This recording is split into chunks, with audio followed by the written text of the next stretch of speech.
Madara Uchiha, a talented individual of the infamous Uchiha clan, was currently staring intensely at the other boy's eyes. Not once did he blink, neither did his opponent, Hashirama Senju, his eternal rival and friend. Madara was confident that he would win this staring competition when suddenly Hashirama yawned and broke eye contact, scratching the back of his head. Madara blinked several times, before he shouted, "Why the hell did you do that? We were in the middle of a competition." His words caused Hashirama to drop to his knees, looking very gloomy. In an equally gloomy voice he said, "I got tired from all this staring. Forgive me for ruining this competition."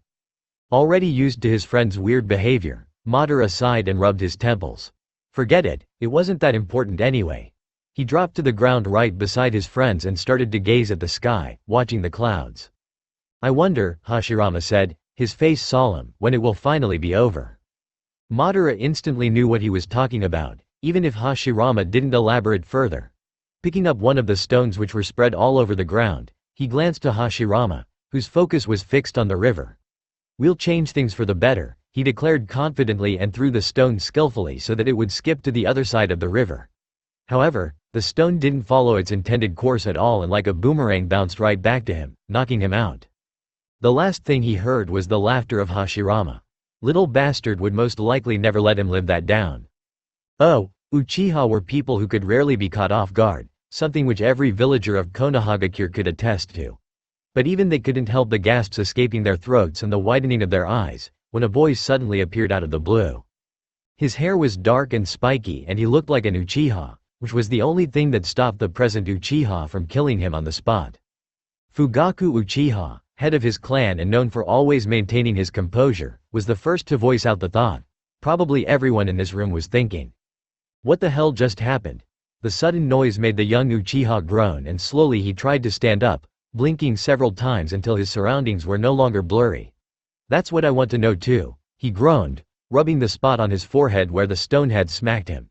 He now sported a bruise, its color varying from yellow to blue. The first thing which hit him when he decided to examine his surroundings was the huge banner with the Uchiha symbol on it, the red fan. Well, the people who were currently staring at him now did look a lot like Uchiha. But why hadn't he seen them before? Unless he had hit his head harder than he had first expected. Realizing that the other possibilities regarding the identity of that group of people weren't much better and some sounded very insane or slightly troubling, he decided to go with this one. "So you're the Uchiha clan, right?" Well, if they weren't, he might as well say goodbye to the world. Other clans didn't take kindly to being suddenly intruded upon and apparently interrupted in the middle of a meeting. "Yes, we are," the man, who had said something before, replied. "And who are you?" he asked. Although his voice was calm, the threat underneath it wasn't that hard to spot. It was one of the most basic shinobi rules that you didn't give your full name to strangers. But maybe they weren't strangers at all and he had only temporarily forgotten about them. Madara was willing to take the risk. "I am Madara Uchiha." He certainly did not expect the reactions following the revelation of his name. Most of them only stared at him in disbelief. But the man was narrowing his eyes and one of the bigger Uchiha angrily hissed, "The hell you are." "I am," Madara insisted, wondering why the hell they didn't believe him. "He has been dead for a century," the Uchiha who had voiced his disbelief earlier shot back. "Well, then it must be another Madara as I'm pretty alive and kicking." "Not for long," the Uchiha threatened, "if you go on with that pitiful deception." "I'm not deceiving anyone," Madara protested, "I really am Madara." The other Uchiha was about to retort when the man who had first spoken up said authoritatively, "Silence." Although he didn't raise his voice, every noise in the room ceased immediately, making Madara idly wonder if that was the head of the clan, but wouldn't he at least recognize him? Madara was jolted out of his thoughts when the man addressed him with an icy voice. "State your real name. I grow tired of all this immatureness." As it was, he wasn't the only one to feel the same. "Get it into your thick head," Madara snapped, his patience finally drained out. "I'm Madara and you not believing me won't change that fact, old man." The temperature had now reached its lowest point, and the tension was so thick in the air that he could nearly taste it. Madara gulped. Damn his temper. One didn't just simply waltz right into a meeting and insult the leader. Not good, the current situation he was in wasn't good at all. To his surprise and utter relief, the man hadn't ordered his men to execute him on the spot for his disrespectful behavior, but instead continued to interrogate him in an icy tone. There are no Uchiha going under that name, or else I would have known of that. So seeing as that is an obvious lie, can you at least prove that you're an Uchiha? Aware that he was pushing his luck, Madara nevertheless challenged. Can you prove to be what you claim to be? The Uchiha clan? You insolent brat. How dare you? The Uchiha from before growled, taking out a kunai. At this, Madara's body immediately tensed and he quickly took up a fighting stance, shurikens materializing in his hands. Didn't I say to remain calm? The man, who was most likely the leader of the group, said in a dangerously quiet voice, which made the Uchiha in question bow deeply. I apologize for disregarding one of your orders, Fugaku-sama. Fugaku nodded curtly. See that it will not happen again. As for you doubting us, he closed his eyes, only to reopen them again. His dark eyes turned into a color of blood red. 3 tomos for each eye circling around the central pupil. The Sharingan. Now it was certain that Madara was indeed facing the Uchiha clan. Madara didn't know whether to feel happy or horrified about this discovery. Remembering the man's earlier request, he activated his own Sharingan, blood red eyes meeting similar red eyes. I see, Fugaku said, now looking pensive rather than annoyed and fighting against the homicidal urge to strangle the boy. You really are what you claim to be, at least the latter part. Madara felt ready to bang his head repeatedly against a wall in frustration. Why can't you believe I'm Madara? Because not only does no Madara exist in this clan, it's also rather strange that you happen to have the name of our mighty ancestor, Madara Uchiha. Fugaku explained, regarding the young boy before him with a newfound interest. No matter how much he tried, the situation Madara was currently in didn't make any sense to him. The people before him are the Uchiha clan, so why didn't he recognize any of them, and why did no one recognize him? Granted, Madara was only a child, but he was still hailed a prodigy and pretty known throughout the entire clan and even in the higher ranks. His first idea that he had lost some of his memories didn't make any sense, seeing as he could clearly remember his real clan and his mind so far didn't show any gaping holes in it. So he was pretty sure that everything was alright with it, which made that Uchiha clan seem a bit fishy.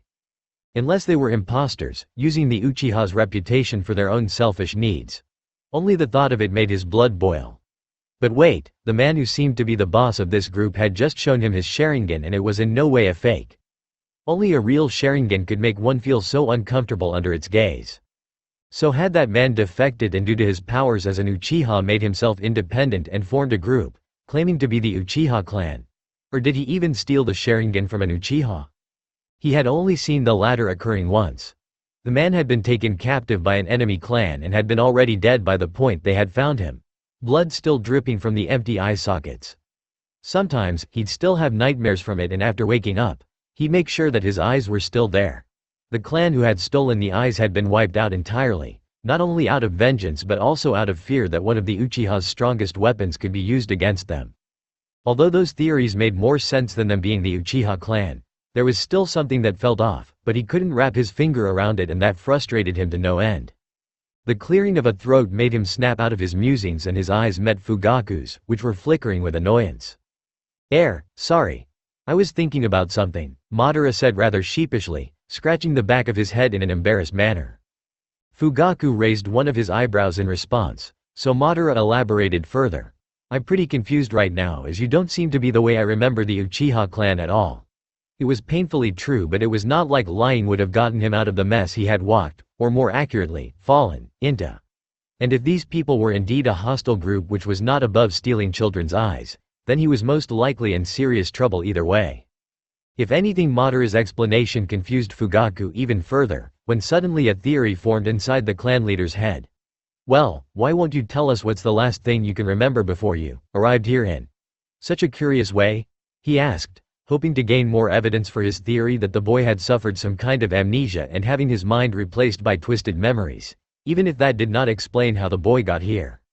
Well, I was having a staring competition with a friend, Madara told them awkwardly.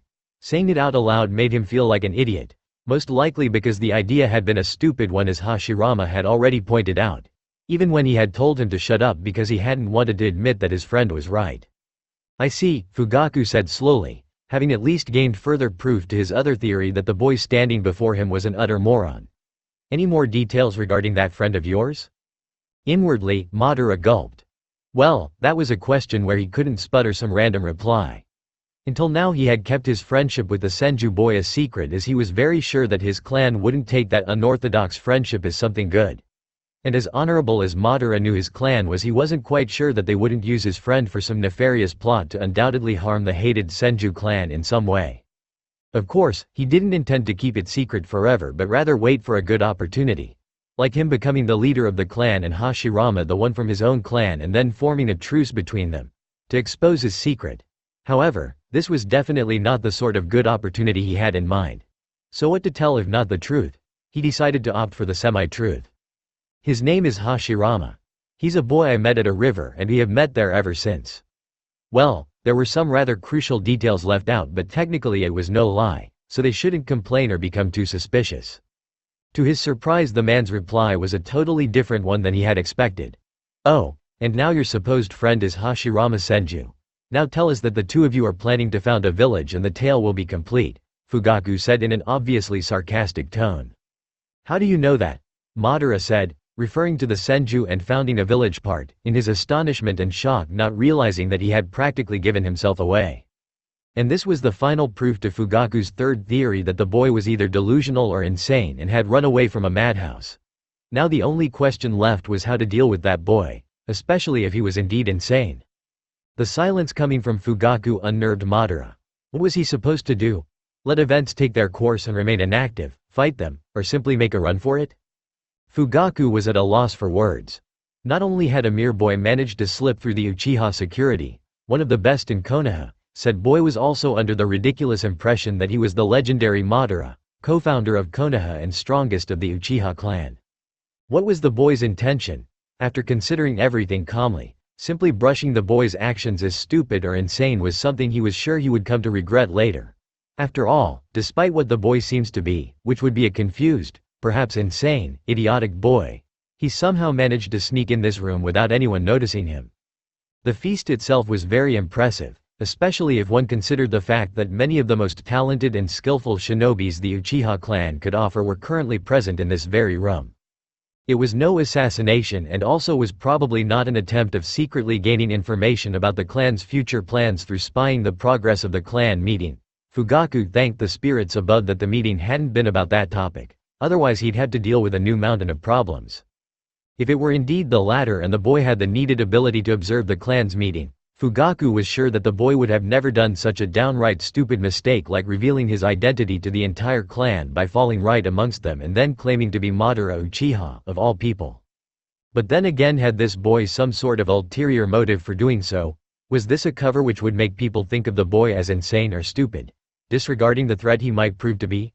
Well, it had nearly worked. However, why bother to go through so much trouble if he could have simple sneak away like a shadow the way he had managed to come in, delivering the information, thank Kami again, that the matter they had been discussing about was not one of the more secretive ones he had gathered to whoever had hired the boy.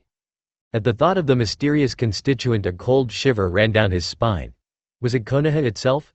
Had the council already become suspicious of the Uchiha's actions as of late, despite their efforts to cover them up? Well, the key to his questions was the boy before him. He'd interrogate him, and if that failed, he'd have to use more forceful methods. And what now? Madara asked, deciding that for once a fight would be futile. He was hopelessly outnumbered, genius or not. He had several escape plans in mind, but each of them was pretty risky, especially if he was indeed surrounded by people who had mastered the Sharingan, which would render Genjutsu and most of his plans useless.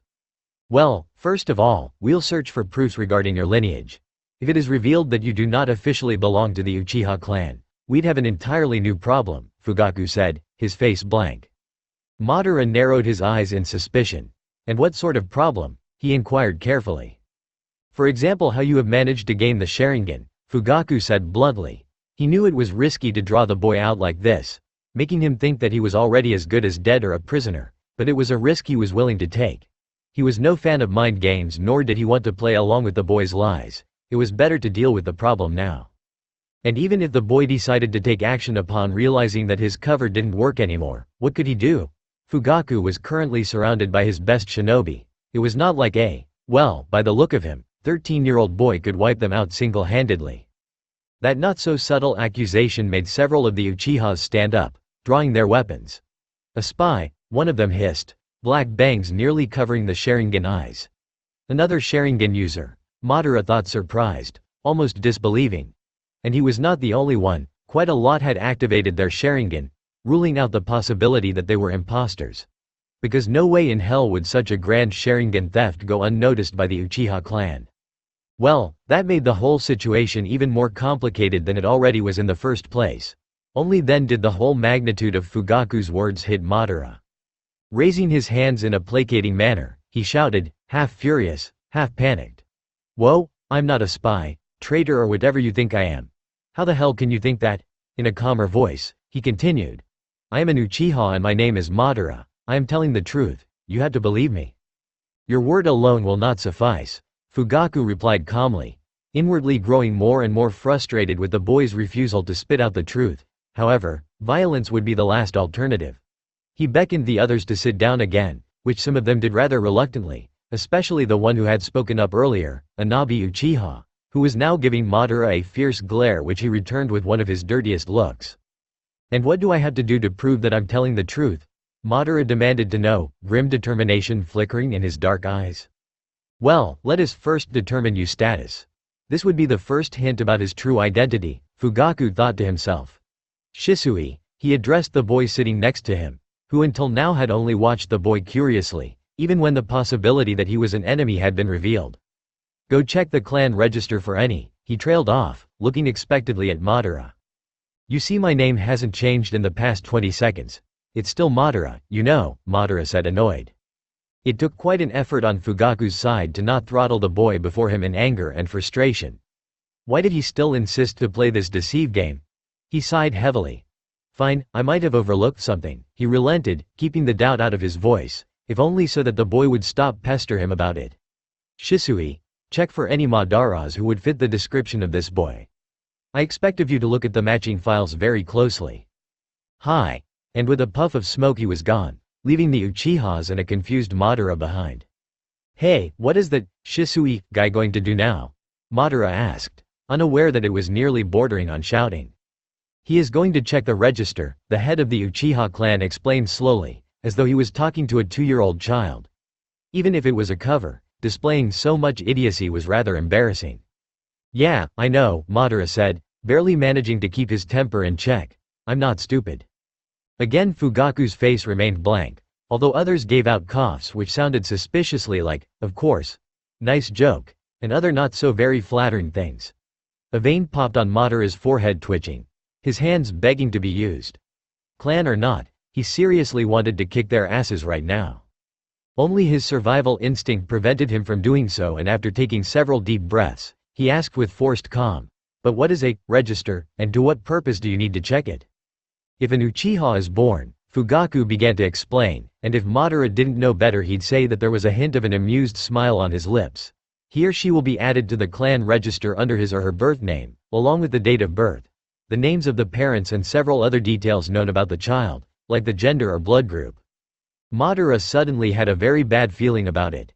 And what if I'm not on this register, and why had he never been informed about such a thing existing? "It would mean that your birth was not recorded to us, which would ultimately mean that your identity was kept secret for whatever reason." Alright.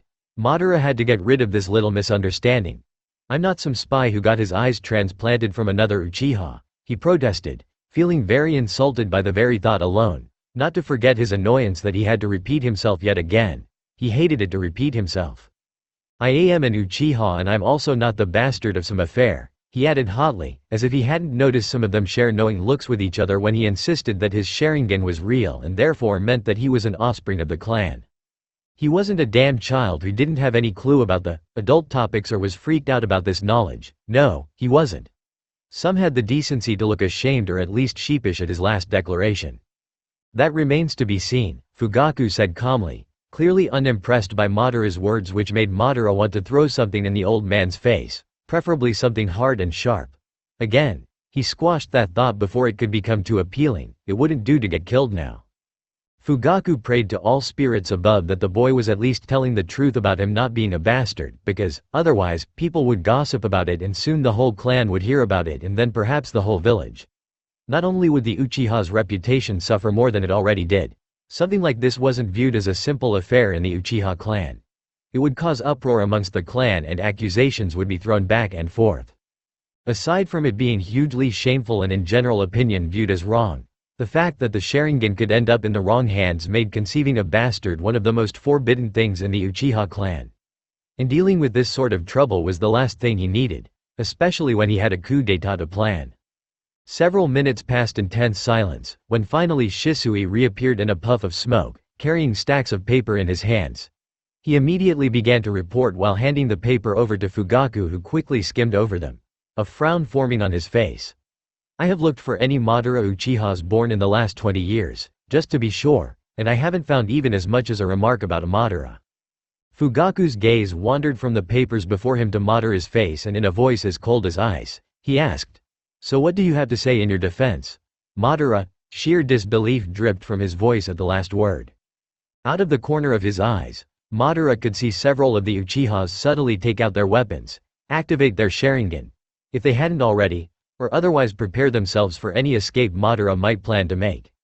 As if he was stupid enough to attempt something like this, when his odds were so clearly against his favor, what, to his great annoyance, apparently some people thought he was.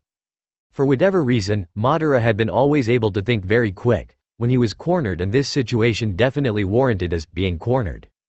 So in a hopefully calm and confident voice, Madara said, "Look, I have no idea how I got here. The last thing I remember was that I was knocked out," he told them, deciding that the how wasn't that important, anyways.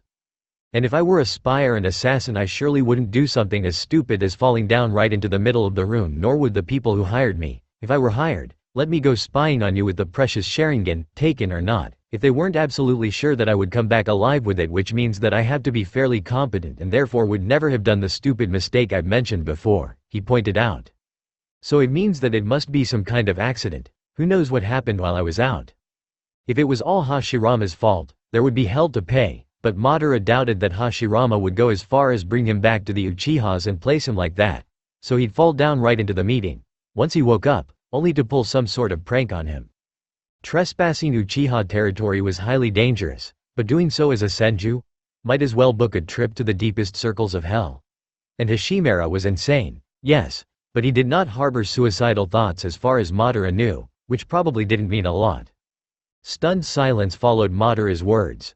It was not the content which bewildered the Uchihas, as most of them had at least considered something along these lines, but rather the person who delivered it. Eventually, a long-haired Uchiha with for the clan unusual fair hair said in a very disbelieving voice, "That actually makes sense." Some could only nod in agreement, too astonished to say something. Another vein popped on Madara's forehead. "Don't make it sound as if it's some kind of miracle," he angrily shouted. He was a prodigy, not an idiot, what the other clan members apparently thought he was. He bet that they didn't even come up with this.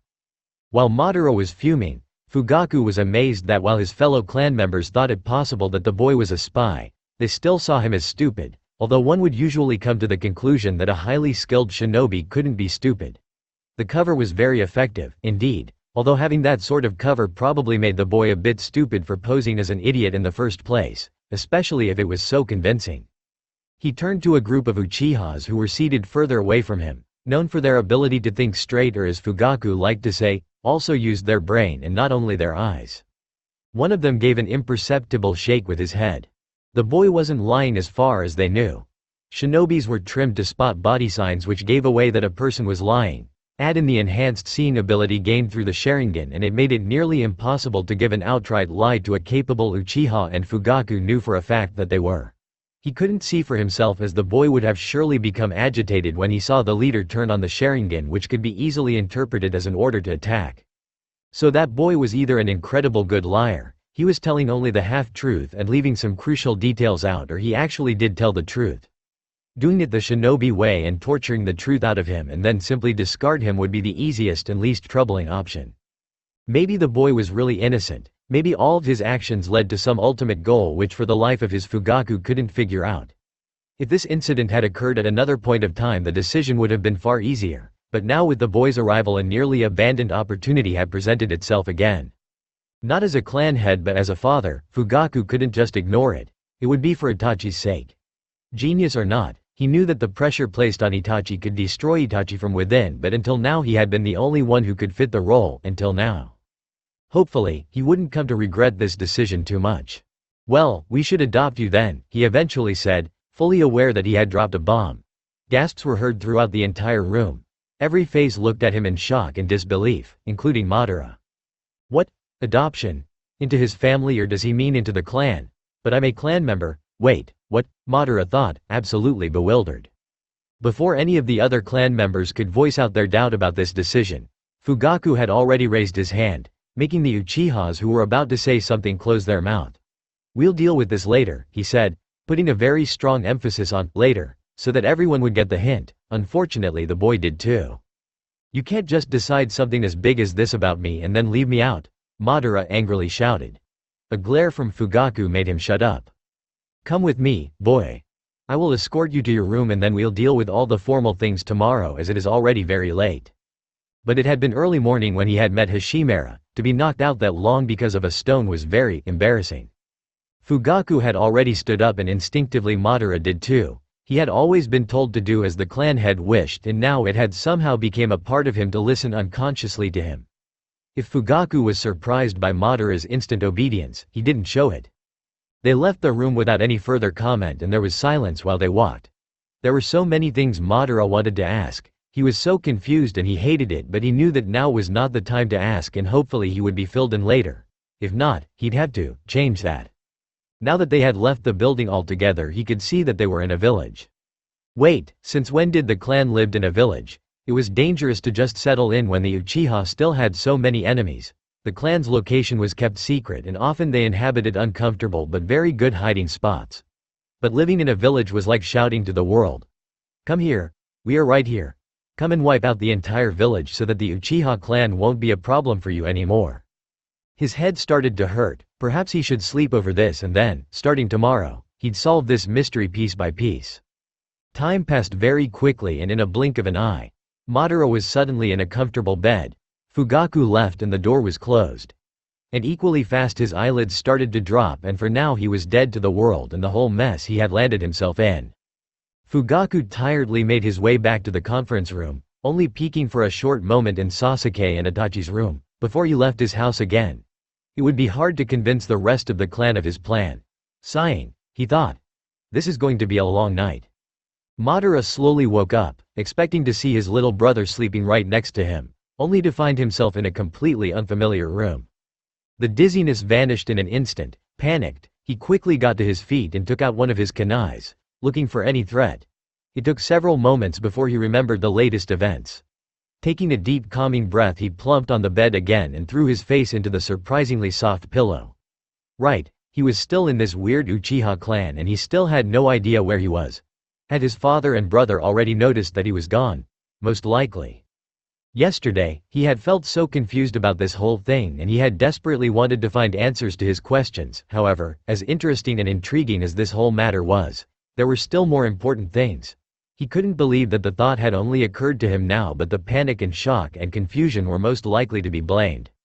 Madara had to go back home and find his family and the clan he knew. Finding out the true identity of this clan would come later. And this adoption thing was senseless too. He already had a perfectly fine family to which he needed to return. With a jump, he was through the open window and out of the house, and softly he landed on the ground, right before Fugaku. "Having a morning walk?" Fugaku asked, raising one of his eyebrows. "No, I wanted to return to my family," Madara replied sincerely. After all, everyone already thought that he was a spy and it wouldn't make things better if they caught him lying. Now he could only hope that the clan head would let him go. The calm mask finally began to crack. "Family?" Fugaku sputtered, shocked. "Yeah, my blood relatives, the ones I spent my whole life with," he explained slowly. "They have probably noticed that I've gone missing." "But I thought that you had no family," the old man said, the confusion evident on his face. "I never said anything like that, you simply assumed. But I guess that my father and little brother aren't on this weird register either, so I won't tell their names." Giving his own name to a stranger was one thing, but giving the names of the ones he held dear was a wholly different matter, and even if the suspicion would grow because of this, he didn't care. He still knew too little about these people to actually trust them, even if they hadn't caused him any harm until now. "Are they Uchihas?" Fugaku inquired sharply. His eyes were narrowed to tiny slits. "Yes, they are," Madara answered, when suddenly a realization hit him. It made sense. He wasn't called genius for no reason. Fugaku noticed how the boy's face suddenly lit up and curiously and confused, he asked, "What's the matter?" "The clan split up," Madara exclaimed loudly, startling the birds near them. When Fugaku's expression became even more confused, he elaborated. "I suppose that either a member or more of your clan or some of mine defected and went away, forming their own Uchiha clan. That would explain why there are two Uchiha clan in existence." For a moment Fugaku looked like a gaping fish when his mouth opened but no words came out. However, he quickly gathered his wits again and in a toneless voice he said, "What?"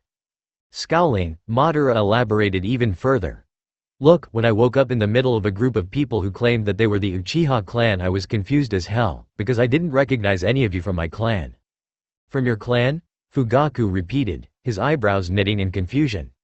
"Yeah," Madara confirmed, nodding his head, "until now I've been living in a clan which is also called Uchiha and the more skillful of them also are in possession of a Sharingan." He trailed off, not sure how to continue and hoping that the man finally got it. And fortunately the clan head's eyes widened in realization. There was a sharp intake of breath as the whole magnitude of those words and their implications had reached him. That's an unforeseen development," he gasped, looking very shocked and astonished. "Yeah, it is," Madara agreed, although he seemed to take this in far better. Not only because he was the one who came up with this but also because his irritation grew stronger and stronger due to the man not finally letting him go. He could only be properly surprised and shocked about this new revelation when he made sure that his family, especially his little brother, were all right and when he assured them that he was fine too and that there was nothing to worry about. Madara briefly considered just running away but quickly dismissed it as he was still in this other Uchiha clan's territory and him making it safely out of there was very unlikely. However, it would make him feel much less annoyed and impatient if the man finally said something, instead of simply staring at some unknown point in the sky, apparently contemplating his words. After what seemed to be an eternity in which Madara fought against the urge to yell or hit something to let off steam, Fugaku finally spoke up, wearing an unreadable expression again. "Are you telling the truth or is that simply part of your cover?" Madara didn't know whether to just jump off from a cliff and be done with it or kill the man for being so goddamn annoying. He bet he'd get these wrinkles under his eyes, just like his father, from all of this stress. Unaware of Madara's inner turmoil, Fugaku continued. "I find it very unlikely that no word of such a clan has ever reached our ears and that's why I said they went away, far away," Madara interrupted, having finally reached his limit. "You didn't say the last one," Fugaku couldn't help but point out, being gleefully amused about the fact that there was someone who was even more frustrated about this whole "boys suddenly in the middle of our conference room" thing. Any composure or good manners Madara still had flew straight out the window. A vein as huge as his fist popped on his forehead and probably waking every single inhabitant of the Uchiha district up. He shouted at the top of his lungs. "God damn it, old man. Just let me get the hell out of here or I will burn every single thing in this fucking place into tiny, little crisps." "Is this a threat?" Fugaku asked calmly, a mischievous twinkle in his eyes despite the serious tone. Madara did in fact bang his head against the nearest hard thing, which turned out to be the tree growing right next to the clan head's house, out of sheer frustration, repeatedly. After his head started to hurt so much that it actually drove away the headache, Madara turned to Fugaku who looked completely serene, although inwardly he was probably laughing his ass off. Shoulders slumped in resignation, he said in a defeated voice. "How about you do all those formal things you had to do and then let me see my family and if you really need me that badly I can come back again, after ensuring about my family's well-being and make sure that they won't worry about me. I can say that's some sort of long-term mission or something like that." As long as it didn't kill him were the words left unsaid, but right now Madara was willing to compromise as long as he was allowed to return to his family for at least a short while. It was not the first time that he hated this weakness that now made him practically beg for allowance to leave. If only he was stronger, he could just wipe their asses and go home, humming a happy tune or whatever. Becoming serious again, Fugaku considered this offer. "And what will ensure that you actually return are proof that you don't go to the person who has hired you under the pretense of visiting your family and deliver information and then return only to spy further? Then have some of your men sent to come along and watch my activities during my visit." Madara shouted hotly, barely believing his own words. Had he actually said that? Kami, he was more desperate than he had believed himself to be.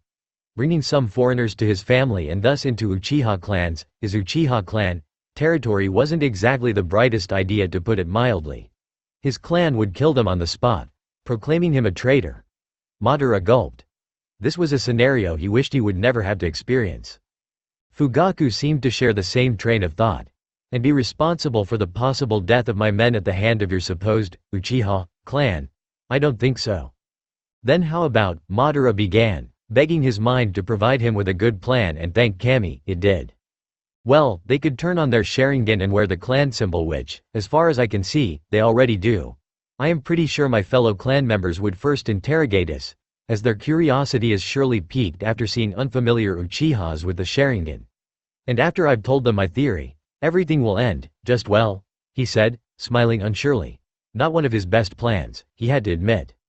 That could actually work, under the assumption that you are sincere and don't plan to lead my men into some kind of trap and swiftly take off to who knows where, with us being unable to track you down while you count the money you have received with your gathered information, Fugaku said rather acidly, a huge frown etched into his face.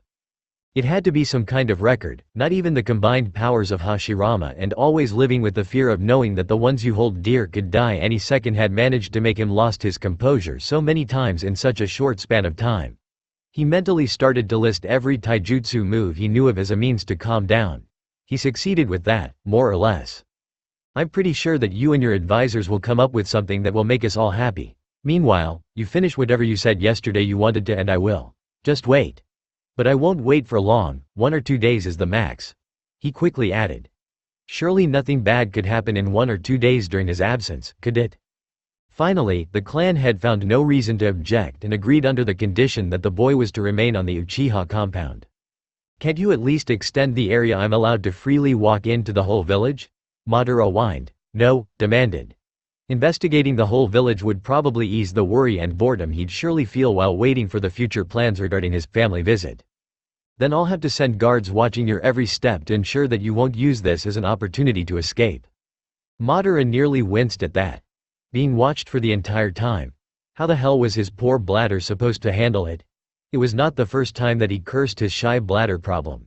Is there no other way to make that sure except letting people watch me over? Fugaku narrowed his eyes in suspicion. Why, is that a problem? I don't like people following me around, especially if I can't see them, Madara replied, not really feeling like telling the other Uchiha of his little problem. Luckily, the clan head didn't press for more and instead seemed to be thinking about alternatives. Well, I could use that one seal on you. Seal? Madara asked warily. As far as he knew, nothing good could come from seals. It's only a temporarily one, Fugaku quickly assured him. It will tell me your location whenever I want to check. You don't have a problem with that, do you? No, I don't. It won't have any side effects, I hope, Madara said, looking out for any suspicious signs the man might make. No, there won't be any. It's a relatively easy one and I could put it on you right now if you want, Fugaku said, and as hard as Madara searched there was nothing which could give away that he was lying. Too bad that he couldn't use the Sharingan on him. Well, he just had to trust the man on this. Alright, Madara reluctantly agreed. What am I supposed to do? Bare your stomach, came the short order. Madara raised his eyebrow at that unusual request. I want to put it there, Fugaku explained, already starting to form the hand seals required for the seal jutsu. Why there? He asked, still unsure, if that had been a wise idea. Despite his wariness, Madara had already loosened the belt and with one hand he held the belt in his pants as without the former they would drop to the ground and with the other hand he pulled up his shirt, exposing his stomach. He felt really awkward standing like this and again he began to question his decision. I'm sure that you don't want people to see it on first sight, and the stomach is a part of your body you can't dispose so easily to get rid of the seal, like, for example, your arm, Fugaku said. He was already on the last hand seals. Talk about paranoid, Madara thought dryly, although he couldn't help himself but reluctantly admire the fact that the man seemed to think of everything.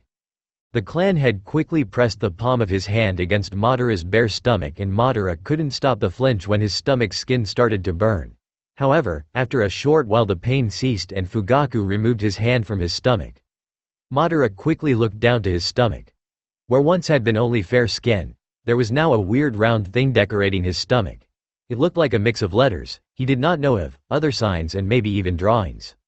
Well, that's a huge thing for an easy seal, Madara noted, frowning at the new seal. Seals are always like this, Fugaku said dismissively, regarding the seal too. Well, Madara couldn't argue with him on that as he wasn't really an expert on seals. Quickly, he covered his stomach with his dark shirt again and tightened the belt. There was a tense silence. Well, I have to deal with important things right now, Fugaku eventually said, already starting to take his leave. I'll inform you if I require your presence. With a last nod in Madara's direction, he disappeared in a puff of smoke. Madara blinked several times before a huge scowl started to form on his face and he angrily kicked a stone which hit the house's wall with a thud. He couldn't shake off the feeling that he had just gotten himself even deeper into that mess and still barely any of his questions had been answered. Overall, it had been a very shitty day, at least, no, there was nothing good about this whole situation. Oh, Madara barely noticed where his feet led him and he didn't see a lot of people on his way, most likely because it was still relatively early. Odd, he thought. Usually, there was not enough time to spare for much sleep, what with the constant battling and the possibility that an attack could be launched on them any second. Perhaps, they really had no enemies to be afraid of. The people who did see him didn't say anything regarding his presence, well, at least not to him. While he did attract curious looks, most likely because no one had seen him before, no one got suspicious of him as he did look like an Uchiha and not like an unwelcomed intruder. Apparently, his appearance hadn't been revealed to the entire clan yet and he wasn't about to change that. After a while, he found himself standing outside of the compound and he had now a better view of the village or rather, the city, considering the many buildings and the overall size which was amazingly big, although that might only be the case for Madara because he had never been in a city. What now? Sure enough, the growling from his stomach provided him with an answer. Time to eat. After wandering around quite a while, Madara had to admit to himself that he had no idea how he could get his hands on food. There was nothing that he could hunt, at least not inside the village borders, and he didn't want to give the old man even more reasons to be paranoid. And not only was he hungry, he was also tired, probably from all this stress caused by the latest events. Deciding that he was not in the shape to do anything productive anyway, he settled himself under a tree, which casted its shadows over him. Just like the last night, he fell asleep in a blink of an eye. Oh, why were there so many people and so few bushes? Madara desperately thought to himself while frantically looking for the ladder. After he had woken up to a very empty stomach, he had decided to give it another try and luckily enough, he had stumbled in a shop which sold food. However, after it had been apparent that he had no money or at least money which had any worth in this village, he had been promptly kicked out. Grumbling under his breath how he would burn this shop to the ground on his list of things he'd do once he was clan head, Madara had swiftly looked for another shop. All while admiring all of these new and exciting things in this village, maybe, his stay here wouldn't be too bad. After being kicked out of 4 shops and 2 restaurants, where an incredible smell had come from, and swearing vengeance after every rude refusal, he had finally took a seat at a little restaurant called Ramen Ichiraku. The people working there had taken pity on him, when a particularly loud grumble could be heard from his stomach, and so they generously had allowed him to have a free meal. And Kami had this noodle soup tasted good. It had been nearly as good as his favorite food Enarazushi. After showing them his gratitude and promising to repay this debt, he had took off. That had been about the time his dilemma had started to begin. Madara had been offered not only quite much to eat but also a lot to drink, and now his bladder made this fact painfully apparent. And wherever he looked there were people. Why were there so many people in this village? Was there no privacy here? Cursing his luck repeatedly, he eventually managed to stumble upon a secluded spot in the village with some nice bushes. Running as though he was possessed, he quickly loosened his belt and halting before the bushes, he dropped his pants and relieved himself. Oh, that glorious feeling when one was finally allowed to take a piss after such a long while. However, that glorious moment was interrupted when suddenly a shriek was heard out of the bushes and something blonde popped out of a bush. Madara was too startled to move or even to speak. There is piss on my head. A young blonde boy with blue eyes and weird marks on his face cried painfully loud, trying to somehow get rid of the nasty liquid. Their eyes locked and the two of them, Madara with his trousers down and the blonde boy with pee on his hair, stared at each other, shocked and disbelieving. Right now, the day had just gotten even shittier. If one were to walk into this scene, that person would be greeted with a very strange sight indeed. A little boy with blonde hair, who was clutching his hair and apparently trying to get something rid of it, and another boy, bigger and older than the previous one, with his trousers down and due to shock unable to move. However, Madara broke out of his stupor very soon and only now did he notice that he was still standing around, half nude, and he hastily pulled his pants up, praying to every deity he knew of that no else had seen him in that very undignified state. Shooting the brat an angry glare, Madara shouted, "What the hell are you doing in a freaking bush?" The sudden noise seemed to also wake the boy up. "Damn it, you're the one who peed on me. And it stinks," he added, after smelling a flick of his hair and afterwards having to hold his nose. "Well, serves you right for hiding in bushes and spying around, watching people pee, alright." The last accusation was most likely not true, but right now he frankly didn't care. "Don't compare me with Gigi," the boy protested. "Who the hell is Gigi, and if you're not a way too young pervert, what were you doing then in these bushes?" Madara asked, having finally regained his composure again. After all, screaming at a little child didn't really help. "Gigi is the Hokage and really Arrow, and I was TR training," the boy shouted. They weren't even arguing anymore, so why did the boy still shout? "Training?" Disbelief was dripping from his voice. "In bushes? Do you really think I would believe that? And what's a Hokage? Fire Shadow, what's that supposed to mean?" he asked, deliberately ignoring the kid's last remark about one of that Gigi's less admirable traits. By the look of the kid's horrified expression, Madara realized that he must have asked a really stupid question. The boy's shock quickly turned into amusement, however, and he broke out into laughter. One hand clutching his stomach tightly and the other one pointing rather rudely at him, he said, "Haha, you're really stupid." A vein popped on Madara's forehead, and people wondered why he didn't get along with brats. Well, with his little brother Izuna being the sole exception, of course. With the self-control of a saint, Madara said with forced calm, "I'm not from here, so I don't exactly know a lot about this place, so could you please answer my questions?" The brat should better be answering now. After all, he was being ridiculously polite, considering the situation. For a moment the boy looked puzzled, however, it was quickly replaced by some kind of realization. "You're not from this village? So you don't actually hate me?" The way he phrased it gave Madara a bad feeling. The boy bit his lips. Obviously the last phrase had been a slip of the tongue. "Do you mean to say that the villagers hate you?" he asked softly, his eyes narrowing. While the boy was annoying, annoyance alone was not a reason to hate a child, unless there was something seriously wrong with the village, or with the boy. The question made the boy lower his head, and for a moment he looked as though he wasn't willing to provide a reply at all, but after what felt like an eternity, he muttered, "They do, but I don't know why." "But," he raised his head, fierce determination was gleaming in his blue eyes. "I will become Hokage and surpass all the ones before, and then people will respect and acknowledge me." A silence followed his passionate declaration. After a while the boy eventually asked, "You don't laugh?" The surprise and disbelief was evident in his voice, and only by looking at the face of his, it was clear that he expected to see Madara bursting into laughter any second. "How can I, if I don't even know what a Hokage is?" Madara pointed out, crossing his arms. "The Hokage is the boss of the village and the strongest shinobi. Everyone respects him," the boy finally elaborated. Oh, that's why he expected him to laugh, because he chased after a seemingly impossible goal. Well, the boy didn't know that he had already endured listening to quite a lot of insane ideas, courtesy of Hashimera. "I don't laugh at people because of their dreams," Madara said. After all, he also hoped that Hashimera's silly little dream would one day become reality.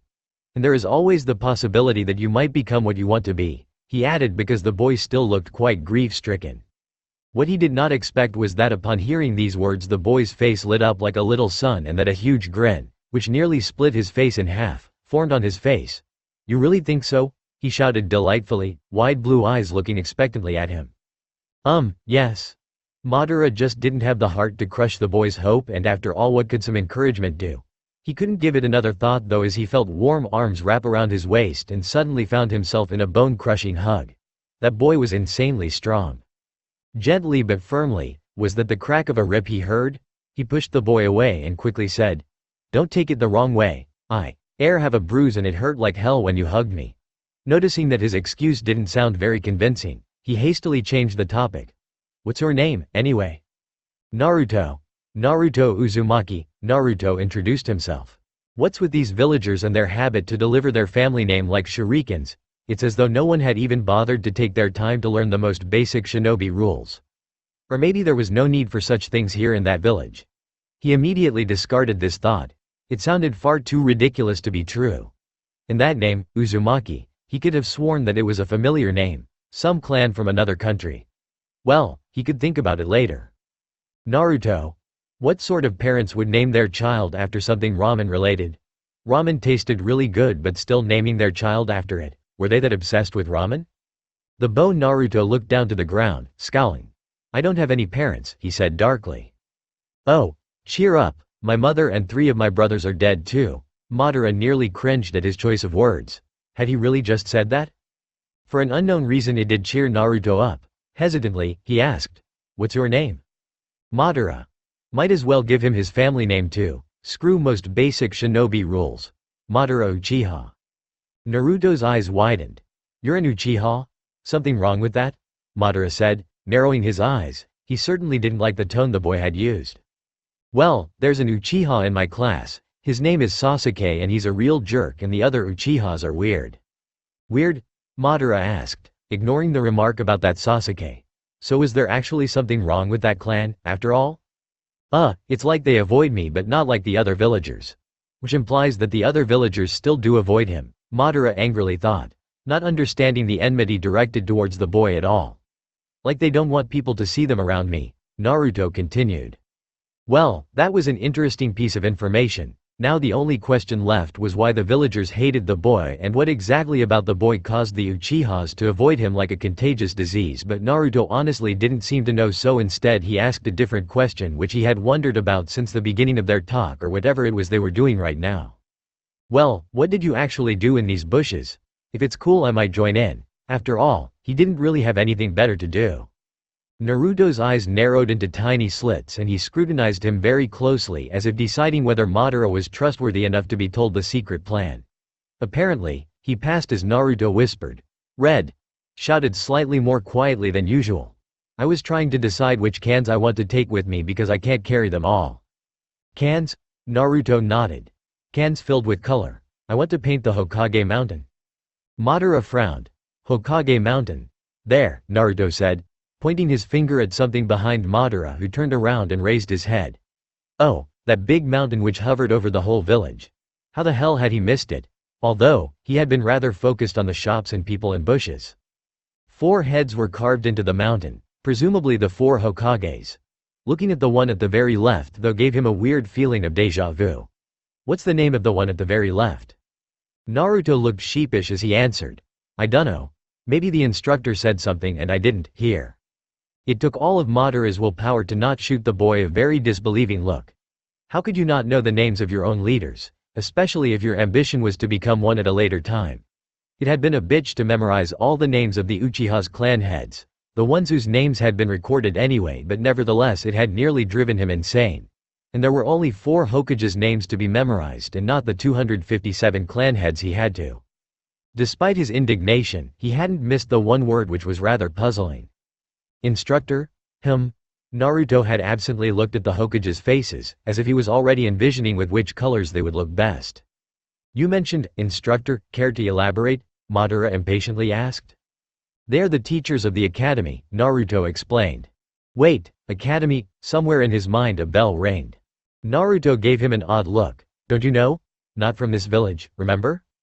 At his reply, Naruto cocked his head to one side, apparently contemplating about something. But you're an Uchiha, he slowly began. Don't they all live here? He asked, blinking his eyes in confusion. It's a long story, Madara sighed, a story he didn't feel like telling the boy. Luckily, the boy didn't press for more. So y'all want to help me? Naruto asked brightly, taking out a can out of the bushes and holding it before Madara. Naturally, Madara had some doubts. Who knew where those cans had already been? Why did you put them in the bushes? Because I wanted to decide which cans I take with me. Can't carry them all alone. The duh at the end was implied. Yeah, but it still doesn't explain why you needed to do that in the bushes. Why not somewhere else where you don't risk the possibility to be peed at? Madara asked. A smirk was curling on his lips. Naruto made a face. Don't want the other villagers to see my secret plan. And people go to the toilet when they pee. Toilet? Madara blinked. The word felt foreign on his tongue. Now it was Naruto's turn to shoot him a disbelieving look. The place where you go and pee. That thing you sit on and then you push something and everything goes away, he slowly explained. I see, Madara said, not seeing at all. He mentally added the word toilet on the list of things he wanted to find out. It was gradually becoming longer. You still haven't told me about that academy thing, he reminded him. Oh, Naruto said, slapping his forehead. It's the ninja school where you learn how to become a ninja. And after that? Madara urged. He couldn't shrug off the feeling that it sounded familiar. Then you graduate and become a genin, Naruto shouted, who was now hopping up and down in excitement, probably already imagining being a genin, whatever that was. Alright, and what's a genin? Genin is the lowest A, something. Then there's cha-chu, something, and then yo something. Madara frowned at the lack of useful information, but there was something he could figure out from the incoherent jabbering which mainly consisted of EHMS and somethings. So it's a rank system? Yeah, sounds right, Naruto said, tilting his head to one side and crossing his arms. We had that in the last lesson, but I can't remember. Madara had already lost tracks of how many times he had wanted to bang his head against something out of sheer frustration. Just try harder. Something about ranks and missions and R. Naruto shouted, furiously scratching his head. Thinking so much hurts my head. Madara's sweat dropped. From what he had gathered, there was a rank system and possibly a mission system too. His eyes widened upon realizing why it had sounded so familiar. It couldn't be, but he had to find proofs first. Hey, Naruto, is there a connection between the rank system and the mission system, if the latter exists? Naruto tilted his head to the side, crossing his arms and furrowing his eyebrows in intense concentration. At least, he was trying, Madara thought tiredly to himself, resisting the urge to smack the boy or better just throttle him. Yeah, Naruto finally answered after what had seemed to be an eternity. Something with genins allowed to go on D rank and C rank missions and the Cho whatever on C rank and B rank missions, and then I probably fell asleep, he admitted, scratching the back of his head sheepishly. Stay calm. Smack, ouch, Naruto wailed, clutching his aching cheek before angrily turning to a satisfied-looking Madara. What the hell was that for? He only received a shrug in response. Sensing that Naruto was about to do something nasty, Madara hastily added, just reminding you to work hard to achieve your goal, which includes staying awake in lessons, idiot, and promptly smacked him on his head, deeming the situation appropriate for doing so. Naruto angrily scowled before clenching his fingers to a fist and attempting to thrust it into Madara's smug face. Although Naruto's attack had been unexpected, he quickly reacted, thanks to his reflexes, honed by countless battles. Using the body flicker technique, he shunshined behind Naruto and grabbed him by his collar, lifting him up. When the shock wore off, Naruto immediately started to struggle and tried to pry Madara's hand off his collar. When it turned out to be futile, as Madara had an iron grip, he promptly began to kick around wildly, in the process hitting one of Madara's more sensitive spots. Naturally, Madara immediately let go and fell to his knees, clutching the aching spot and trying his best not to moan too pathetically. Bastard, he managed to hiss out through gritted teeth. That's what you get for messing around with the great Naruto, Naruto shouted triumphantly, sticking his tongue out. Madara immediately felt the urge to smack the boy another time but quickly squashed the thought. He didn't want his dignity to be in shatters entirely. Slowly and painfully, Madara rose, contemplating whether he would get in trouble for murdering a little brat. Most likely, even if he would do the world a favor. And he still wanted answers, although he started to wonder if it was worth the trouble. When the pain finally wore off, he slumped back to the ground, cross-legged. This seemed to confuse Naruto, as he narrowed his eyes, but when he saw that Madara wasn't going to attempt anything, he sat down too, watching the boy before him intently with his bright blue eyes. Somehow those eyes unsettled Madara, making him nearly flinch uncomfortably. Alright, I am sorry for hitting you, although you didn't make it easy, acting like a stupid brat, Madara huffed, crossing his arms. You're the stupid one for asking such stupid questions, Naruto shouted, jumping up again and pointing his finger at Madara. Even if you're not from the village, everyone knows that stuff. My village is really important and stuff. You must be really stupid for not knowing. You're a baka. Baka. Baka. He began to chant, successfully awakening Madara's violent part. He was just about to kill the little brat, mentally going through the best methods to discard the boy's corpse, when he recalled something the boy had said before. Killing intention slowly fading away, he asked, you said something about genins who take D and C rank missions while the rank above, the Cho whatever, take on C and B rank missions. So am I correct when I say the missions they're assigned to are appropriate for their rank and thus their skill set? If that was indeed the case, I can see it now. a school to train and educate the young children. We'll assign missions that are best suited for their skill set. The teachers can delegate them accordingly. In our village, no kid will ever have to experience the horrors of the battlefield ever again."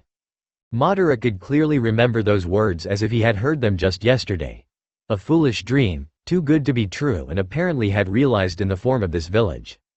He was jolted out of his musings when Naruto shouted, "I won't tell ya," and stuck his tongue out. Madara contemplated whether he should rip it off to make the brat shut up.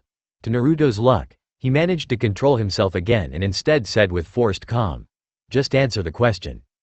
The calmness seemed to freak out Naruto more than any threat or hits he had received, probably because he wasn't used to that. He gulped and then nodded. Madara groaned and rubbed his temples. The stupid headache had returned with all its glory might. "You know what, let's just paint the faces." He needed any distraction which would take his mind off those troubling thoughts. Was Hashirama somehow responsible for this whole mess? Had an idiot somewhere else shared the exactly same dream and had realized it? He resolved to search for information about the village in general. He was sure that he could find something out at that academy. After all, it was a place meant to learn. Surely someone would answer his questions. But as for now, he needed a break, hence him asking to go paint the mountain. And for some weird reason Madara just knew that butchering the face at the very left would give him great satisfaction. Naruto was a bit wary at first at the sudden change of mind, but he didn't want to pass up the opportunity of gaining a partner in crime, so with a bright grin he thrusted 3 cans in each of Madara's hands and also took 4 cans with him. 3 paintbrushes stuck out of one of the various cans. Naruto happily bounced up and down, heading to the monument, while somehow avoiding to attract any attention from the villagers. A sign that this was definitely not the first time he had done such a thing. Somewhere in the back of his mind, Madara wondered if joining the blonde had been one of his brightest ideas. Uchihas never felt awkward, but Fugaku couldn't find any better word for the situation he was currently in, although it was a rather morbid usage of that word. He was currently in the Hokage's office, which was located in the academy, having requested a meeting with the Hokage, which he, naturally as the Uchiha clan head, had been granted. So here he was asking a man he planned to overthrow for a favor. Fugaku was sure that he wouldn't have been the only one to feel the slightest hint of discomfort if someone else were in his shoes. For the seemingly 1000th time he cursed the arrival of the mysterious boy and the consequences which resulted of it. Don't forget that he could prove to be a very useful tool to the clan, as unlike Itachi, he doesn't have any bonds to this village, and if his skill are as great as suspected, he might even easily replace Itachi's role, he mentally reminded himself. Granted, it would take some time, until the boy would have managed to gain the trust of the Hokage, but he was willing to modify his plan. After all, some years more wouldn't change things for the worse, as the situation right now with Itachi was rather unstable. If the boy's recent suspicious and bizarre behavior was any indication, he had never truly understood his eldest son, but nowadays it felt as though his son was alien to him, nothing more than a foreigner. He pushed these troubling thoughts out of his mind. He had truly far more important matters on his mind which needed to be handled than asking himself whether he had been a good father to Itachi. The current situation he was in was a prime example of the former. The Hokage was sitting behind his desk, puffing his pipe and skimming through the papers Fugaku had already filled out, although some lines were still blank as he would meet the boy later to ask him about personal information. The papers were a request to confirm the boy's status as a citizen of Konohagakure and thus allowing him to become a shinobi of the village later on. The adoption of the boy into his clan and family was something he could do himself as he was the head of the clan. He had already gotten the required papers from the responsible authority, which he would also fill together with the boy at a later time. The old man frowned.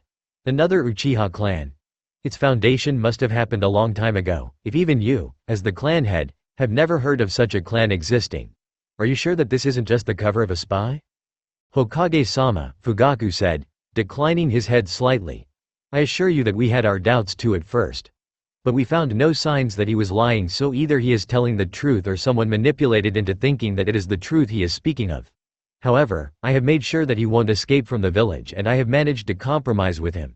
He is willing to stay in this village, if he is allowed to visit his village for the last time, telling them of his departure.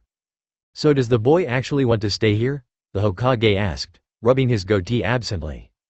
I am not sure, Fugaku said, knowing that outright lying to the old man was foolish. However, as you have already said, there is still the possibility that he might be a spy, so letting go of him entirely would be very risky. So what of him going to his family for the last time?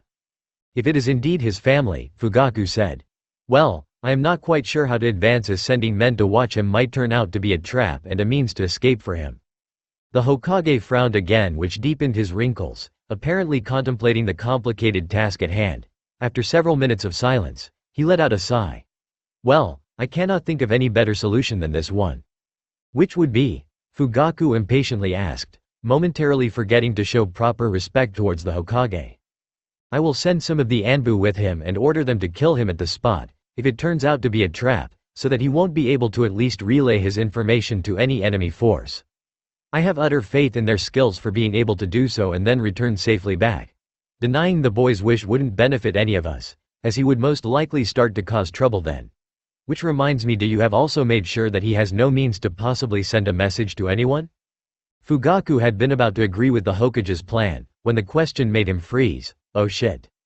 The Hokage sighed once again. Judging by your expression, I suppose not, then I will. Whatever the Hokage had wanted to say was cut off, when the door suddenly opened and a frustrated and angry Chunin entered. He bowed deeply, after he had caught his breath again, and quickly began. I'm sorry for interrupting your meeting, Hokage-sama. However, the foe Naruto has once again pulled off a prank.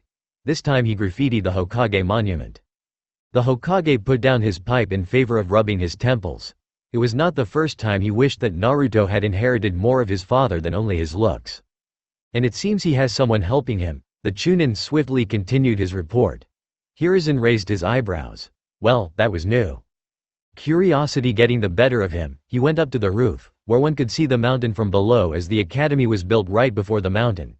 A confused Fugaku, who was wondering whether they hadn't more important problems to deal with, such as a possible spy giving information to an enemy, following him. When they arrived, they saw that there was already a crowd of ninja yelling at Naruto and his supposedly friend at the top of their lungs. The two pranksters were respectively held by a rope so that they could paint and didn't risk to fall down at the same time. As for the Hokage monument itself, each of his fellow Hokage's faces was covered with graffiti. Naruto was currently giving the nosebleed of his father, although the boy didn't know of this fact, the last touch, while the other boy with spiky, black hair was currently busy drawing something rather vulgar on the Shodan's right cheek. He could hear a groan coming from beside him, and out of the corner of his eyes he could see Fugaku burying his head in his arms, muttering something under his breath about brat, want to strangle, nothing but trouble, and Kami-sama, what have I done to deserve this? It was an unusual sight to say the least, as Uchiha and especially the clan head never lost their composure like that. Hiruzen absently wondered if it was the mysterious boy's fault, as Fugaku never seemed to be fazed to such a degree by Naruto's antics. He stopped his observations to listen to the shinobi's yells. Naruto, what the hell do you think you are doing? How dare you, brat? Who is that boy next to him? Is it an Uchiha? Hiruzen's eyes widened in realization. So that was the foreign Uchiha boy. However, he couldn't help a little smile forming on his lips, when he saw Naruto sticking his tongue out, causing the mob of shinobi to rage even more, and then giving the Uchiha boy a high five. And his smile widened only further when he heard the dull bang of Fugaku's head colliding with the wall. That boy, Madara was his name. What an interesting choice of name, might turn things for the better with his arrival. Well, for Naruto at least, he chuckled quietly to himself, as he watched Madara destroying every bit of masculinity the Shodan's face still had. For some reason, the boy particularly enjoyed blemishing the village founder's face. The two boys once again high-fived and laughed loudly in unison. As the shouts became even louder and more angry, it was the beginning of a wonderful friendship. Madara didn't know what was worse, having to clean the faces and thus eliminating all of his hard work, listening to a long lecture from a random shinobi, whose name he didn't bother to learn, or having to endure the smoldering glare from Fugaku, silently telling him that he should make himself ready for one hell of a lecture, once he returned to the Uchiha district. To him everything was equally bad. The little bastard, also known as Naruto, had managed to sneak away, so he was the one who had to deal with the trouble which had ensued afterwards, although they assured him that Naruto also wouldn't get away with it. So he luckily only had to clean the Shodan's face, as this was the only head he had blemished. He dutifully scrubbed the paint away with a sponge under the watchful eye of a shinobi who stood guard to make sure that he didn't make a run for it, which sounded more and more appealing as the minutes passed by and slowly turned into hours. Damn Naruto for choosing waterproof paint. Madara sighed. He knew it had been a bad idea, but for some reason he didn't regret his decision as much as he ought to. "Don't fall asleep," a voice below him snapped, jolting him out of his daze and making him roll his eyes. Not only was this work awfully monotone, and his arms started to slowly ache too, he had been also subjected to 1 hour of boring lecture about rules, responsibility, honoring the Hokages who had given away their life to the village and yada yada yada. Hell, he wasn't part of the village, not yet anyway, so how was he supposed to know all this crap? Granted, he knew that what he had done along with Naruto wasn't exactly right, but that's beside the point. It was just a joke nevertheless, and they really shouldn't take it too seriously. After all, no harm had been done.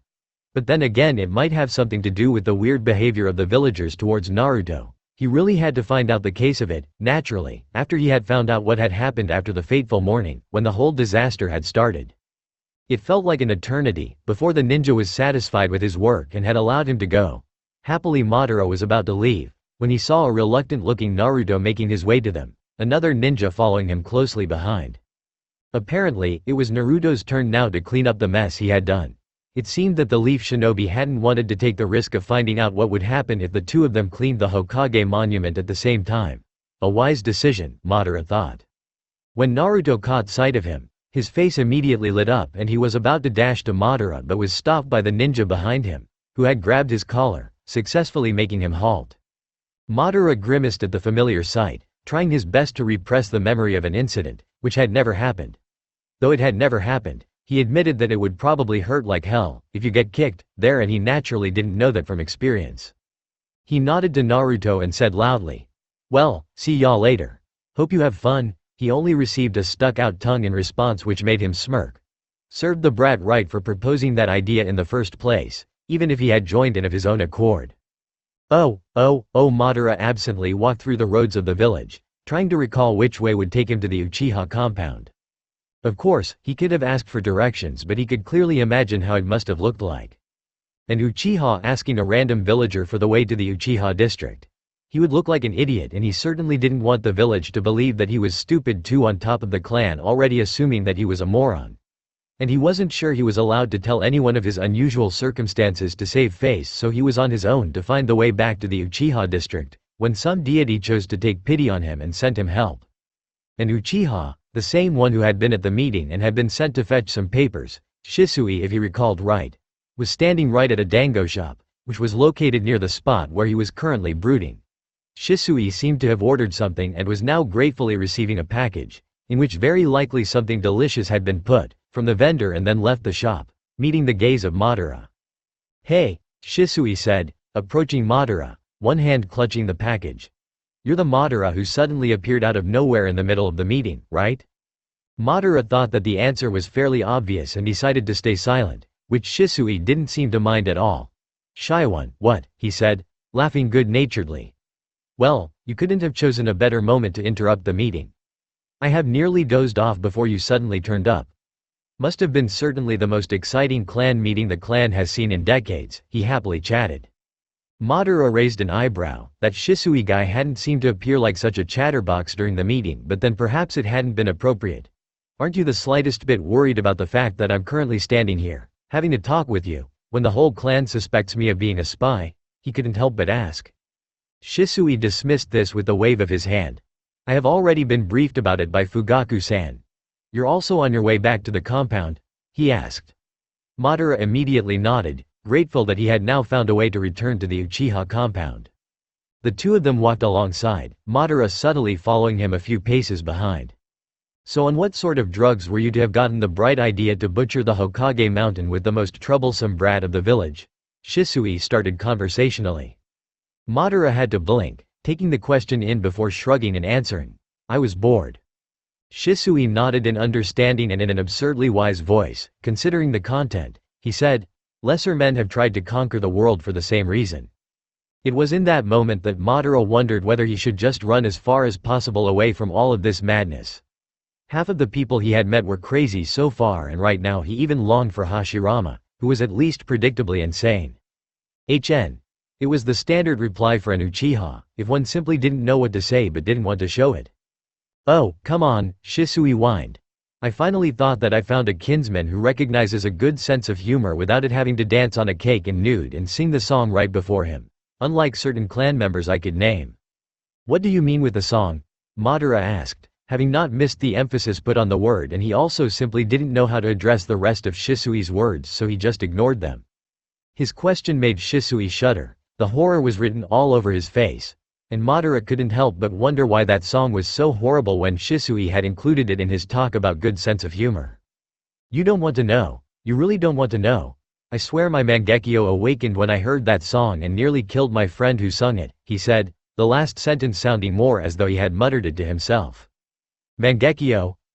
Never mind that, Shisui said hastily and added, to cover his slip of tongue, Fugaku would kill him if he heard that he had accidentally revealed one of the clan's greatest secrets to a near foreigner, even if he was an Uchiha. So I've heard that you're from another Uchiha clan. How's life there? Madara narrowed his eyes at the not-so-subtle change of topic but decided to let it go. He contemplated how much he should tell him before deciding that there wasn't much which needed to remain a secret. Well, my clan is a mercenary clan. We're hired to do jobs and get paid for it. Unlike your clan, we don't have a place where we've settled in.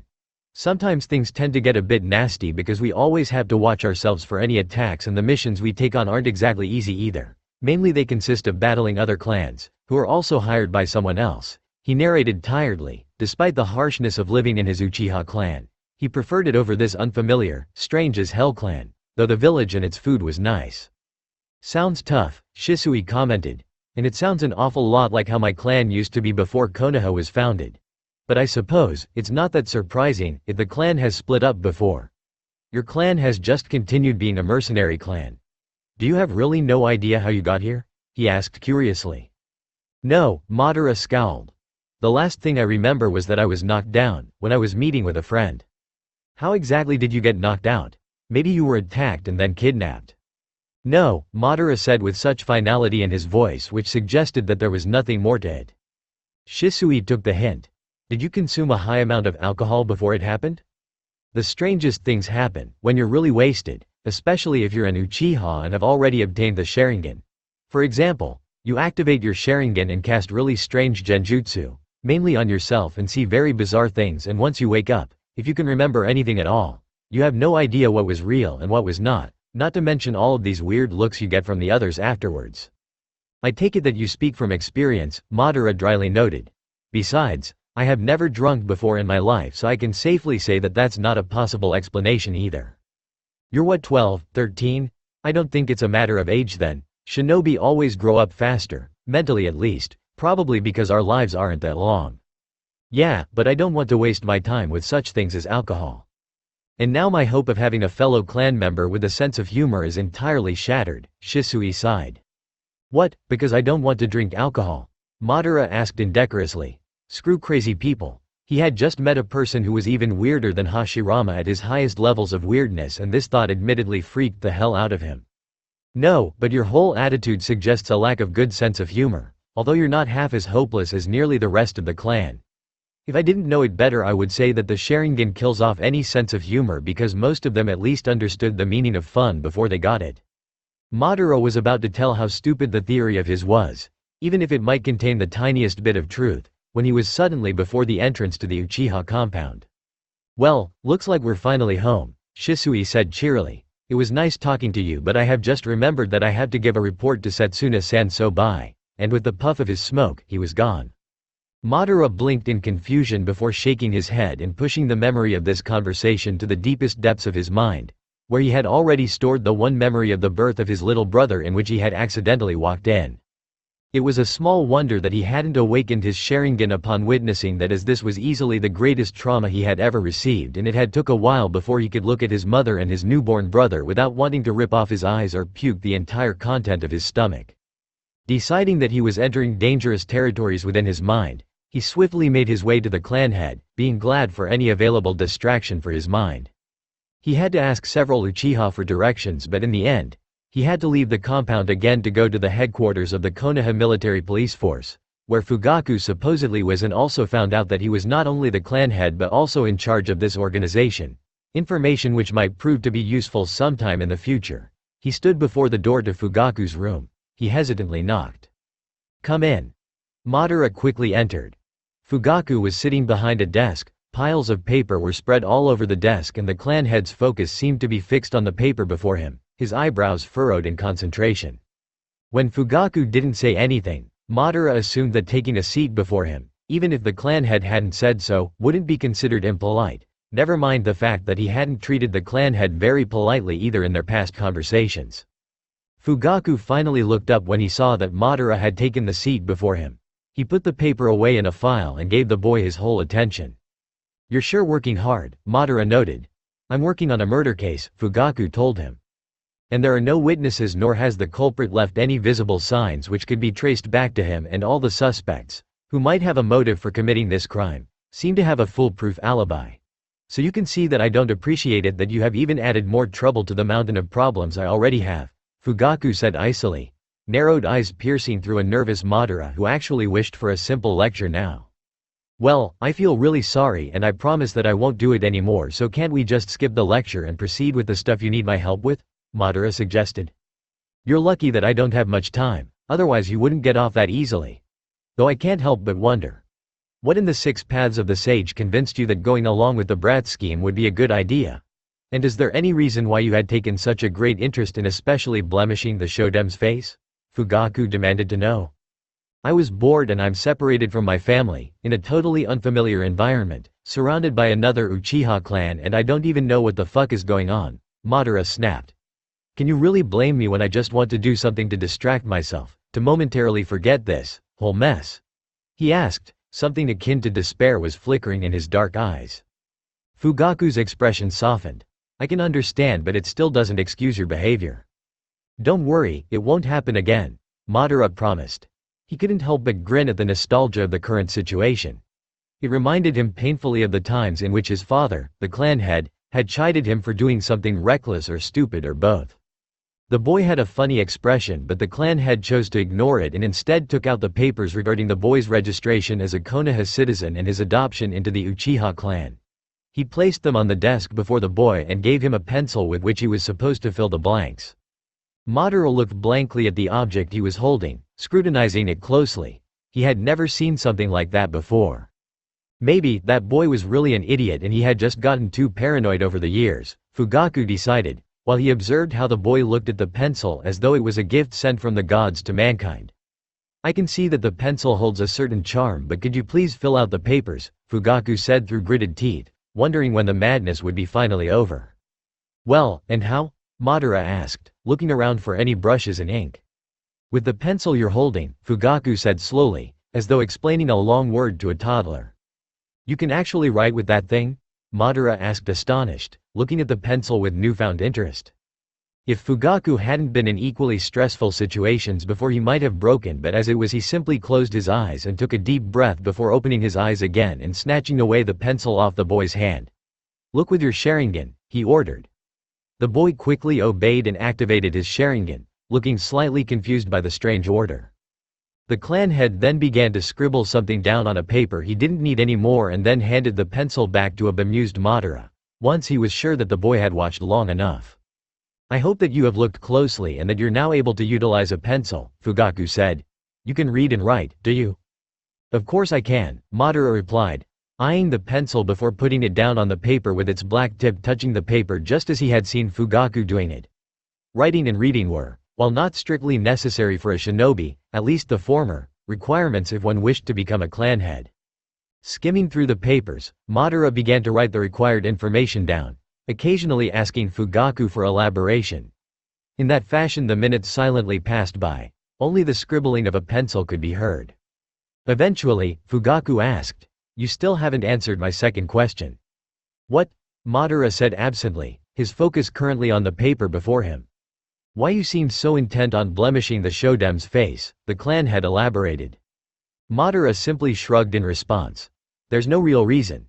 I just wanted to. Which reminds me." Madara's head perked up and he put the pencil down to meet Fugaku's gaze.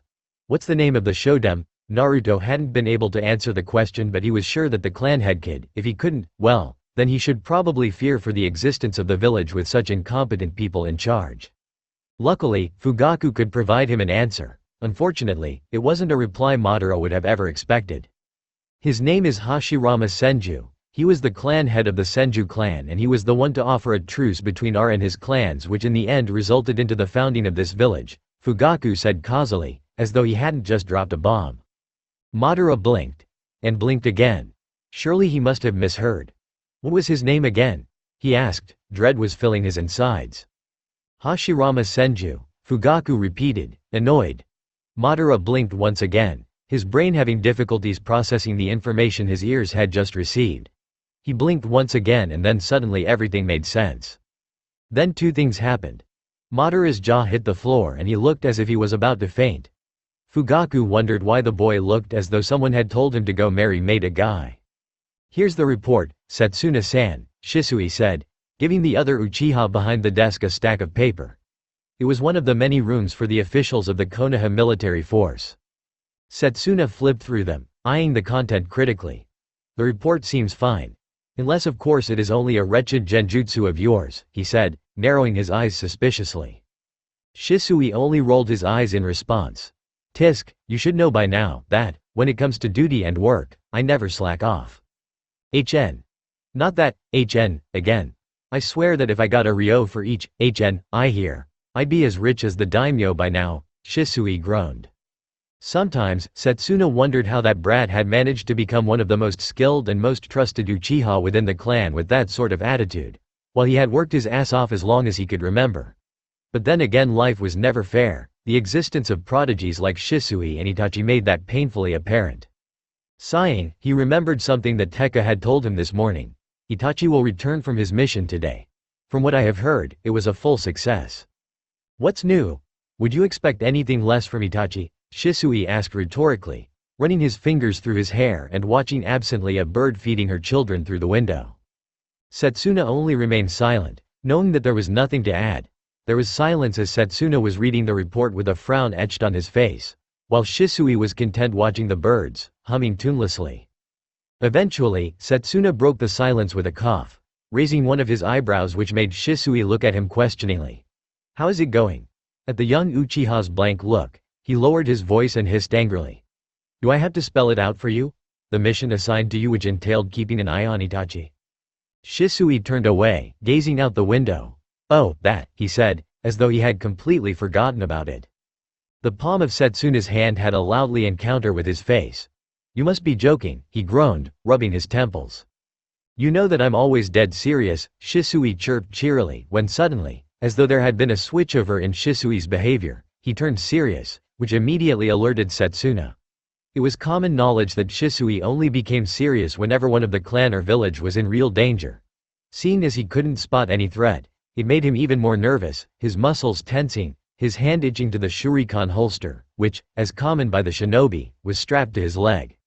Naturally, Shisui noticed the way Setsuna made himself ready for a fight, anticipating enemies charging in any second. Shisui let out a soft laugh, earning himself an incredulous look. There's no need to take up a fighting position. I merely wanted to tell you about my current observations, he elaborated, still chuckling lightly. Slightly embarrassed about his too quickly made assumption, Setsuna relaxed. Well, then tell me. Itachi has, as you must have noticed, devoted most of his time to the Anbu, which is only natural. Even for people twice his age, the first years of the Black Ops are pretty tough, and if he wants to get promoted, which would be a fortunate development for the clan and our plan, he cannot make a half-assed effort, he said quietly, inwardly amused by the twitch of his fellow clan member's eye muscle due to his unprofessional reporting. Little things like these made his efforts worth. Nevertheless, Setsuna argued, it is still suspicious. Have you noticed any encounters between Itachi and any of the village's operating forces or their subordinates which might have relayed their messages? No, Shisui said firmly. The lie slipped so easily off his tongue. It said a lot of how trusted the young Uchiha was that Setsuna immediately believed him, despite him being the best friend of the one he was supposed to watch. Indeed, in the usual case, Shisui would do his work correctly, even if it was his best friend. However, there was one thing preventing him from doing so. It felt utterly wrong. He knew of the coup the clan was planning, he knew what the possible consequences might be, and he knew that Itachi knew them too, and he knew that his best friend wouldn't just stand by idly and go along with the clan's plan. It would be against everything Itachi stood for, and the same applied to him. He loved the village as much as his father had. Kagami, a proud subordinate of the Naidame, Tobarama Senju, and every part of him screamed at the mere thought of raising a hand against it. The coup wasn't the right way to deal with the problem, however, nor was a massacre of their clan. Hokage-sama was desperately trying to figure out a way to handle it and find a possible solution without shedding any innocent blood. It was Itachi's job to buy as much time as possible, but eventually the coup would occur, if a peaceful solution couldn't be found. However, before the coup could happen, Konoha would strike, and it didn't take a genius to figure out whom they would use to clean up the mess. The only thing he could do now was to buy Itachi as much time as possible and to have faith in the village and the Hokage's decision. And if everything else went entirely downhill, well, he wasn't called the most skilled genjutsu user of the Uchiha clan for nothing. It could backfire, sure, but he was willing to take the risk, if it meant protecting the village. Shisui didn't know what Fugaku-san had in mind with that Madara boy, but he was sure that it had to be connected to the coup. Now if only he could figure out if the boy would be the last step before the coup happened and thus war, or if he could prove to be the key to the village and Uchiha clan's salvation. He liked the kid, but his sudden appearance gave him a massive headache, and he really didn't need that. After all, he had a village and clan to save. Oh Fugaku had already lost count of the many times he had wished that the boy simply had never stepped into his life, as this would certainly make his life easier, or at least it would spare him the great headache he was currently experiencing. Out of the blue the boy had suddenly started to scream at the top of his lungs, shouting, "Kai! Kai! Kai!" black tomos whirling madly in his blood-red eyes. Apparently, the boy was suddenly under the impression that he was under a genjutsu. He didn't know what brought up the sudden breakdown, certainly not because of him mentioning the name of the shodan, and to put it bluntly, he had no idea what the hell was going on or what he was supposed to do. That was when the boy suddenly ceased his mindless screaming, Sharingan still activated and something akin to despair and denial flickering in them. Even though Fugaku was the father of 2 sons, he never had to face the task of comforting a terribly frightened kid. And that was really how the boy looked in his eyes right now, before.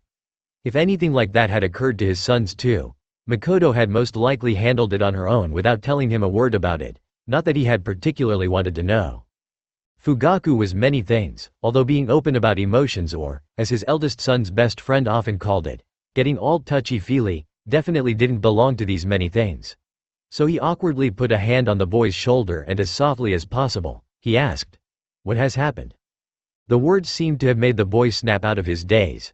His expression immediately became blank, emotions being tightly locked away. It bore an eerie similarity to Itachi. "I'm all right," the boy said, not even a shred of emotion belying his words. Fugaku decided to not press for more. If it later proved to be important, he'd ask him then. It didn't look as though he would get an answer anytime soon. "Let's finish this matter," the boy suggested. Fugaku nodded curtly and swiftly they went to work again, momentarily forgetting about the incident. As soon as they were finished and the paper were safely put into a file, he dismissed the boy, as he still had much work to finish. The boy left very quickly, leaving the clan head alone, who couldn't help but wonder if he should let someone supervise the boy, as the mental state he was in seemed to be fragile. However, his musings were rudely interrupted when one of his officers, Yakumi, barged in, excitedly telling him that they were onto something, which might give them crucial hints about the murderer's identity. Any thoughts about the boy quickly vanished, as Fugaku stood up and followed Yakumi, on the way asking him to brief him about the details. Madara was unsure of what he should think about the whole situation he was currently in. Loss was something he had experienced as long as he could remember. He didn't even remember his oldest brother's face. He forcibly shoved these thoughts away. Now was not the time to think about the implications of his unexpected displacement into the future. If he were to think about them, he had only allowed himself to think about it for a short time, and look at what had happened. He had nearly lost it in the clan head's office. Now the thing which he needed to do was to keep a level head. So he just regarded it like any other mission, which required him to assemble information. After he had confirmed that crazy theory of his, well, then he supposed he could allow his emotions to catch up with him, whatever that implied. Time travel. He was in the future. It sounded ridiculous and impossible. How was it possible? How had he traveled into the future without his knowledge? Was there any purpose behind it? And if yes, what was he meant to do? While he was mentally going through the possible explanations, he slowly made his way to the academy. Naruto had shown him the building earlier, and he was pretty sure that he had remembered the directions correctly. No one would find it suspicious if he asked one of the instructors for a short history lesson. Oh, Oh. Oh, oi, aren't you that boy who helped that Uzumaki brat with his latest prank? An instructor asked loudly as Madara walked through the hallways of the academy, unsure of how to proceed. Fortunately, it seemed as though the solution had been handed to him. Wait, Uzumaki brat? Realizing why the name had sounded so familiar before, he barely resisted the urge to slap his forehead. Of course, the Uzumaki clan, known for their mastery of seals and distant relatives and close allies to the Uchiha clan's greatest enemy, the Senju clan. How could he have forgotten? Well, if his theory were to believe, he could probably blame it on the fact that time travel wasn't good to his mind or memory.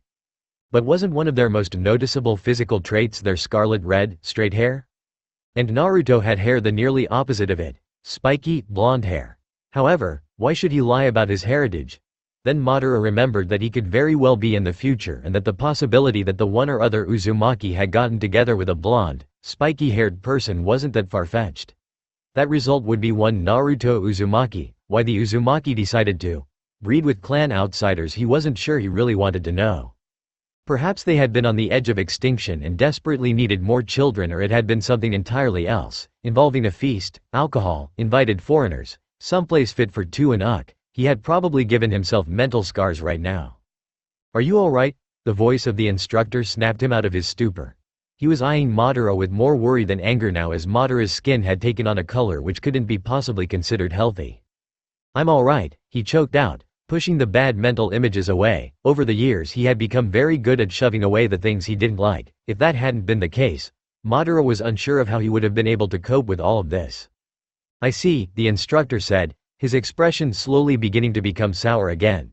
Like the other shinobi Madara had seen in this village, he wore a flak jacket, which as he noticed bore the symbol of the Uzumaki clan, and under it blue pants and a blue long-sleeved shirt which also bore the Uzumaki sign. What had the Uzumaki clan been up to also breed brown-haired Uzumaki?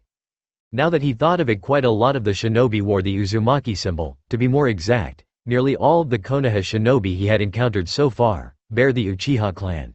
The village's shinobi couldn't possibly consist of so many Uzumaki? A hand waving before his face jolted him out of his rather disturbing thoughts. Tisk. Ignoring me, what, brat, the instructor growled. Sorry, Madara lamely apologized, and while he was at it, he continued his apology. I'm also sorry for causing such a ruckus with my action. It seemed like a good idea at that time. He bowed formally as his father had once shown him. The instructor's face considerably softened and he slapped the boy on his shoulder, making him nearly stumble. Well, kids your age have the most reckless and stupid ideas, especially the boys. Well, looking back at the things I have done at your age, he let out a laugh. Well, better not think about them. He paused, regarding the boy before him very closely, and then lowered his voice. Though I would advise you to keep away from Uzumaki, only trouble's coming from this brat. I think I know best with whom I want to associate with, Madara said rather coldly. No one, not even his own father, could order him to stop being friends with anyone, although his father hadn't known about his friendship with the Senju boy in the first place. Something inside him ached at the thought of his father, Tajima, and his friend, Hashirama. He quickly put his mind back on the current issue he had to deal with. If you know what you're doing, I won't stop you, the instructor said, crossing his arms. Is there any reason why you are wandering around here? He narrowed his eyes in suspicion, no doubt, thinking that Madara was up to no good again. I wanted to ask about the history of the village's founding, Madara said, only noticing now that he didn't even know of the village's name, if it had one. If anything, this only raised the man's suspicions. Why would you want to know about it, after you have practically spit on one of the most important parts of the village's past, the Hokages who helped build, flourish and protect this village? Inwardly, Madara winced at the way the instructor had called his little prank. He hadn't meant for it to come across like that. After all, he had a healthy dose of respect towards the dead. That wasn't my intention, he assured the instructor. And as a sign of goodwill, I am attempting to show that I do respect the Hokages, the leaders of this village, with trying to learn of their grand deeds, starting with Shodem-sama who has founded this village. The instructor snorted. I wonder what the Uchiha do to make their children talk all fancy and eloquent. But even for an Uchiha, you're pretty good at wording the things oh so nicely. Madara only smirked in response. A clan head's weapons was not only his kunai or his eyes in his clan's case, but also the words.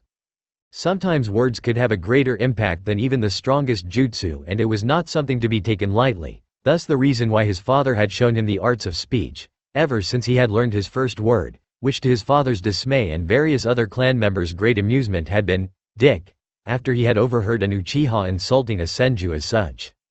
"Well, I suppose it won't do any harm to fill your head with useful things," the instructor, whose name he still not knew, said. He turned and with his hand gestured Madara to follow him. He led them to an empty room in which tables, seats and at the front a blackboard on the wall, at its front being a podium, could be seen. The instructor slumped into one of the seat. Madara took one with considerably more grace, which made the instructor roll his eyes and mutter something about clans and their need to act all high and mighty, which Madara ignored as he wanted to get the information as fast as possible. "Well, where to begin? I suppose I should start with how things were before the village system was introduced." Madara knew only too well of those times, having been a part of them only a day ago. "There were only clans," the instructor continued. "Many of them still exist up to this day, your Uchiha clan included.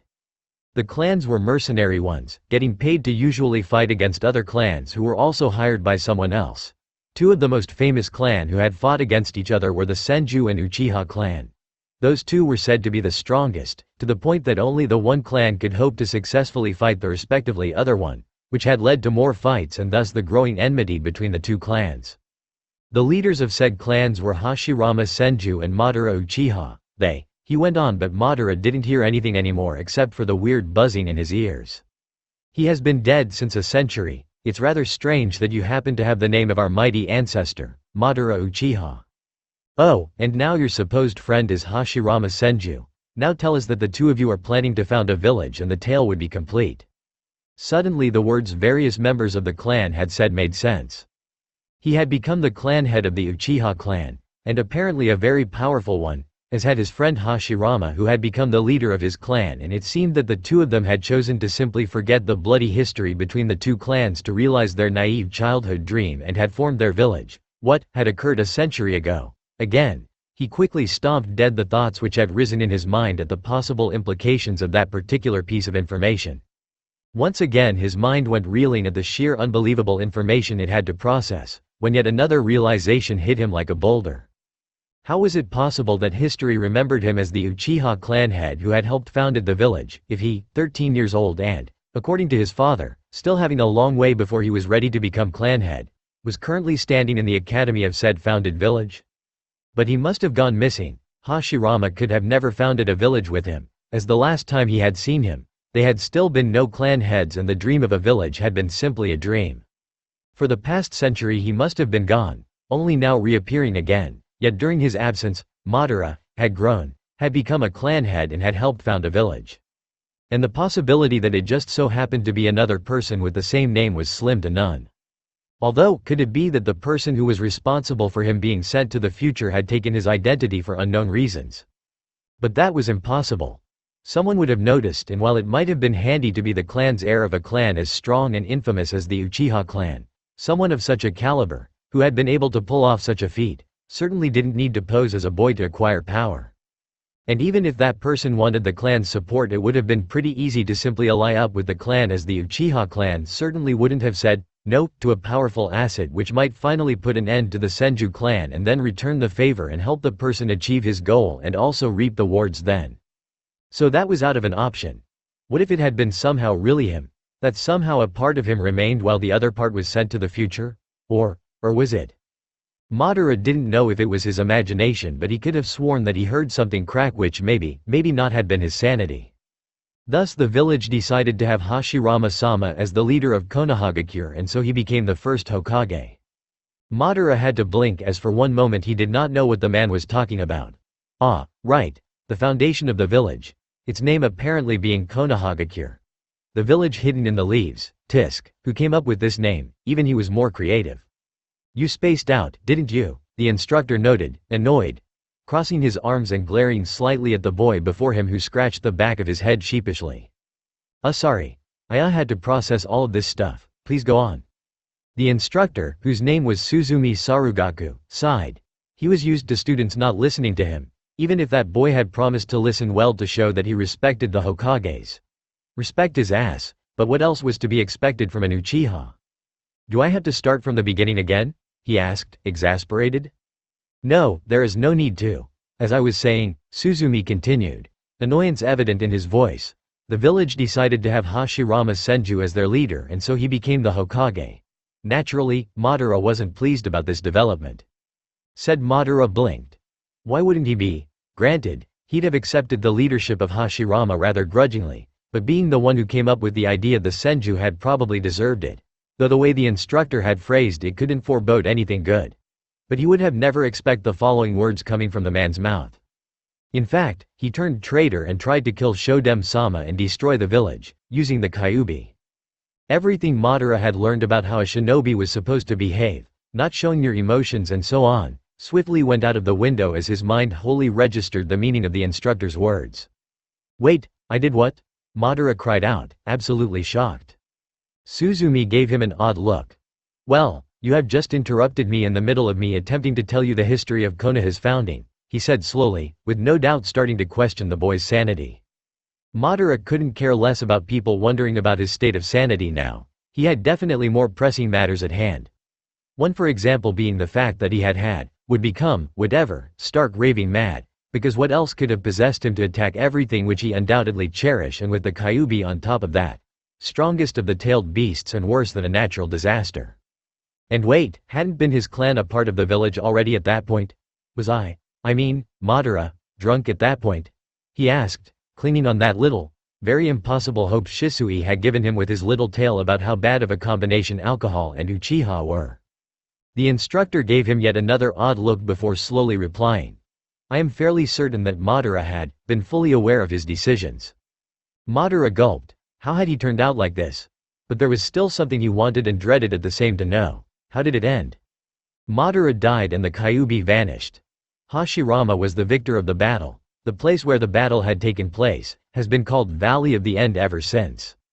He barely managed to stop himself from wincing because getting to know that you were killed by your best friend was slightly disturbing at best and highly horrifying and traumatizing at worst. He wasn't quite sure what it was for him. He couldn't really blame his friend for doing so, as he clearly had no other choice if Madara had really turned out to be a threat to the village. His skin turned green at the thought of how many he might have managed to kill before Hashirama had put an end to his insanity. Are you alright? Suzumi asked worriedly, once again forgetting his irritation at the boy for not paying attention. The color the Uchiha boy's skin couldn't be considered healthy. I'm alright, the boy assured him, his eyes haunted, and he immediately recognized that look. It was that look many genin had when they killed for the first time. Suzumi realized that whatever the boy had told him about his well-being had obviously been a lie, and despite him not really liking the Uchiha clan and especially the Kyuubi brat, with whom both the boy associated with, he was still an instructor at heart, and therefore it was his duty to care for the well-being of not only the academy students but also the well-being of all the children in Konoha. Obviously not counting that Uzumaki brat, because he was anything but a child. He reassuringly put a hand on the boy's shoulder. What's the matter? You can tell me, if you want. Madara barely resisted the urge to scowl. Now it was the second time today. Was he really that obvious? Apparently he was, as the instructor became even more worried at the lack of response. Softly pushing the hand away, he whirled around. Thanks for telling me about Konoha. I have to go now, he curtly said before he dashed out of the room, leaving a confused instructor behind who was wondering what was wrong with the Uchiha boy. What did the Uchiha clan do to give each of their children mental issues? He couldn't help but wonder. When Madara was sure that no one was following him, he slightly slowed his pace until he was only jogging. He had the key information now. The only thing which he needed to do now was to put this information to use, planning how he was supposed to go on from this point, the way it was expected from a respectable shinobi and former clan head. But there was something he had to deal with before he could do this, and that was the past and how it most likely was forever lost to him now. He abruptly came to a halt as something akin to a sob was threatening to escape his throat, and he doubled his efforts and ran as fast as his legs allowed him to, until he found himself in a deserted place of the village once again. Not far away the borders of the village could be seen. Slowly now, he made his way to one of the tree and crouched down. The shadows of the tree casted down on him. And for once Madara allowed his mental restraints to loosen up to fully accept and see the cold and bitter hard truth. With him being in far future, everyone he knew was now simply a matter of the past, forgotten and now in a place he couldn't reach yet. Everything which he had fought and trained for, until he'd collapsed from exhaustion, was useless now, as he did it for his clan. The clan he knew, the clan he had grown up in. The clan who had called him brat, although he was the clan head's son, until he had proven himself to be worthy to have his name remembered and used.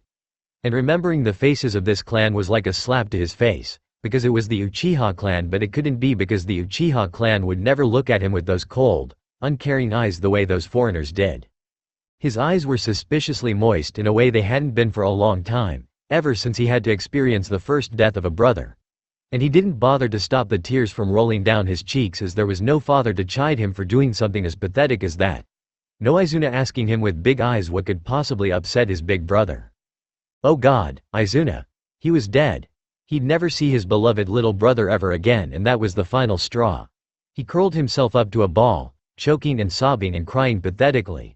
A part of him sneered at the pitiful sight of him, but he told this part to go burn in hell because he had practically lost everything: his clan, his future, his friend, Hashirama, his brother Izuna, whom he had sworn to protect, only to leave him behind in the past.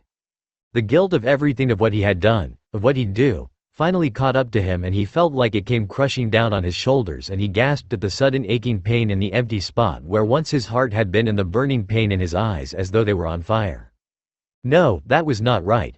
Somehow he had managed to remain in the past, or a part of him at least, only to turn into something he'd have never wanted to be, an insane monster, using another monster to destroy the very thing he'd have died for to protect, and had ended that his friend had been forced to kill him. Madara had that sudden urge to laugh hysterically because him just disappearing and returning in the future was better than the alternative, and knowing that was too fucking hilarious.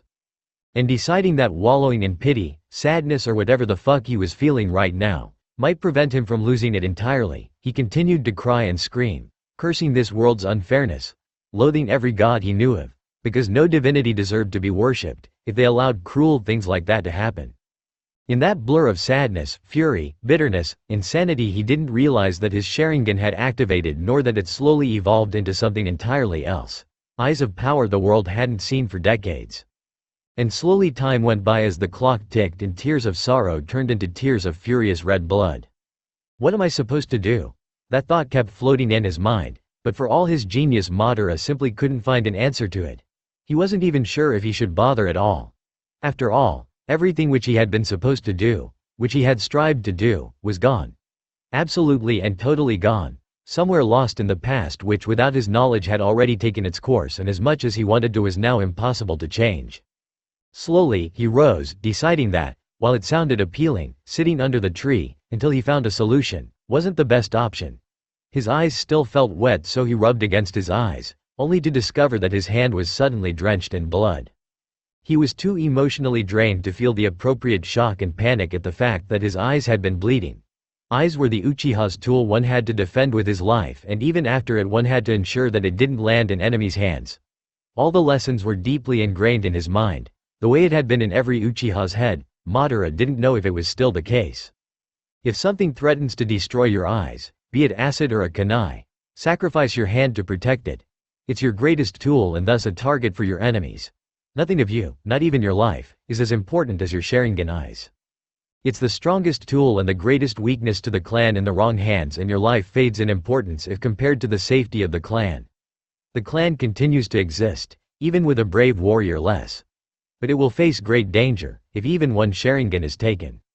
If taken captive or certain about your demise by the hands of the enemy, not only are you required to take your life, as is the custom for shinobi, but you must also destroy your Sharingan, so that it will be unable to be retrieved and used by the enemy. With great power comes great responsibility. The power granted to you by the Sharingan will make you a true member of the Uchiha clan, worthy to wear the crest, the fan, tamer of the fire, but it will also make you a shield to protect that power, a burden you have to take. Never forget that. In his opinion, it was an honor to do so, a risk gladly taken and a price happily paid in exchange for the possession of the Sharingan. He liked how the words sounded: powerful, meaningful, nothing to wonder or misunderstand about. Even if they basically said that your life is trash compared to your eyes, and that your life would become even more dangerous once you get your hands on them, and make sure the other hands wouldn't do so too.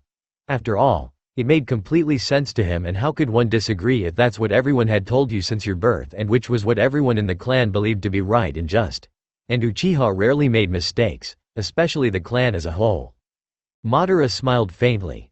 His old man had made sure that he definitely wouldn't forget. His smile quickly faltered though. Upon knowing these rules, he should have felt horror that those precious eyes of him were bleeding, but he only took it with a shrug. He felt simply too tired to also worry about that. If anything, it was probably a sign of how great his grief is. It somehow suited. Tears of blood. A hollow laugh escaped his throat. And after he began to laugh, he simply couldn't stop that foreign yet so familiar sound of laughter. So much for him trying to remain sane, unlike his adult counterpart. Madara, a voice hesitantly called. Startled, Madara whirled around. Apparently, he had been so deeply engrossed in his dark musings that he didn't even notice the appearance of another person. It was Naruto with his blonde hair, weird whiskers and those bright blue eyes looking at him with something akin to confusion, worry and shock. He couldn't blame the boy. Laughing manically, a hand drenched in blood and taints of bloody tears still on his cheeks would unsettle even grown men, not to mention a little boy. "What are you doing here?" Madara asked, sharper than he had intended to do. Naruto flinched slightly at the harsh tone but quickly caught himself. In a steady voice he asked, determination glittering in his eyes. "I wanted to see ya again cause I was done cleaning. So I searched for you really long. And then I saw you crying and then laughing." The blonde looked worriedly at him. "Are you alright?" Madara wanted to be left alone with his problems. What right had this brat to inquire? They barely knew each other, so why should he spit out all of his problems, the cause of his pain and sadness? What use would it be to him if he did in fact told Naruto? The boy couldn't provide him any comfort. That dense, bright, cheeky blonde wouldn't understand him.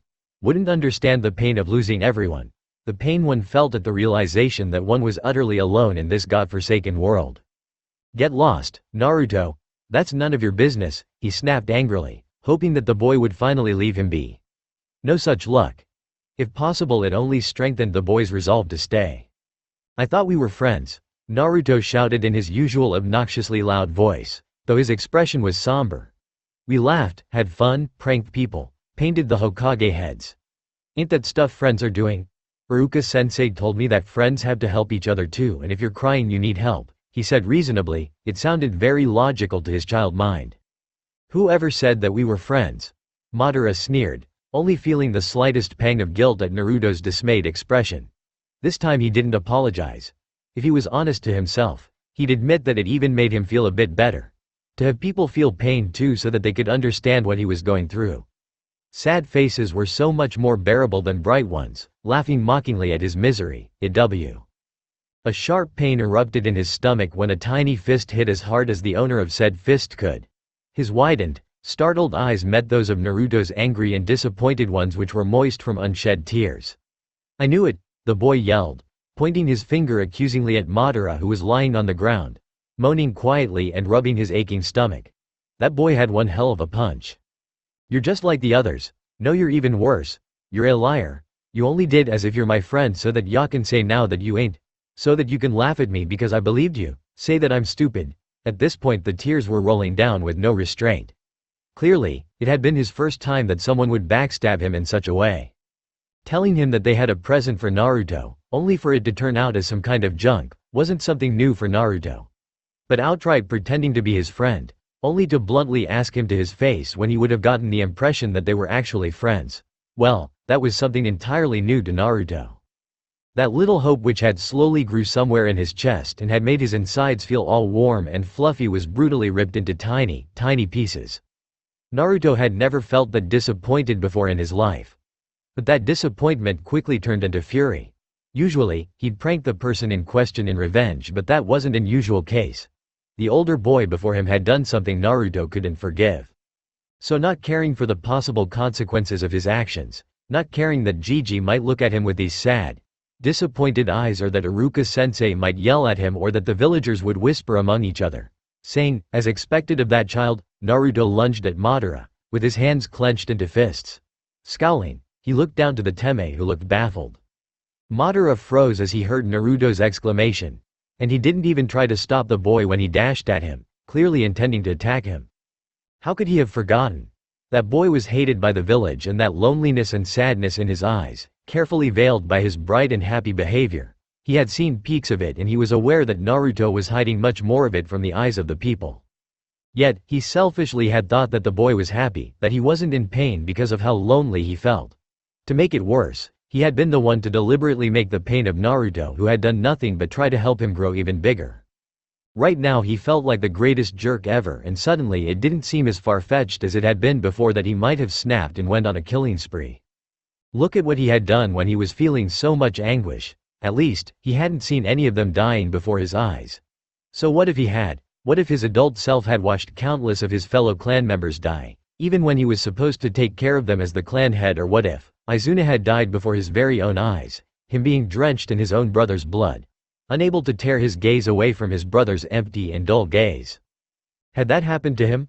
Was it because of that he had changed so much that he could barely recognize himself? Could he truly turn into something as evil and monstrous as his future self had been, because of the loss he had experienced? And a part of him, even though he wanted to deny it, said in a voice as clear as broken glass, "Yes, I would." Knowing the possible reason what might have prompted his change made him, instead of feeling understanding or horrified, only nauseous. While Madara had been thinking and coming to the horrible conclusion, he had barely registered the punches delivered by Naruto, who was sitting on top of him, punching his fists furiously against his chest. They lacked the first punch's strength and ferocity. It felt more as though Naruto was futilely and desperately trying to lash out not at him but at the unfairness of it all. The unfairness he had to experience in this cruel, cruel world. He was really an idiot for thinking that Naruto out of all people couldn't understand him and his current situation. As the blonde raised his fist to punch Madara again, he grabbed Naruto's wrist midway when it had already descended, making Naruto scowl at the sudden resistance and punch with the other hand, which was also stopped by Madara. Before Naruto could so much as yell at him or try to aim for his sensitive spot again, Madara rose, now being in a sitting position, making Naruto tumble to the ground, and pulled the blonde into a bear hug. Naruto tensed at the sudden body contact. The only one who did that was Gigi, and he liked him. That Madara dude definitely didn't belong to his rather short list of people he genuinely cared about and didn't mind being hugged by. He'd have long struggled out of the embrace if it weren't for the fact that the arms wrapped around him were as tight as a grip made out of iron. He scowled, trying his utmost best at ignoring that little part of him, which was but a little, lonely and frightened boy, which enjoyed the hug and the surprisingly warmth exuded by the Uchiha and which wanted to snuggle even closer up against him. Gigi wasn't as warm as him. Madara frankly had no idea what possessed him to give the boy a hug. The last time he had offered that sort of comfort had been when the last of his elder brothers had died in battle. At this time Izuna had been big enough to realize that he'd never see their big brother again and had cried and cried. Not knowing what to do, he had done the same thing his long-deceased mother had done. When he had been little and very sad, he had hugged him. And for some very strange reason, it had not only comforted his little brother but himself. Just as it was in this case too. The sight of these two boys was perhaps even more bizarre than that of their very first encounter. The two of them embracing each other, drawing comfort out of the other's presence. And somehow, something inside of them was repaired and fixed a little. It was strange indeed, that those two boys would from this day on share a bond of mutual understanding. Trust and true friendship would come later, but nevertheless the fact that this encounter, this bonding was miraculous, unexpected, wonderfully impossible remained. In another place, in another time, those two boys would have faced each other for the first time far later, on opposite sides. They would have been as different as day and night, and to only suggest that there was something akin to mutual understanding between them would have been laughable and ridiculous, something to quickly dismiss. Not in this time or place though. After what felt like a blink of an eye, yet felt like an eternity at the same time, they simultaneously broke apart, and equally simultaneously both of them leapt to their feet, staring into each other's eyes. "I'm sorry," Madara finally said. "I just had a very shitty day," he sighed, running his hand nervously through his messy hair. Naruto nodded in apparent understanding. "Yeah, I had one too," and then pulled a face. Seeing that, Madara cracked a smile which made the blonde in turn smile one of his overly bright grins. Then he hit Madara squarely in his face, making him stumble. Rubbing the bruised spot on his face, Madara reluctantly admitted, "I supposed I deserved that one." "Course you do," Naruto agreed loudly, his grin now positively splitting his face in half. "Don't push your luck," Madara mock growled, giving him one of his finest Uchiha glares which only served for Naruto to stick out his tongue. And just like that their friendship had overcome its first obstacle. Oh, maybe he was getting too old for this job. Of course, Fugaku was nowhere near as old as Sarutobi, but that old man had been supposed to retire for a long time. Unfortunately, none of his sons were in any shape or form ready to inherit the position as the clan head or the police chief. The latter was officially not a position meant to be heritable, but as it was in most cases, in reality or unofficially it was. The murderer had been successfully caught, thanks to a drip of blood which had been far too wide away from the corpse and where most of the blood was spilled, and had drawn a keen-eyed Uchiha officer's attention, who had come to the conclusion that it might be the murderer's blood, as things pointed out to the fact there had been some sort of struggle between the victim and the perpetrator, the former probably managing to hurt his killer before his death. After a quick blood test and comparing the results to already existing files of past criminals, they had luckily found a matching file, and discreetly they had headed to the suspect's supposed location. The supposed murderer had been charged for attempted murder once but had somehow escaped his deserved punishment with only having to spend half a year in prison. The main suspect was only a civilian though, so it had been easy to incapacitate him and then put him under a genjutsu with a Sharingan, drawing the vital information out of him. Seeing as the man clearly did not know of any methods against genjutsu, the information was soon out, proving that the man was indeed the perpetrator, as he knew things only the murderer could know of. The victim's family had been notified and the man put in prison until a proper punishment was decided, and yet again another case file could be put in the shelf of solved cases. It was only then that he realized that he had just used several methods to solve the case which could also easily deal with his problem concerning the boy's identity and the validity of the boy's claims. As soon as his shift was over, if it wasn't an absolute emergency, he'd never leave earlier and call it a day. He'd go find that boy and drag him to the KMPF headquarters and run a blood test and a memory check, and if it was truly confirmed that the boy was who he claimed, well, one problem less, only another 100 more to go. However, if that didn't work, he might have to rely on the torture and investigation force to get the necessary information out of the boy.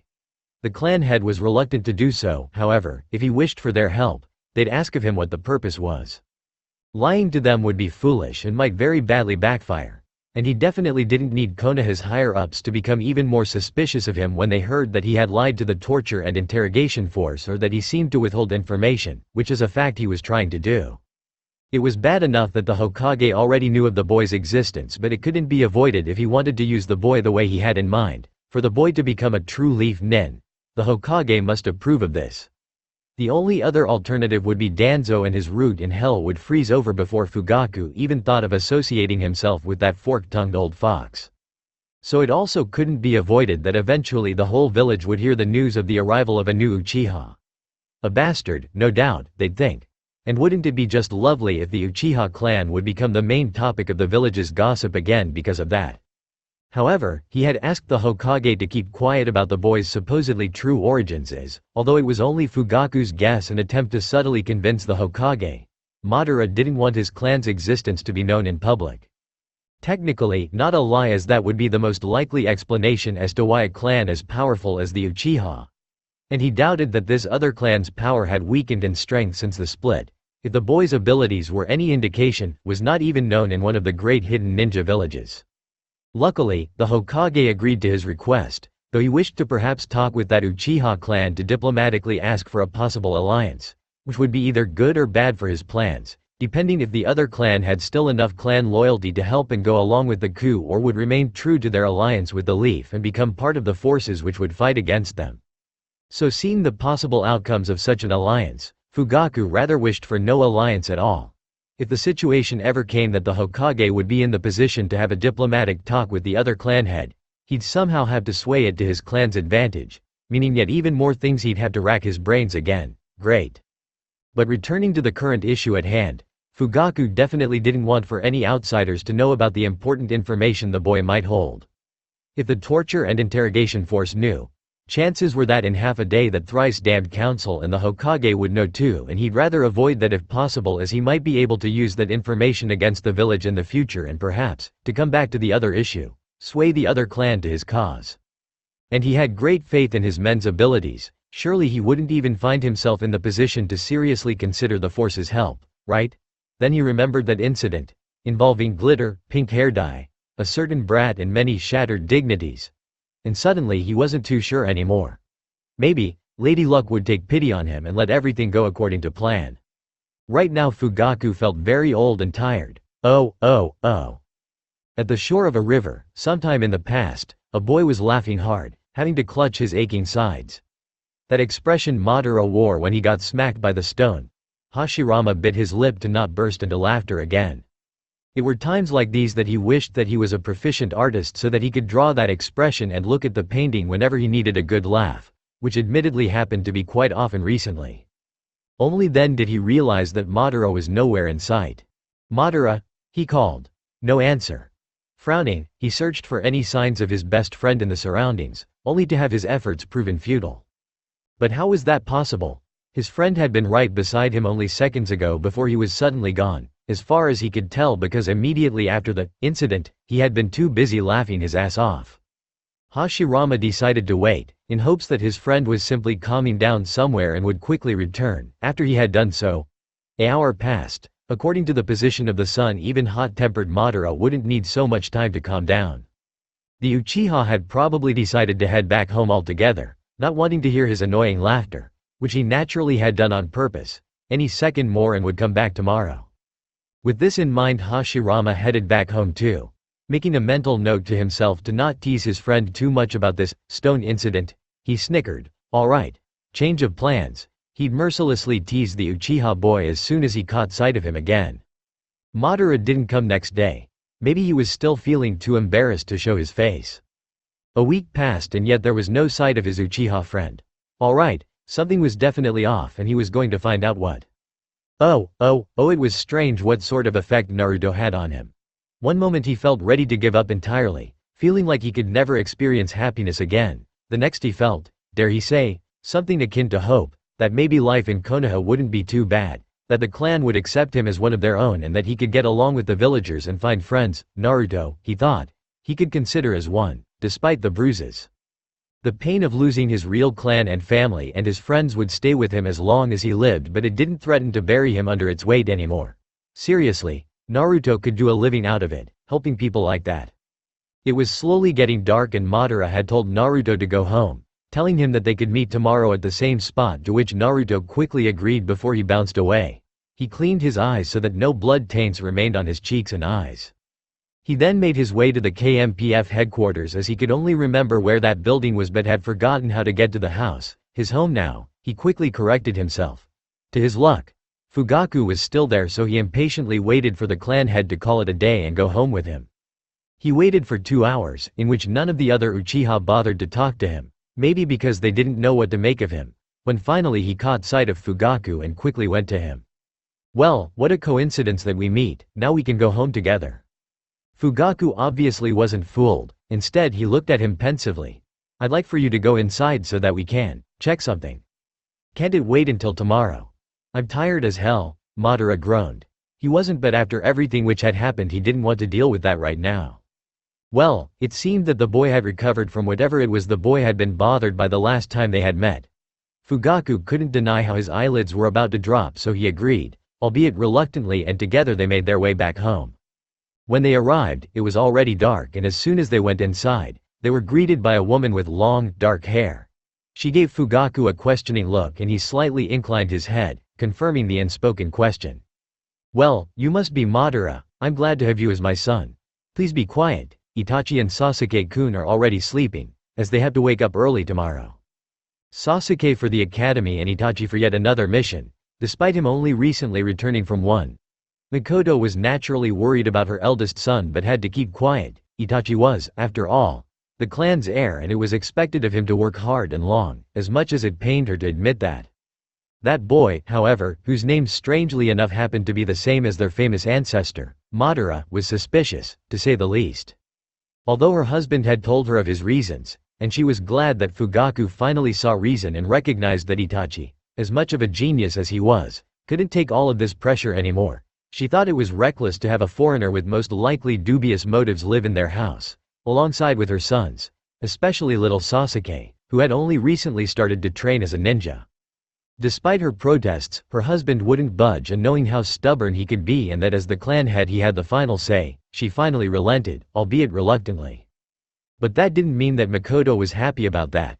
So behind her welcoming and warm facade, she warily scrutinized the boy before her. using her slightly rusty ninja skills to search for any hints of threat he might pose. The boy must have noticed, as he fidgeted nervously, although he was trying to keep his expression blank. Her expression softened. He couldn't have been much older than Itachi. "Would the two of you like to eat something?" she softly inquired. Fugaku shook his head. "No, I shall go to my room now." Which meant that he was too tired to eat anything and that he wanted to go to bed as soon as he could. Makoto nodded understandingly. The only reason for this farce was that he didn't want to show any weaknesses before the boy. She turned to Madara. "And what about you?" The boy looked startled, but he quickly recovered. I don't feel like eating anything, but thank you." Once again Makoto nodded, acting like the dutiful housewife she was supposed to be. "I have prepared your room, Madara-kun. There are no personal items of yours inside, as you don't have any in your possession as far as I know, though I still tried to make it as comfortable as I could. Have a good night, and please do not hesitate to ask if there is a problem." "Thanks," Madara muttered, looking slightly embarrassed, his face flushed.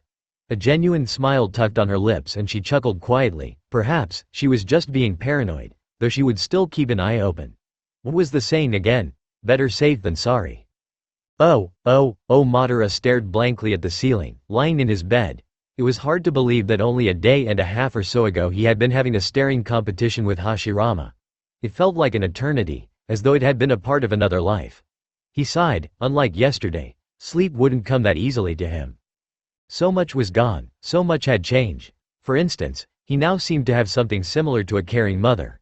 He seriously didn't know how he was supposed to act. His mother had passed away shortly after giving birth to Izuna. He had stopped blaming his little brother for his mother's death for a long time. It was hard not to if you had to take care of your infant brother, and being cruel to said brother felt like kicking a puppy, then throwing it into a fire and eat the remains of it.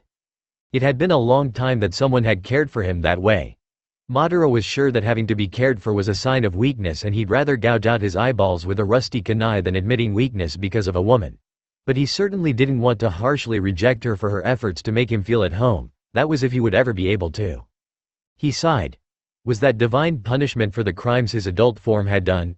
If it was, the punishment was fairly effective. Very torturing and scarring to his mental psyche indeed. Madara closed his eyes. He'd have to think positive, like his friend Hashirama would have been if put in his shoes. There was a slight pang of pain as he recalled that his friend was dead and had most likely only felt animosity towards him until his death. No, think positive. He had a friend, Naruto, who sort of reminded him of Hashirama. The clan was still there, even if he knew none of its faces. He also sort of had a family, supposedly a grumpy father, 2 brothers and a mother. Not too bad, even if they could never replace his true family. Then there was the fact that he'd become extremely powerful, even if he had went insane later on. Not only did he seem to be famous, even after a century, which in the shinobi world to be still remembered meant that he must be some kind of legend, but he had also managed to control the Kyuubi. Granted, the way he had put that ability to use was disgusting and horrible, but if one looked at the ability only, well, it was sort of awesome and cool, for lack of better word, to have the most powerful Biju do his very bidding. At that time, he had simply been unable to appreciate this fact because of, well, obvious reasons.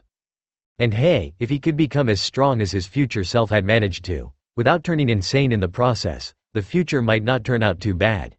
And while he wasn't exactly religious, he might be able to see his clan and his friend in the afterlife again. And with that in thought, Madara slowly drifted off into peaceful slumber. The sun was shining through the window, its rays of light stirring Madara awake. Slowly, he rose, rubbing the tiredness out of his eyes and yawning loudly. He was in the bedroom Fugaku's wife had offered him. He still had no idea what her name was. He could feel the bitter taste of disappointment on his tongue. No matter how real it all felt, he simply couldn't shake off the feeling that perhaps everything had been just a dream and he'd wake up right beside his little brother. Sighing, he jumped out of the bed and made his way downstairs to the room where a tasty smell was coming from. "Ah, good morning, Madara-kun. Have you slept well?" The woman greeted her warmly. She was forming rice into little balls and gestured to him to take a seat, which he quickly did. "Morning," he said, trying his best to hide his comfort. He still had not found a good solution to his little problem regarding the woman and the preservation of his dignity. "I slept quite well." Nodding and smiling, she placed the rice balls which she had just made on a plate before him and poured milk into the cup which had been already standing on the table. "I'm sorry for the rather simple meal. I was currently cooking a soup for a sick aunt of mine and have forgotten to make breakfast for you too. It was quite hectic this morning." "How come?" Madara asked between munches and bites, only belatedly realizing that he might come off as rude. "Well," she said, sitting down on the seat opposite him, across the table. "Itachi was sent to a mission and he had to wake up early today, but I managed to make him something to eat before he went away. Fugaku told me that he wouldn't return until late evening, so I made him breakfast and enough snacks to prevent him getting hungry during the day. Sasuke-kun overslept because he had been training until evening yesterday, and I've forgotten to make him something because I was still busy cleaning up the mess I have made while I've cooked for Fugaku. So I had to make him something quick to eat which he could eat on his way to school." She let out a sigh. "Then I remembered that I wanted to visit my aunt today and give her favorite soup. She swears that she doesn't need any medicine as long as she can eat her soup," she said, chuckling lightly. "This is also the reason why I've forgotten to make a breakfast for you. It was so busy today, it simply slipped my mind." Madara waved his hand dismissively. "I really don't mind. So everyone, except us, has already gone?" "Yes, this is correct," the woman nodded. "I am also supposed to relay a message from Fugaku, telling you to meet him in his office today. He didn't state any exact time, so I think you are free to visit him whenever you see it fit, as long as it is today, of course." Madara rubbed his chin absently, having already finished the little meal. "Hadn't Fugaku mentioned something like a check yesterday? Did he say why I'm supposed to meet him?"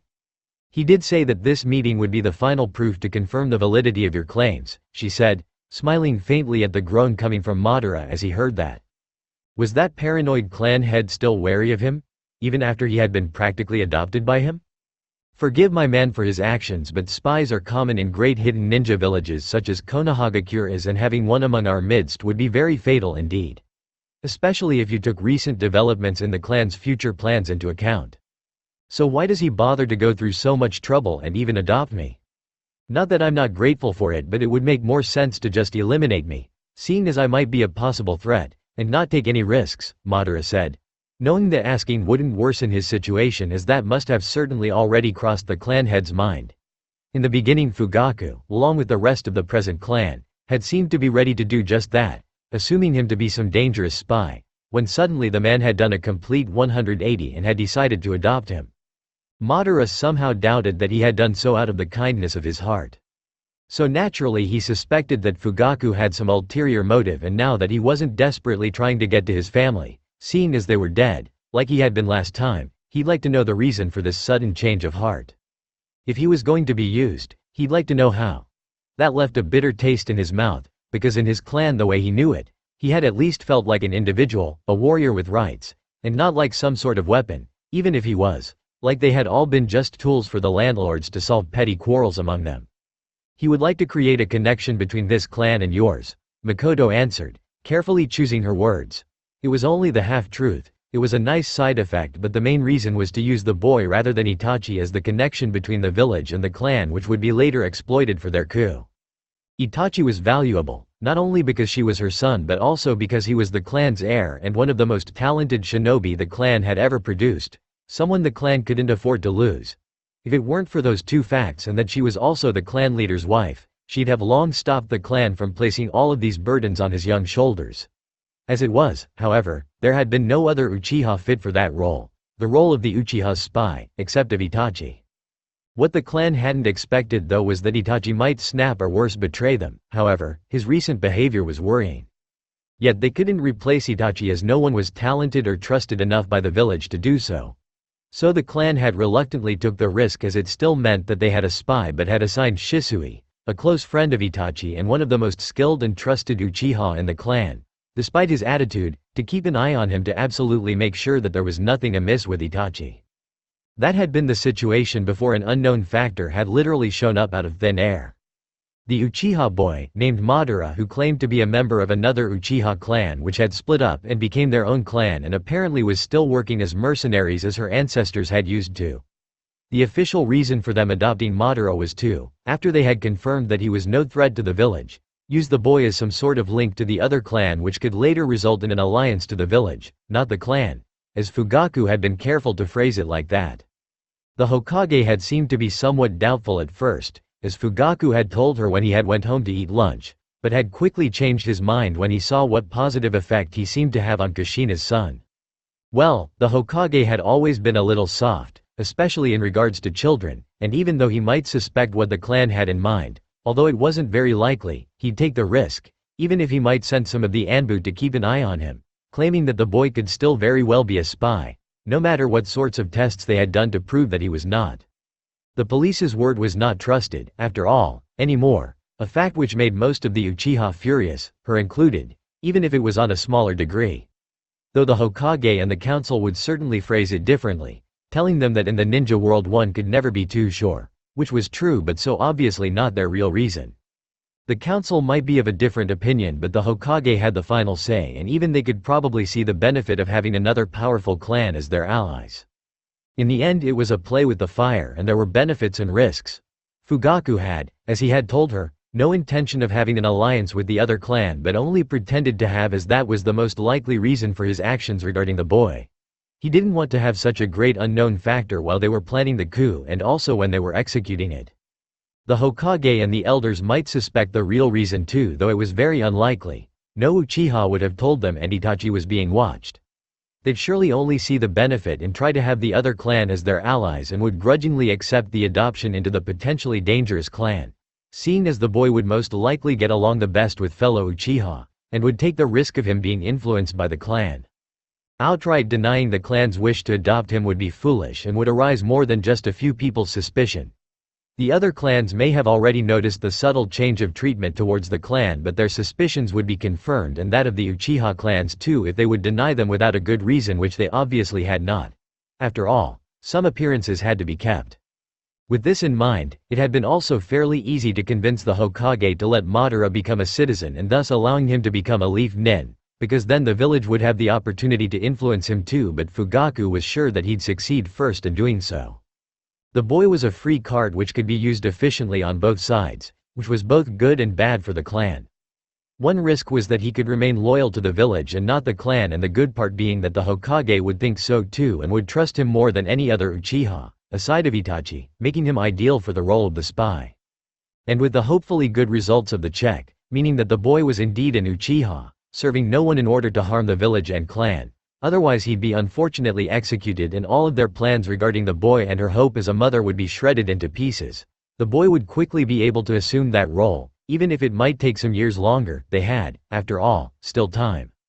Of course, one might argue that basically keeping a member of the clan, whose clan you wanted to be allied with and whom you would use as the linking point, a prisoner, and doing tests on him and adopt him into the clan and make him a ninja of the village, without even the slightest inclination on the boy's part, wasn't exactly the best start to an alliance. But they had good reasons, as the boy had suddenly appeared out of the blue and many facts had simply pointed to the fact that he might be a spy, so the other clan would surely understand them doing that and them having to keep the boy in the village to prevent him relaying information to enemies. They'd surely be happy that they didn't just lock him in a cell, as they could have easily done, but had instead went out of their way and even tried to include them into the village.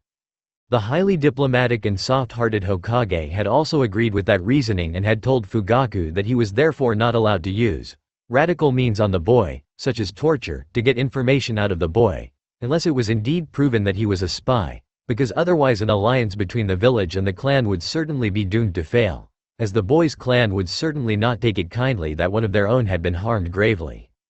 And it was very difficult to erase a victim's memory of torture, and if it indeed succeeded there would be other marks on the mind which the clan would also notice, especially with their Sharingan of theirs, and would also question the reason of that, which would lead to the same aforementioned result. In short, no alliance, and in the worst case scenario, if the boy was truly important, even to a war with the other clan, which would be, despite their most likely bigger numbers and strength, not in the village nor Uchiha clan's interest. Fugaku had accepted that quite easily, as he did not want to antagonize the boy, seeing that he still needed him as a spy, which he could only be if the clan gained the necessary trust to give him the task, which they certainly wouldn't have if the boy hated their guts. The Hokage could have, of course, demanded to also have the Konoha interrogation and torture force have a look on the boy, but why would he do so? Didn't he trust the Konoha military force? There had been things like that before, in which the Hokage and the council had took matters into their hands, even though it had been supposed to be the Uchiha's task, but it had never been in such an obvious way, and Makoto was sure, and so was her husband, that the Hokage wouldn't start to do so now, Not now, when the clan seemed to have already realized what exactly was going on, and doubting the KPMF's abilities in such a blatant way would have been the final straw. The old man would have to be content sending Anbu to keep an eye on the boy, as that was the thing Fugaku could compromise on.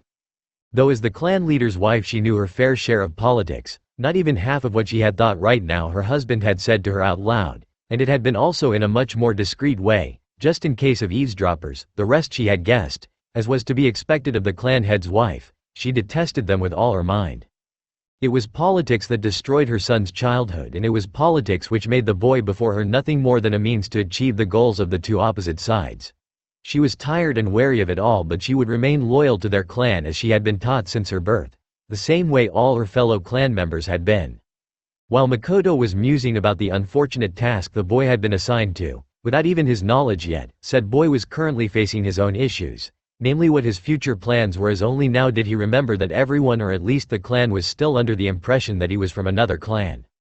Obviously, telling them who he truly was would not go down well. Either they would not believe him, hell, he had only done so because denying it was just downright stupid, what with all the proofs. Or worse, they would believe him and would accordingly treat him, for example execute him for his past crimes. Namely letting a freaking demon wreak havoc in the village and attempting, and failing, to murder the past Hokage. And even if that was not the case, he doubted that he'd like whatever his clan or the village as a whole had in mind, once they found about his true identity. So revealing his true identity and anything involving it, like time travel, was out. He'd have to stick to his other Uchiha clan story. Now, Madara had several problems. The first one being that the village would like to have an alliance to a clan which simply did not exist, using him for that purpose. The second one was closely linked to the first one. If he recalled right, he had requested to be allowed to visit his family and thus the other clan for a last time before having to do whatever the hell they wanted him to do. Although he had first suspected that they just wanted to make sure that he couldn't reveal some village secrets or something along these lines to enemies, as guards would be sent with him, no doubt watching him with a hawk's eye. However, he couldn't visit a family who had died a long time ago, and suddenly changing his mind out of the blue and saying that he didn't want to go visit his family anymore would be odd, considering how desperate he had been when he had done the request. And since they still trusted him as much as an Uchiha would trust a Senju in his times. They'd inquire for his reasons and then he'd be forced to lie, and he was sure that he'd let something slip, and then they would be absolutely sure about him keeping something secret and was thus a spy, and then he'd be tortured for information and then executed, either for being a spy, if they hadn't managed to make him speak, or kill him for being the first ninja to betray the leaf, or do even worse things to him.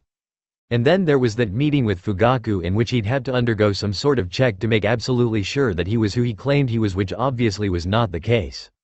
So even if his lie, which he hadn't known it was one, as at that time he had believed so too, wasn't found out, which it would be as soon as it was clear that his supposed family visit couldn't take place due to there being no family to visit, Madara would be still fucked if that check managed to get the truth out of him. Great, no matter what happened, it would either end with him being locked in a cell, dead, or even worse off. He was a genius, yes, but no miracle worker, and even though he had basically nothing to lose, he would still prefer being alive.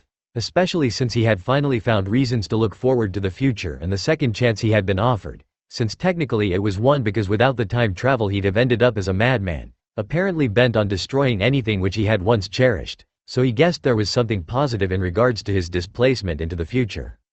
Kami-sama, what the hell was he supposed to do? Both of the Uchiha's dark musings were interrupted, when a knock on the door could be heard. Makoto quickly went to the door and opened it. A rather old man with slowly graying hair stood before her, holding a rather huge packet in his hands. "Ah, Tadashi-san, good morning. Are those the clothes?" she asked, eyeing the packet. "You really shouldn't have troubled yourself. I could have gone and fetched them myself." Tadashi let out a laugh. "I might not be the youngest, but I'm still young enough to spare the clan head's wife the trouble of having to do the collection." He then gave her the packet, while looking over her shoulder and caught sight of Madara. "I'm supposed the clothes are meant for him?" Madara certainly didn't like the tone the man had used when talking about him. The woman seemed to notice, if the slight narrowing of her eyes was any indication, but she kept any remark regarding this to herself and nodded. "Yes, thank you for making and delivering them to me." "It's a pleasure to do so for the clan leader's wife," Tadashi said, bowing slightly. "I shall leave then, goodbye." "Goodbye." As soon as he was starting to make his way to wherever he wanted to go, she closed the door again and with a beaming smile, which if he was honest to himself gave him a bad feeling. She went to Madara and handed him over the packet which he was eyeing warily. "What's that?" he asked, not quite sure if he even wanted to know. "Your clothes, of course," she said, still with that infuriating smile on her lips. "You can't just always wear the same things." "How do you even know if they fit?" Madara asked, opening the packet, after he had laid it down on the table, and took a piece of clothing out, which happened to be a navy blue, high-collared shirt. On the back the Uchiha fan was proudly put on display. And as far as he could see, there were not only those shirts but also dark trousers, and in a separate box put in the big packet seemed to be a pair of blue sandals. The kinds which everyone in the village, at least the shinobi, seemed to wear. "You're roughly about the same size as Itachi," she explained, observing how Madara took out more pieces of clothing and eyed them curiously. "You can go to your room and change your clothes now, if you want to, they are already washed." "Yeah, I will do that," Madara said. The clothes he currently wore were after all not exactly fit for battle and didn't show to which clan he belonged to. Obviously, as in his time, one only wore his clan's crest in battle. "Thanks," he quickly added.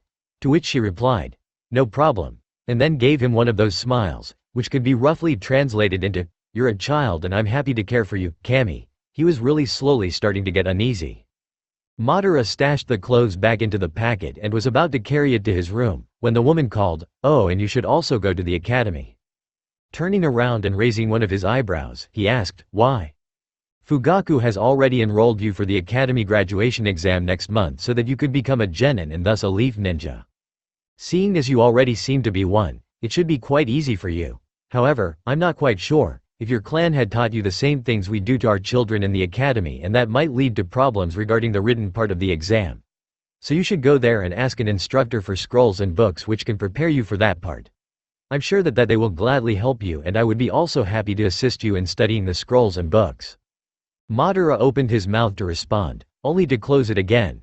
Although he didn't mind becoming a leaf nin, seeing as there was nothing else he could really do, he couldn't believe how they simply decided those sorts of things without even asking him for his permission or even talk about it with him at all.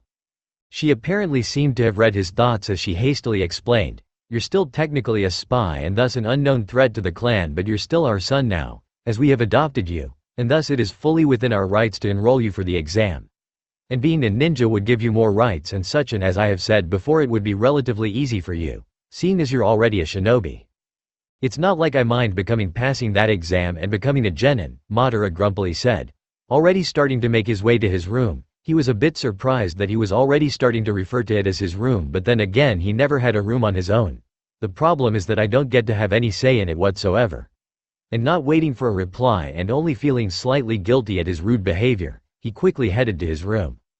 As soon as he was dressed in a navy blue, high-collared shirt and simple black trousers, reaching down to up to wear the blue sandals he now wore, he exited the house in the ninja way, meaning that he jumped through the window.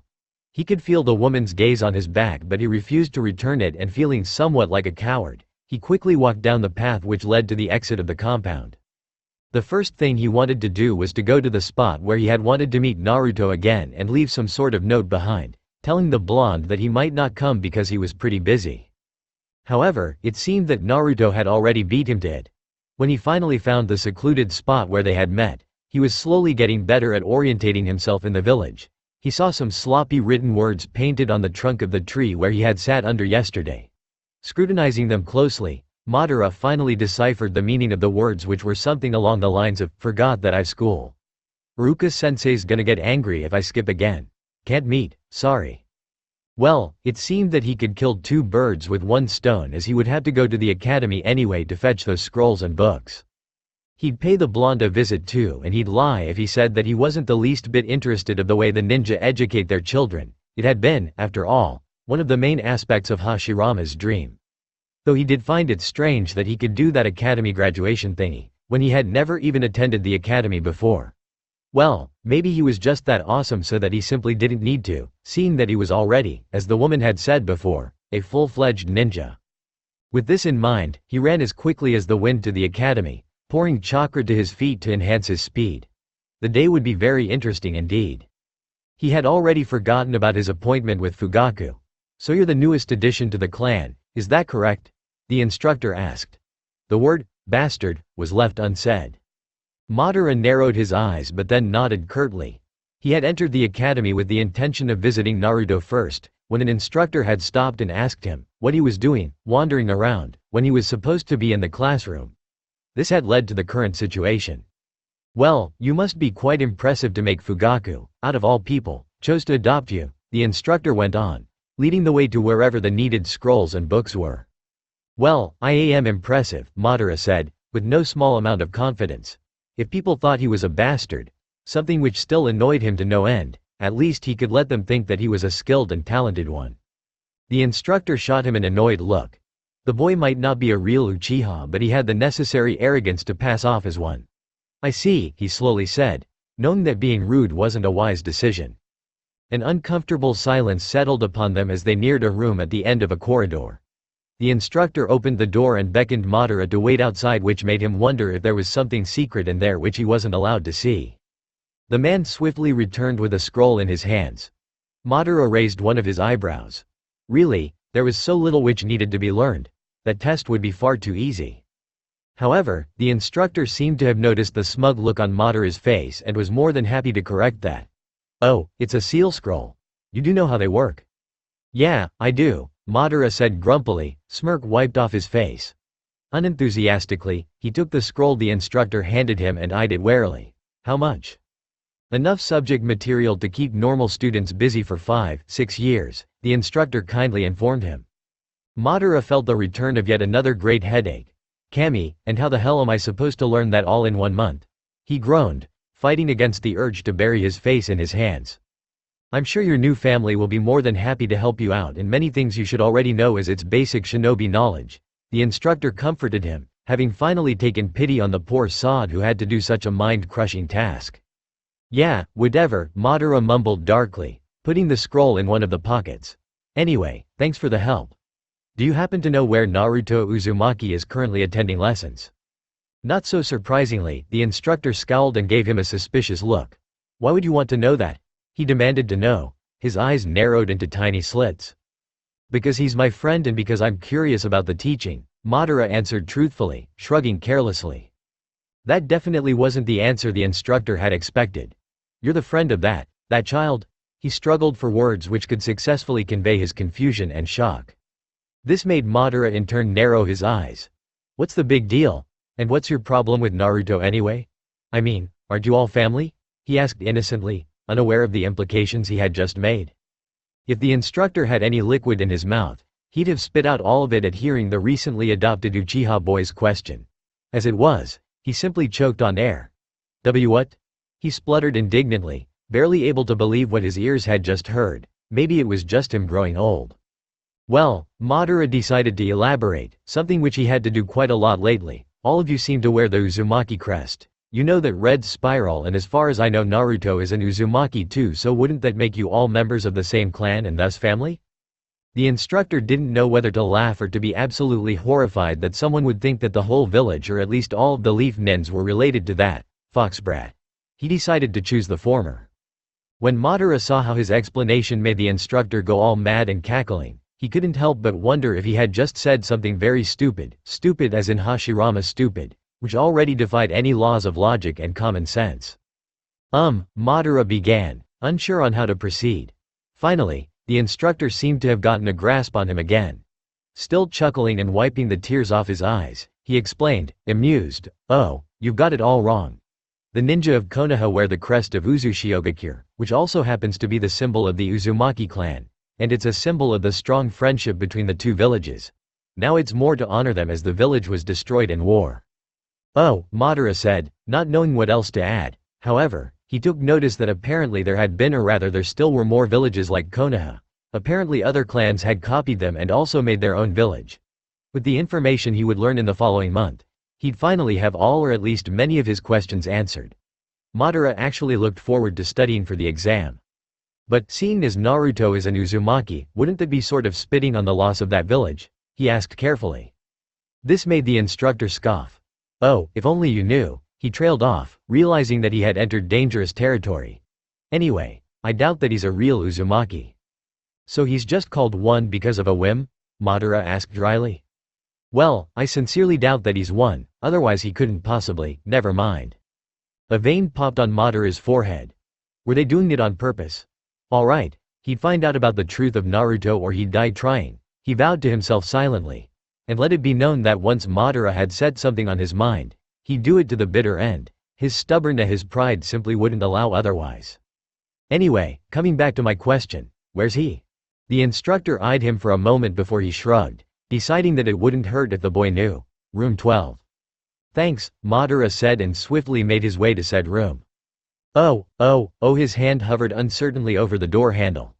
Damn, he wasn't usually that hesitant. But should he really just barge into the room? It wasn't exactly polite to interrupt a lesson that abruptly, and despite what was commonly thought, Madara was trying to be polite most of the time if he could help it, unless some idiotic senju came and ruined his efforts, of course. Screw it, he was an Uchiha and new to the village anyway. No one could blame him for not knowing, and waiting was never something he had enjoyed, so he just pushed the handle down, opened the door and entered the classroom. Immediately, all eyes were set on him, which didn't make Madara uncomfortable at all because he used to be the clan head's father and thus was naturally used to having all attention directed to him. Madara. An obnoxiously loud voice pierced through the awkward silence, and never before had Madara felt that grateful for the loud-mouthed blonde. The blonde, who before had been in some sort of daze, induced by the long lecture, courtesy of one Iruka-sensei, quickly jumped up from his seat, and in the blink of an eye in which you could only see a flash of yellow, he was suddenly before Madara, already bombarding him with questions. Why are you here? Do you wanted to visit me? Are you now a student too? Are you my classmate? Do I? Naruto, calm down, Iruka said. Directing his attention to the Uchiha boy before him, he asked, You're Madara, right? News had traveled fast and he had been one of the ninja who had helplessly watched. Surprisingly enough, Naruto hadn't seemed to be affected that it was him who had shouted to stop, which was most likely to be blamed on the presence of his partner in crime. How the two boys had gone and made a mess out of the Hokage mountain. Though a part of him, the part which had never ceased to be an immature prankster, couldn't help but feel inwardly impressed by that feat. He wasn't too sure what to think of the boy. If rumors were to be believed, he was an illegitimate child of an Uchiha and normally would be handled accordingly to that fact by the Uchiha clan.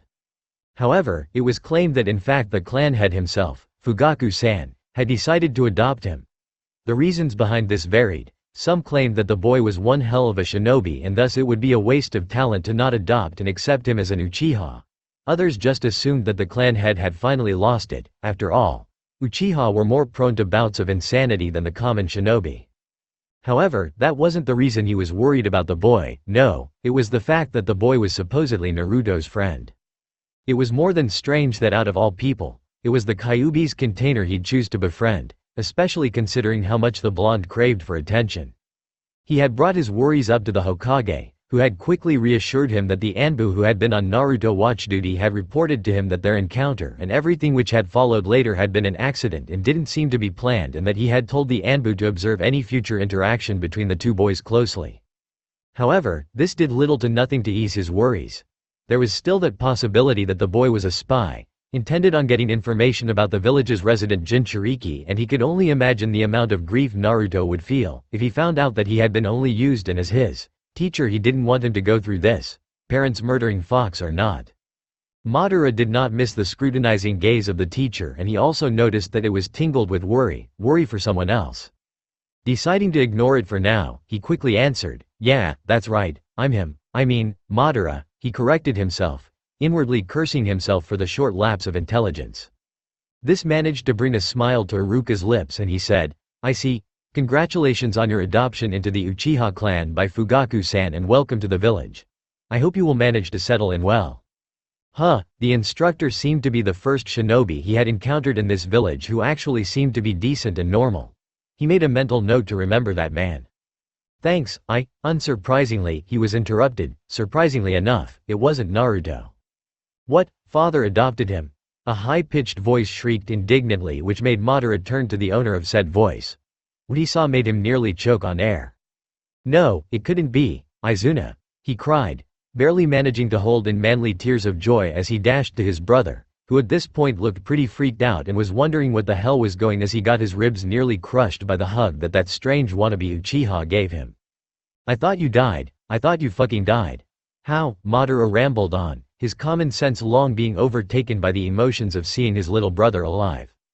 Sasuke, as that was the real name of the boy, looked helplessly around, only to be met by the sight of fawning fangirls who were overjoyed by the cuteness of the scene and the more common reaction of the rest of the class, which could easily be summed up in 3 words, namely, what the fuck. Unexpectedly, the annoying Dobi came to the rescue. "Do you go around and hug every boy you meet?" he shouted angrily, pointing his finger accusingly at Madara. And well, if that didn't leave enough room for misunderstandings. The accusation made Madara snap out of the haze of joy and relief and promptly brought him back down to earth. "The hell, Naruto? He's my brother." "You're not my brother, Itachi is," Sasuke shouted, after he had escaped from the bone-breaking hug of Madara, when his attention had been momentarily directed to Naruto, and had made sure that there was now a safe distance between them. "What the hell are you trying to say? Have you lost your mind? I'm your bro." He stopped as he looked at his brother's face, really looked. The lips, the shape of his hair, he looked deceivingly similar to Izuna, but.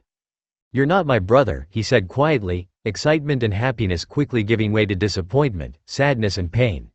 Damn, seemed like he had been still hoping for the impossible.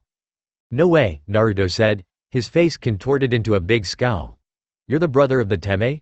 I thought you're new in the village?" "I am," Madara replied tiredly, rubbing his temples. "And technically I am his brother as I've been adopted by his father, Fugaku-san." "Why would my father do something like that? You're just an outsider," his not brother said, and whatever fondness he had held for the boy, simply because of the similarity of his brother's appearance, swiftly went out of the window.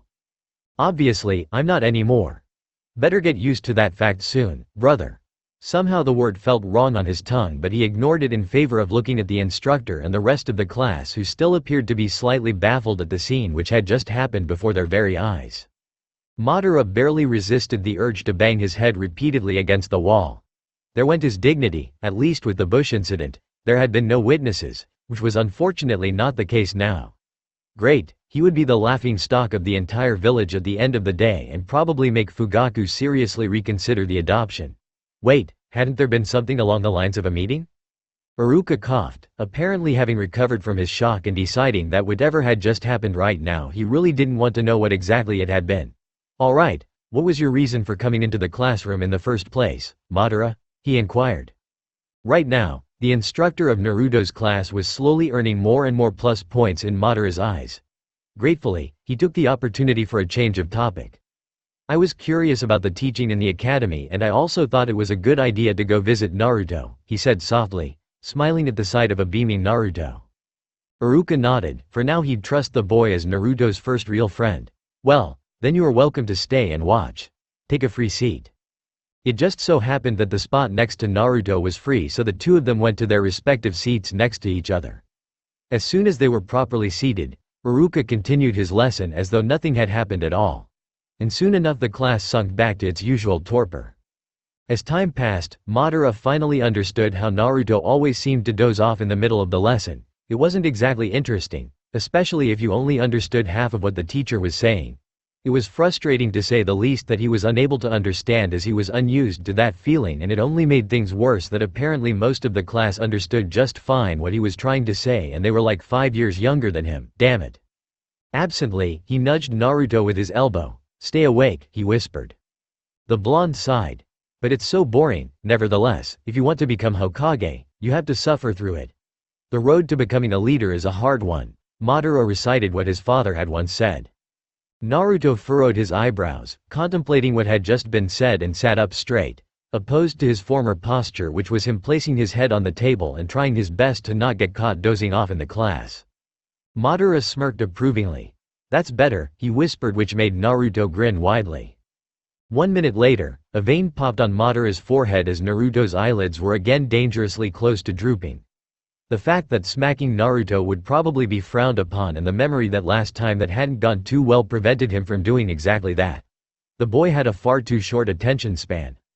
Well, at least he had tried, and it wasn't as though there were many things he could try to keep Naruto awake, as the blonde would quickly fall asleep once again. So instead of continuing his futile task, Madara tried his utter best at following the teacher's lecture. Many of the things sounded familiar to him, chakra and all that stuff. However, the way the instructor described them left him absolutely clueless. It was clear that without any foreknowledge he'd be lost. Like Naruto was.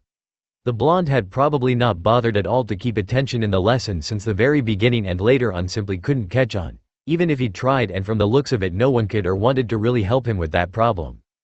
Madara considered helping Naruto out because he had sort of done the same, just in another way, and he was always one to repay his debts.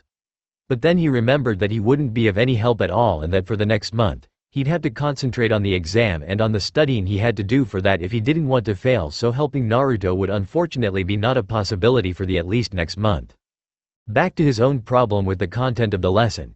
He knew if, for example, chakra, after all he was a shinobi, he knew how to use it, how to make the amount of it grow bigger and how to use it against enemies, but what he did not know were the details about it, the details the instructor was currently revising, because otherwise he might have understood, to his students.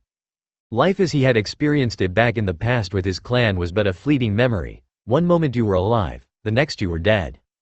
There was no time to go over the details of this and that. Children were taught the essential things to survive in war, and this was the only purpose of the so-called education they received. Even Madara, son of the Uchiha clan head, didn't get a proper education as this was reserved to the nobles and not the shinobi, no matter even if said shinobi were from powerful clans, as they had the luxury of time. His father had dedicated that little free time they had to teaching him the most important things one had to know about leading a clan for the future. Again, details were left out, but in that case they hadn't been that necessary as Madara had learned most of the things by simply observing what his father did in this or that situation. Now that he thought of it, most of the things he had learned through observing. He didn't know how other kids from other clans or families had done that, but for him and nearly everyone in his clan that way had nearly always worked. So perhaps it was for that reason that he was unable to understand or learn as he needed to see what the teacher was trying to learn. Speaking of the Uchiha way of learning, he stole a glance to his brother's look-alike who was sitting 2 rows before him at the very left of the room and who apparently by the look of his face understood the explanation perfectly. He was probably just trying to hide his confusion. But the sheer similarity was eerie. How was it possible that? Wait a second.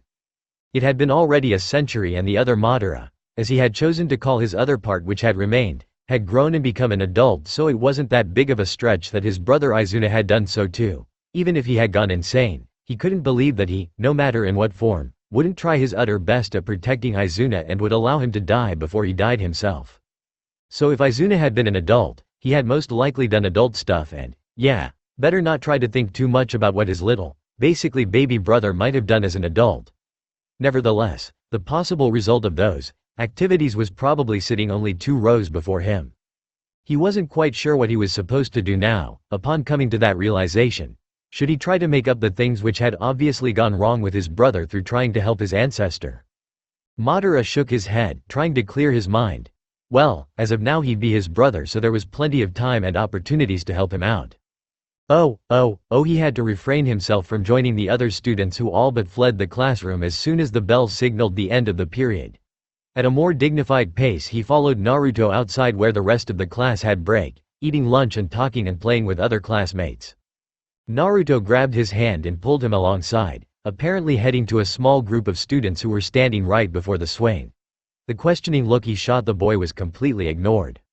When they were right before the group who at this point had turned around to look curiously at the approaching duo, Naruto halted and immediately began to boast. Hey, look, that's my friend, Madara. He helped me paint the Hokage mountain. Oh, and he's also the brother of Sasuke. He scowled at the last phrase, glaring at said boy who was also drawing closer, no doubt wanting to know more about his so-called new brother. Oh, so what the instructor told us was true. You really did it, a brown-haired boy with red fang-like tattoos on his cheeks said loudly. The dog beside him barked seemingly in agreement. The sight made something stir in Madara's memory and his eyes widened slightly as he remembered what exactly seemed so familiar. The Inuzuka clan. How the hell had they managed to persuade that clan to go become a part of the village? And looking more closely now he could spot several of Naruto's classmates having physical traits typical for several powerful clans the Uchiha and the Senju had fought against in the past. Apparently, Hashirama and him had turned into miracle workers once they had become powerful adults. Naruto let out a hearty laugh in response, a grin splitting his face nearly in half. Yeah, awesome, right? As other children asked the blonde questions, Madara slowly started to tune out their chattering, becoming bored of it, especially since no one bothered to talk to him, most likely because of the age difference and the resulting shyness at approaching him. A foreigner. Out of the corner of his eye, He could see Sasuke glaring intensely not at Naruto but him. A smirk slowly made its way to his lips. That might get interesting. Making sure that no one really paid attention to him, including Naruto, he slipped off and slowly made his way to his fellow clan kin who was watching his approach warily, his dark eyes narrowed. "I get the distinct feeling that you've wanted to talk with me," Madara said purposefully airily. Sasuke only scowled in response, but the supposed scowl turned out to look more like a pout, which gave Madara the hysterical urge to laugh. It reminded him far too much of his brother. Apparently, the little Uchiha had also noticed that his so-called scowl didn't have the intended effect, and so to cover up that awkward moment, he said in the most commandingly tone he could muster, the one he had picked up from his father, "Explain." The elder Uchiha raised an eyebrow at the tone, as it was usually him using that particular one, but didn't give any other outward reaction. Even if he didn't like it, the boy was currently higher in the hierarchy, no matter if he was the older one or also the son of the clan head now. The fact remained that he was but a foreigner still and only adopted, while the boy, though young, was a fully accepted part of the clan and one of the real sons of Fugaku. It wouldn't do to do anything to alienate the boy, especially if they were supposed to live under the same roof for an unknown amount of time. As long as it didn't hurt his dignity too much, but he supposed that giving in to the boy's order wouldn't do too much harm. At least this was what he told the part of him who wanted to scold the younger Uchiha for daring to order him around. "I went to the village after my mother died, who told me shortly before she passed away that my dead father had been an Uchiha and that his clan might be willing to take me in," Madara invented on the spot, deciding to grudgingly stick to the "bastard" story, because that was what everyone, who were not involved into this business, were apparently thinking, and he suspected that there must be a reason behind it. The so-called existence of another Uchiha clan was probably something which should not be blared out to the whole, wide world. "So the clan just did?" Sasuke asked, disbelieving, already losing count of the many times his father had lectured him and Itachi about the importance of keeping the Sharingan in their clan, meaning no affairs. Only thinking of it made Sasuke's face nearly turn as red as his favorite vegetable. Apparently, his father had seen no reason to make that clear as soon as possible, disregarding the fact that none of his boys had entered their teens yet at that time. "Well, they did, after I've shown them my skills which I was taught by my mother, and I must have impressed them pretty much. Seeing as I'm now your Aniki," Madara ended his tale with a little satisfied smirk, the insides of him having finally ceased to twist at only the thought of Izuna. Once again, Sasuke pouted, scowled. "Itachi is my Aniki, you're a," his upbringing stopping him from insulting the other boy so bluntly. "Whatever," he angrily whirled around, showing Madara his back. "I don't care how awesome and super strong you are. You can never replace Itachi or me." And then he dramatically stormed away, leaving a totally bewildered Madara behind. Where the hell had that come from? Dog crouched on the roof of a building near the academy, his presence concealed under his dog mask. A frown was slowly forming on his face. Madara, now Uchiha Madara. Frankly, he didn't know what to think of the boy. He had been angry and shocked at first when the boy had peed on Naruto. Yondaimi's son. He had thought of it as some kind of cruel treatment, thinking that the dark-haired boy had meant for it to be a message, telling the blonde that he was as low as trash and deserved to get pissed at. It was only through years of experience and training to the point that he had been appointed to the Anbu as one of its youngest member ever, and the order that he was only allowed to intercept if Naruto faced bodily threat that had allowed him to repress his killing intention from leaking out, or better yet, hit the boy with a well-deserved chidori. As it had turned out, however, it had been just one big misunderstanding, and before Dog could wholly register what had happened, the two boys had been suddenly at the Hokage mountain, blemishing the faces of the mighty leaders of Konoha, high-fiving each other and apparently acting as though they had been best friends for a long time. Something inside his heart had ached when he had seen Naruto laugh, so many meters above the ground, only held by some measly ropes. A genuine laugh, his face so bright and radiating so much warmth and happiness, it had felt like looking into a miniature sun. And for once he hoped, truly hoped, that that boy, whoever he was, could be a true friend for Naruto, giving him happiness, the sort of happiness which he himself was unable to grant the boy. Although a part of him, the part which had allowed him to survive during the war and during all the highly dangerous missions as an Anbu captain, knew that that boy was suspicious, very suspicious, and that he should intervene, but found himself unable to destroy that precious moment in Naruto's life. Because mental well-being was just as, no, much more important than physical well-being, and wasn't it hypocritical to use that for his reasoning when he had done nothing to protect the former but only the latter? He was trash and everyone who he had ever truly cared for was dead. Mother, dead. It was his fault that she had died. She had given her life so that he could be born, and it only made it worse that his father had never blamed him for that. Father, dead. He hadn't supported his father in his darkest moment, and he had been such a horrible son that his father hadn't even seen reason to stay alive for his son's sake, and that told a lot, because his father was a good and honorable man, had been. Obito. Dead. If only he had followed him immediately, if only he had been faster and stronger, if only he had bothered to care about his teammates' well-being, if only he had been as foolishly brave as Obito, if only he was supposed to be the hero, the one who should have been remembered as a legend, not as one of the many nameless casualties of the war. It was his eye which had done all of those achievements. No matter what he tried, he could never hope to even reach what he had done. Slacking off and making excuses for being late did not form the man, boy really, he had been, and he'd do anything to talk to his teammate in flesh and not to that memorial stone, which was but a hollow and cold remainder of his failure. Rin. Dead. Killed. A Chidori through her chest. She had fallen like any other enemy he had faced in the past. Even though she had been so much more than that, he had tried everything to protect her and had died for it. She had died, he had killed her. A promise, a broken promise. Engraved into his memory forever through the red veil of his Sharingan, looking accusingly at him, whenever his left red eye happened to be uncovered and he looked at a reflective surface.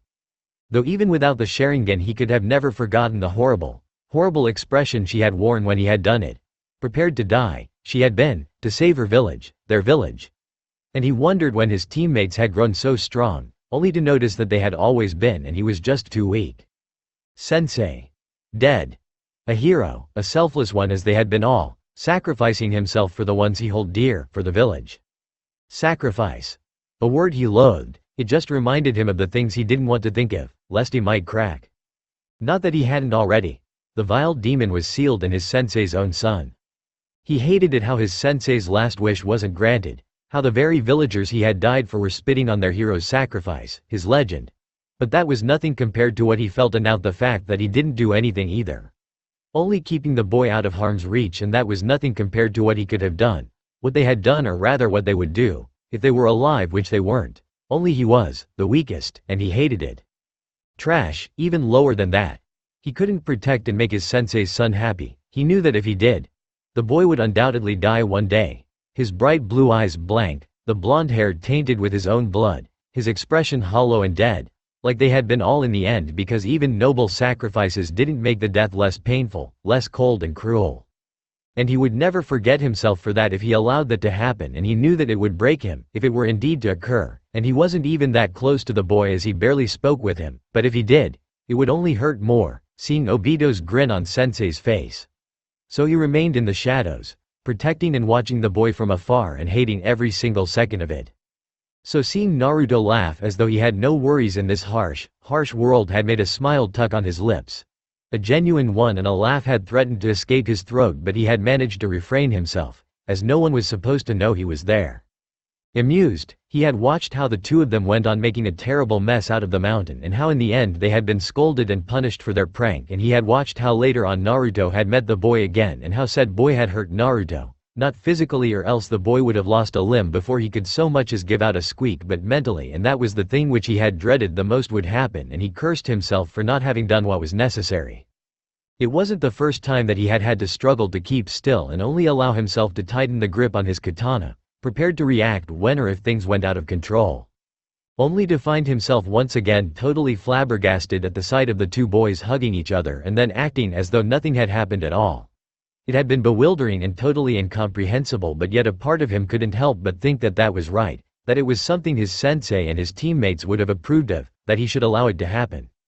So feeling more alive than he had been for a long time, he had watched how the two boys separated, promising to each other to meet again for the next day, and then he had proceeded to trail the blonde until the boy had safely reached his messy apartment, making a mental note to himself to tell the Hokage that he should send someone to clean up, as living surrounded by litter wasn't exactly healthy for a child. Rin and Kushina would probably have had a fit if they could have seen that.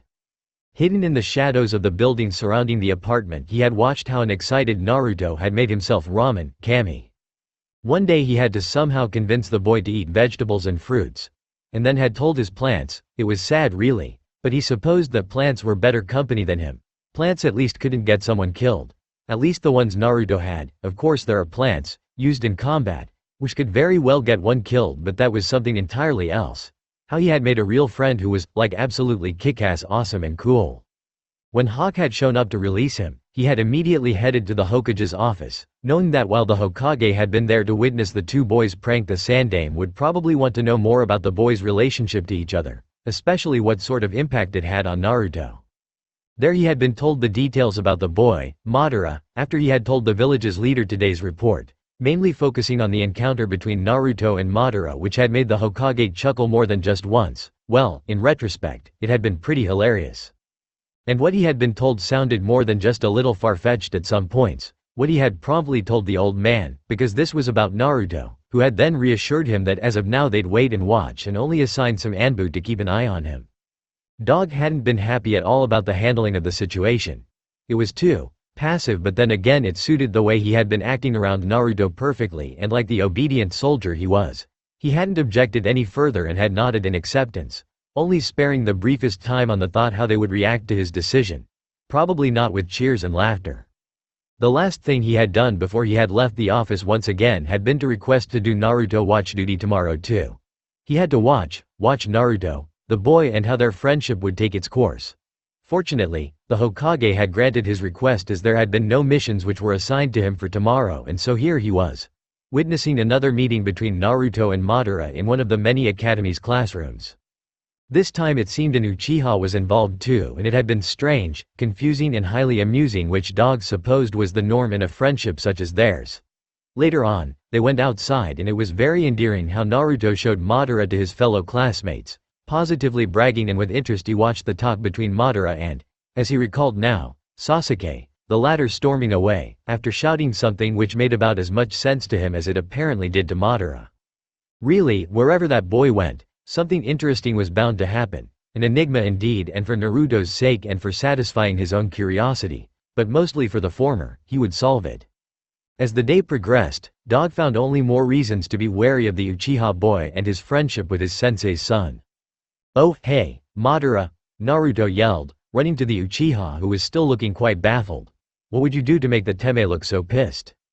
Madara turned to Naruto, noting how the other children were also watching him curiously, and quickly directed his attention back to Naruto. "I have no idea," he answered sincerely.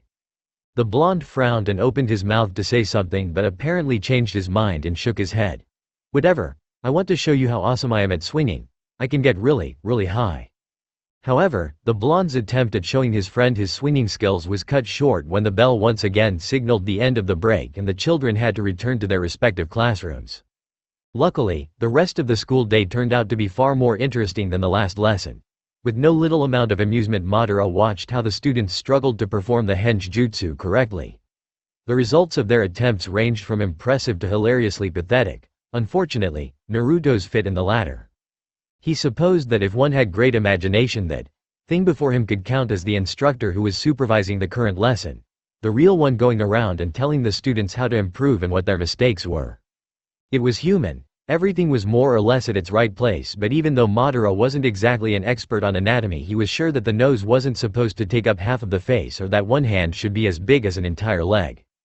Maybe it was because of that less than flattering attempt to transform into his sensei that said sensei didn't go over to the blonde and gave him the help which he desperately needed. But then again, others' results of the henge technique probably didn't do well on the teacher's ego either, but yet he helped them, even laughing and telling them that he wasn't that fat or old yet. So Madara supposed it was again linked to that issue the villagers seemed to have with Naruto. Figures. Sitting cross-legged on the ground, absently watching Naruto's progress or lack thereof and blithely ignoring his brother's intense glare aimed at him, he mused about the possibilities he had to find out the secret, as people seemed to try to avoid that topic, and to make things even more difficult, he was a foreigner, barely being an inhabitant of the village for a day, so people wouldn't trust him much, especially not to the degree to which they would let him in on the secret. And he didn't want to confirm some people's suspicions, going around, asking for the revelation of the village's secrets. So as of now he'd try to figure it out on his own, and when he found a plausible explanation, he tried to gauge out people's reactions to check for the validity of his explanation. It sounded like a sound plan. Nodding satisfied to himself, he reflected, recalling on everything which might help him in his search of the truth. About the time his theories revolved around wolves, monster parents and possessed beings, Madara knew that it was of no use. Sighing, he went to Naruto, finally taking pity on him. Usually, it was best to figure it out on his own, but he knew that some people needed a helpful push so that they could succeed, and seeing Naruto, it was clear that the boy needed the necessary push. "Naruto," he called out while approaching the blonde. "What?" Naruto snapped, his face still grimacing in concentration, angry that Madara had made him lose focus which he needed to get the jutsu right. Stupid jutsu, why wouldn't it work the way it did with the teme? Sasuke had managed to do a good one a while ago. Madara raised an eyebrow at the tone. "Well, I wanted to help you out," he drawled, a smirk slowly making its way to his lips. "But if you don't want to, maybe I should go help my new brother. I'm sure he will appreciate my help, and perhaps I will even consider teaching him some new techniques which—" He couldn't say anything further as Naruto quite loudly interrupted. "Teach me, Madara. I want to be the best and kick asses. Please, pretty please," he added, looking at him with puppy eyes which were impossible to resist. It seemed as if he had lost at his own game. Letting out a long-suffering sigh, he activated his Sharingan. "Whoa! Your eyes are red and weird," Naruto exclaimed loudly, goggling at him with something akin to shock and childish awe. Idly, Madara considered gagging the boy as the eyes of the whole class were set on him at the blonde's exclamation. "Yes," he answered the unspoken question which was floating through several people's mind. "It's the Sharingan." With this said, he turned back to Naruto, who scratched the back of his head sheepishly, no doubt having noticed that his friend wasn't amused. Sasuke narrowed his eyes. It figured probably that so-called Uchiha had the Sharingan. Anything less would have never convinced his father to adopt him. Some part of him couldn't help but seriously consider the offer the boy had indirectly made to him. He was aware that the wannabe Uchiha had noticed that he was eavesdropping, and Sasuke might not be the sort of genius Itachi was, but he wasn't that dumb to not notice the pointed look the foreign boy gave him or fail to realize the meaning behind it. He gritted his teeth, mentally slapping himself for even thinking of asking for a bastard's help. Father would be disappointed if he ever caught wind of him training with a disgrace, no matter how talented. Stupid idiot. Why the hell do you have to be here? He muttered under his breath, ignoring the squeals of delight as his fangirls, who had turned their attention back to him when he had started to form the required hand seals for the transformation, watched how he had managed to successfully perform the henge yet again. Madara resisted the sudden urge to sneeze. His ears caught the low mutter of Naruto, which was something along the lines of, "Stupid teme." Trying to show off, deciding to ignore it, he went on with what he had originally in mind. "Try to perform the henge, I will see what you are doing wrong." Naruto frowned, tilting his head to one side. "I don't get it, why would you need those freaky eyes to help me? With the Sharingan, which by the way are not called freaky eyes, I can have a look at your chakra flow. While it's not as good as the Byakugan is rumored to be, it will still tell me enough so that I can see what you're doing wrong with your chakra," Madara elaborated. "Alright, I'll do the henge and you use these freaky eyes." Naruto agreed without missing a beat, his hands slowly starting to form the seals. Black tomos whirled in his red eyes as Madara intensely gazed at Naruto, or rather at his chakra, which was flowing through his entire body, focused, as the blonde was attempting to use a jutsu. His jaw nearly dropped at the massive amount of chakra the boy used. No wonder that it didn't work properly. Controlling such an amount of chakra was difficult even without being a not-so-talented boy who was still learning the basics of chakra and jutsu. He didn't know if the negligence of the instructors or them simply not knowing about it and thus had never told Naruto was to be blamed. It was clear that Naruto had never done the necessary chakra control exercises, and while that might be okay with young children whose natural chakra control could handle their relatively minuscule chakra amount, this was definitely not the case with Naruto. Hell, if he were honest to himself, he might admit that the blonde had twice as much or even far more than that chakra if compared to him. It was slightly troubling and embarrassing, but it came with a price, which was not being able to use these massive amounts efficiently, so he figured it was all fair and well in the end. But he had planned to help Naruto, and something like misplaced pride shouldn't really stop him from doing so. Never mind that if Naruto got a grasp over his chakra, he could very well wipe the floor with Madara's ass. He was about to tell the boy about his discovery when something in Naruto's chakra system caught his attention. Narrowing his red eyes, he stared even harder, pouring more chakra into his eyes so that he could see. Incredible chakra which didn't felt human, its center being Naruto's stomach. He peered even closer. Chakra like this, what was the cause of it? Just a bit more, then, arg! Naruto shouted, clutching his stomach with the one hand and his forehead with the other. As soon as Naruto's yell reached his ears, Madara broke eye contact and stumbled a few steps back, panting heavily, beads of sweat trailing down his face. For 1 second, he could have sworn he had seen something inhuman locked behind a cell. What the hell? Something has shouted, Madara, and eyes in my head, something fluffy, Naruto muttered, rubbing his stomach. Alright, whatever that had been was definitely strange, and as Madara subtly eyed his surroundings, while most of the students simply looked surprised, confused and worried, or a mix of all three of them, he didn't miss the look the instructor shot Naruto, who was still pressing his hand against the stomach. It was pure, unaltered fear, tinged with suspicion, which was aimed at him. It wasn't that hard to figure out that whatever he had just seen was a major lead to Naruto's and the village's secret. For the rest of the lesson and school day, in fact, Madara tried to avoid Naruto without the blonde noticing it. It was clear that whatever had happened had been caused by him, or rather by the activation and the usage of his Sharingan on the boy. Apparently, news had already spread in the academy, as the instructors were now eyeing him warily, and it was simply a further reason for him to put some distance between them for now, until he was able to figure out the issue. Getting in trouble for harming a boy, an inhabitant of the village, no matter how hated said boy was definitely not going to make the villagers see him in a good light. And if Naruto noticed the sudden uncomfortable tension whenever Madara was near him, he never pointed it out, and in that fashion the rest of the school day passed slowly. Nothing exciting happened, and for once Madara was glad for that, as he had probably already gotten into enough trouble today. The bell ringed once again, signaling the long-awaited end of the school day, and students quickly filed out the building, their parents already waiting outside for them to fetch them. Out of the corner of his eye, Madara could see a flash of black. No doubt had Sasuke opted for avoiding him, after their conversation had ended spectacularly badly. However, there was no way in hell that he'd just leave the issue alone, and with this in mind he was about to follow his new brother, when something tugged on his shirt. Annoyed, he whipped around to meet the solemn gaze of Naruto. Something about his eyes made Madara be slightly on edge. "Do you hate me now?" the blonde asked, face blank in a way that would make any shinobi proud.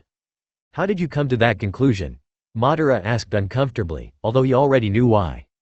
"You're avoiding me," Naruto pointed out quietly, scowling at the ground as though it had offended him greatly. Kami, why the hell was everything so complicated? Although being from hostile clans, Hashirama's and his friendship had never frustrated him so strongly before. Well, at least if one didn't count the one time, when he had learned that Hashirama had killed the other Madara, but this had never happened to him personally, and he was fairly sure that it would never happen again. Who would have thought that the blonde could be so perceptive, seeing as he was usually oblivious of about everything? Resisting the urge to groan, he put one hand on Naruto's shoulder and looked directly into his eyes. It should be alright, after all, he hadn't activated his Sharingan.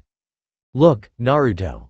I've no idea what the hell is wrong with all of these people, but as far as I know, you're alright, and unless you really fuck things up, I see no reason why I should hate you. And you'd do well to never forget that," Madara told him, his eyes never leaving the other boy's face, the grip on the blonde's shoulder tightening unconsciously. Naruto only stared at him in wonder, as though he couldn't quite believe it, but he quickly recovered and nodded sharply. "It's a promise then," he said softly, for a split second looking far more mature than his 7 years could possibly suggest. "Iruka-sensei and Gigi told me that you should never go back on your word." "They're right," Madara agreed. "It's a dishonorable thing to do." "So you won't hate me without a reason?" Naruto clarified, staring intensely at the Uchiha. "No, I won't," Madara replied earnestly, already turning around to leave again. The blonde's expression was unreadable as he said, "Don't lie ever." As soon as the words were out, Naruto dashed away without any further elaboration on his words. First Sasuke, now Naruto, tisk, he'd never understand brats. Deciding that whatever was wrong with Naruto couldn't be too bad and that he had more pressing matters to deal with, he shrugged it off for the time being. Sasuke's chakra signature was heading to the Uchiha compound, he noticed as he tried to pin down the location of the boy in order to speed up his search for the boy. Frowning slightly, Madara pondered how he should proceed now. Seeking another confrontation with Sasuke had been the first thing which had crossed his mind, but he knew very well how stubborn an Uchiha could be, and if Sasuke was determined about trying to avoid him, it would be hard to get him to speak and question him about the meaning of his words, which were even more confusing than Naruto's parting words had been. Had he already mentioned how puzzling a child's mind was? So perhaps the wisest action to take was to do nothing at all and to allow Sasuke to cool down so that they could talk calmly about the reason which had made Sasuke harbor a grudge against him. He nearly snorted at the mere thought. However, he had yet to see an argument between two Uchiha go calmly. The best he could possibly hope for was that in the end Sasuke wouldn't hate him even more. That was the reason. One shouldn't be hated or at least disliked by an Uchiha to begin with. It was hard for his clan to let go of those negative feelings, although he could sincerely claim that he was less prone to such these things, what with his friendship with Hashirama and the involved hatred at first when he had discovered who his friend truly had been. A Senju. Madara was still unsure how their friendship had survived this. Even after Hashirama had discovered too that Madara wasn't just from any shinobi clan but a proud member of the infamous Uchiha clan. But then again it was hard to abandon a friendship such as theirs. Especially when Hashirama had set his mind on maintaining their friendship at all cost. If it had only been up to Madara, they'd have long ceased to be friends. He shook his head. It was no use to dwell on the past. Putting his mind back to the present where it belonged. He frowned deeply as yet another thought crossed him. In his excitement he had totally forgotten about his dreaded appointment with Fugaku. It would be no use trying to deliberately postpone it as it would only arouse suspicion and make things even worse.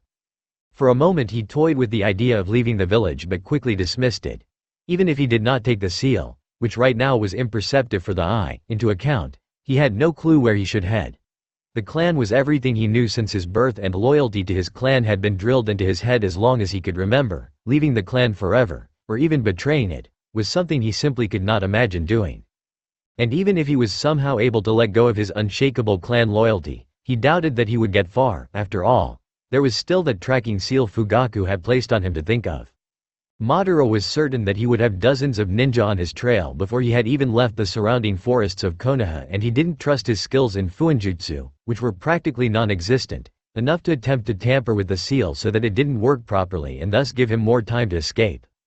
Although even on the off chance that the seal wouldn't work for whatever reason, if he were to bet who would accomplish their goal first, him, trying to leave without any harm or at least none of the grave kinds, or the leaf nen, trying to capture him, he'd choose the latter without any hesitation. He was fast and he was able to conceal himself and cover his tracks, but against a village, inhabited by who knows how many major ninja clans, some of them being without a doubt experts on tracking, it was nothing. His shoulders slumped a little at the realization. Was there really no other way than him being executed, the only reason for that being his very existence? Maybe Fugaku wouldn't only look at him as the person he or rather his self had been in the past and offer him a chance to prove that he was his own person who could and would change. Because there was no way in hell that he'd end up utterly batshit insane again. Perhaps the leader of the village, the Hokage, and whoever else was in charge of the village would come to the same conclusion too and spare him, or maybe he was just trying to convince himself into thinking that he could somehow escape the inevitable. Hashirama and probably Naruto were to be blamed for his surprisingly optimistic mindset as he set off, heading to the KPMF headquarters. A small hope still insisting that the following encounter wouldn't end with him being dead or even worse off. It was probably in the nature of time that whenever one wanted it to pass as slowly as possible, time seemed to pass in a blink of an eye, and as was in Madara's case, he found himself before the entrance of the headquarters. Still no possible idea on how he should handle the delicate situation he was currently in taking form in his mind. With a heavy sigh and the expression of one who was walking agonizingly slowly right into the clutches of death. Knowing and having come to terms with the fact that soon everything could be very well over, Madara forced his legs to take a step after the other, with each step drawing nearer to Fugaku's office. The Uchiha tried to at least take comfort from the fact that if indeed one of the worst possible outcomes occurred, namely his death, he'd at least see his fallen comrades again, and it was not like there were too many people in this time who would actually grieve for his death. Most people didn't even know him personally, and his so-called family hadn't known him long enough to be actually sad over his death, and Naruto. Madara was aware of the fact that he might be very likely the only real friend the blonde had, and that the boy would be terribly hurt if he learned of his death. However, he couldn't really muster up guilt and sadness as he was far too concerned about his own well-being. And again, it wasn't like they were the best of friends. He was sure that given time, the blonde would get over it. What was the worst which could happen, anyway? The brat turning berserk. He nearly snorted at the thought that someone as Naruto, who was about as threatening as a kicked puppy, could ever bodily harm people. His uplifted mood only lasted briefly when he suddenly found himself face to face with the door leading to the clan head's office. It wasn't as though he wasn't prepared to die, far from it. Since he could walk, there had been always the threat of death hovering over his head like the sword of Damocles, and death was something he had encountered many times. However, it was something entirely different to be killed in the heat of battle as opposed to walking straight into the hands of your executor, painfully aware of it and in a situation in which one was absolutely powerless to do anything to change that. Powerless. How he hated that word.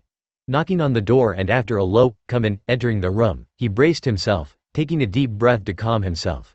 If he was to die, he'd do it while keeping his dignity, and he would not start to fall on his knees, begging for mercy, or totally lose his composure and run wildly around like a beheaded chicken. Only the thought of it disgusted him greatly. It took quite a while. Fugaku began, as expected, sitting behind a desk which was piled with stacks of paper. Back in his time, the clan head had only gotten to see paper when signing a contract or receiving a message for some mission. Ah, the good old times. I was busy getting myself familiar with the village, and as far as I know you didn't state any exact time. Nevertheless, I apologize for any inconveniences my delayed arrival might have caused, Madara said politely, outwardly calm. It was always wise to be polite to the person who was deciding whether or not your life was going to end, especially if it was still not set entirely in stone. I see, Fugaku said, his eyes slightly narrowed. He stood up, taking out a vial and some weird sort of object which had a needle or something similar attached to its end out of the drawer of his desk. Madara frowned. Seeing the boy's wary expression, the clan had elaborated, "This is what you call a syringe, and I will use it to take a blood sample of you, which one of my men will control to see if you are indeed a true Uchiha in blood. Although I'm willing to also accept slight changes, seeing that your clan has diverged from mine quite some time ago. Now, bare your forearm, which one is not of importance, and then I will push the syringe into your arm. It does not hurt," he hastily added as he saw Madara grimace. Nodding in understanding, Madara did as he was told, albeit reluctantly, but then again it couldn't be too bad, even if he usually never let himself get stabbed on purpose. Pain erupted in his arm as something pointy was entering his skin, and he let out a low hiss, eyes closed. However, the pain was quickly gone, as was the foreign object. Opening his eyes again, he saw how his blood was filled into the vial and then being closed up. With something akin to morbid fascination, he watched how the red liquid, which was once part of his body, swashed in its container. Fugaku stuffed the vial in one of his pockets, attached to his flak jacket. "Now, we'll go over your memories," Fugaku informed him. "Go over my memories?" Madara repeated dumbly. Shit, now, he was going to be busted for sure. Why, isn't me being an Uchiha proof enough? Fugaku narrowed his eyes, which were already turning slowly deep red. "This alone would only prove that you might be a bastard," he told him bluntly. "To see if you are truly from another Uchiha clan, I have to see your memories of that clan. However, even your memory could have been tampered with. If you bear the blood of an Uchiha and present me the memories of that other clan, I'm willing to trust you completely." Madara nearly snorted at the last part. Trust his ass. However, the main part of his mind was trying not to freak out completely. Only a small part of him having the wits to try to come up with a good excuse in a last desperate attempt to avoid the revelation of his identity. But his mind came up with nothing, and as he was experiencing the familiar feeling of having his head crushed by something heavy, he knew that it had begun. Out of the corner of his eyes, he could see other shinobi, most likely Uchiha, appear out of thin air, no doubt making sure that he wouldn't suddenly try something funny. Having come to that conclusion, he ignored his instincts which screamed at him to activate his Sharingan to counterattack. It wouldn't be of any use, anyway, what with him being surrounded by a group of most likely skilled Sharingan user. Mental daggers ripped through his memories, and before his inner eye he saw flashes of his life. Life as it had been before the madness had started, and though he knew that it would cause him unbearable pain, he still tried to resist and at least conceal some of his memories. His head felt like it was about to shatter, and only with great effort he managed to hold in a loud scream, and moments before he entirely lost consciousness. He cursed his foolishness for trying to fight back and harm himself in the process. Now, he wouldn't even be aware when he got killed. But then again, that might not be too bad. The last glimpse he got to see of Fugaku was an expression of pure shock, and then everything was dark, a lone thought still floating in his otherwise blank mind: shit. "You are dismissed." "Hi," the masked shinobi said, before he vanished. Danzo frowned as he read the reports spread before him on his desk. They were intel gathered by his root spies, and by the way the reports seemed to match, they could be considered reliable. According to them, an Uchiha bastard called Madara was adopted by the clan, and to make matters even more suspicious, the clan rarely, if ever, decided to adopt any of their members' illegitimate children. It was the clan head himself who had chosen to take the boy in. There should have been warning bells ringing in every reasonable person's mind. Hiruzen was many things, but reasonable was not one of them. That foolish man had really allowed that boy to become a citizen of the village, consequently also allowing him to be a leaf nin, a part of the village's military, with only knowing the vaguest of background information on that boy. And all because Hiruzen apparently didn't want to alienate the Uchiha clan any further. Danzo barely resisted the urge to shake his head in disbelief. Didn't Hiruzen realize that that clan would strike, no matter how respectfully they were treated by the village? The seeds for rebellion were sowed since the foundation of the village. Didn't that man learn anything from his sensei, the second? Picking up another piece of paper which described several encounters of the Uchiha with the Kyuubi boy, he contemplated. Assassinating the boy would be so simple, after all his ninja were specialized in the arts of silent killing, leaving behind no traces. The Uchiha clan might become suspicious. Oh, they definitely would, but what could they do without any proof? Danzo would only speed up the inevitable, and every sane person could see who would win in a fight between the clan and the village. If the clan were to attack much sooner because of that provocation, all the better for him. Unlike Hiruzen, he had no intention whatsoever to peacefully negotiate with the clan until they have grown strong enough to successfully stage a coup and take over the village in the process. With them starting to attack the village, even Hiruzen wouldn't remain idle, and they could finally get rid of that threat which had been lurking in the village for far too long time. True, the clan did provide powerful and sometimes loyal shinobi. That clan head's eldest son was a good example, but if compared to the danger they posed, it was best to just eliminate them all. He had been far too lenient in this regard for too long anyway. However, there was one thing which restrained him from giving the order to kill. What was the clan head's reason for adopting the boy anyway? Fugaku must have been aware of the fact that he would arouse people's suspicions by doing that, yet he had done it anyway. There must be a reason to that, a reason which made clan take that risk, something special, valuable about that boy. But what?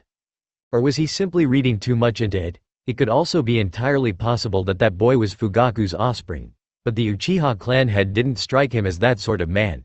Of course, he could simply ignore the whys of the boy's membership in the clan, and usually he would. Unbeknownst to him, it was the same reason which had made Hiruzen hesitate in his decision: Naruto. Or rather Madara's relationship to the Kyuubi container. Of course, it was for entirely different reasons. Danzo had always wanted to use the Uzumaki boy as a weapon for the village. But thanks to Hiruzen, who kept on talking about allowing the boy to have a normal childhood and whatnot, his plans regarding the boy had never come to fruition. Although the other villages did use their Jinchuriki to their fullest extent, that was one of the topics Hiruzen remained to be stubborn on. The Anbu spies Hiruzen ordered to keep an eye on the boy made also sure that he would not get in contact with the boy, either himself or through one of his root ninja. Knowing that Danzo would cross the final line, if he still insisted on trying, he had carefully kept a distance from the boy, getting his information regarding the boy from his spies and the regular Anbu troops. However, if he were to get close to that Uchiha boy, who was currently one of the closest people to the Jinchuriki, which in itself was not a hard feat to achieve, seeing that usually people did not have the desire to even be on civil terms with the boy, he could manipulate the Jinchuriki through the boy. Danzo doubted that Hiruzen would use even more of his resources on watching the boy, and even if he did, he wouldn't be able to do it for a long time, at the latest when the Uchiha had achieved the rank of Chunin, and the clan would then insist to stop the watching, seeing as the boy would be then a true ninja of the village and has already been able to prove his loyalty.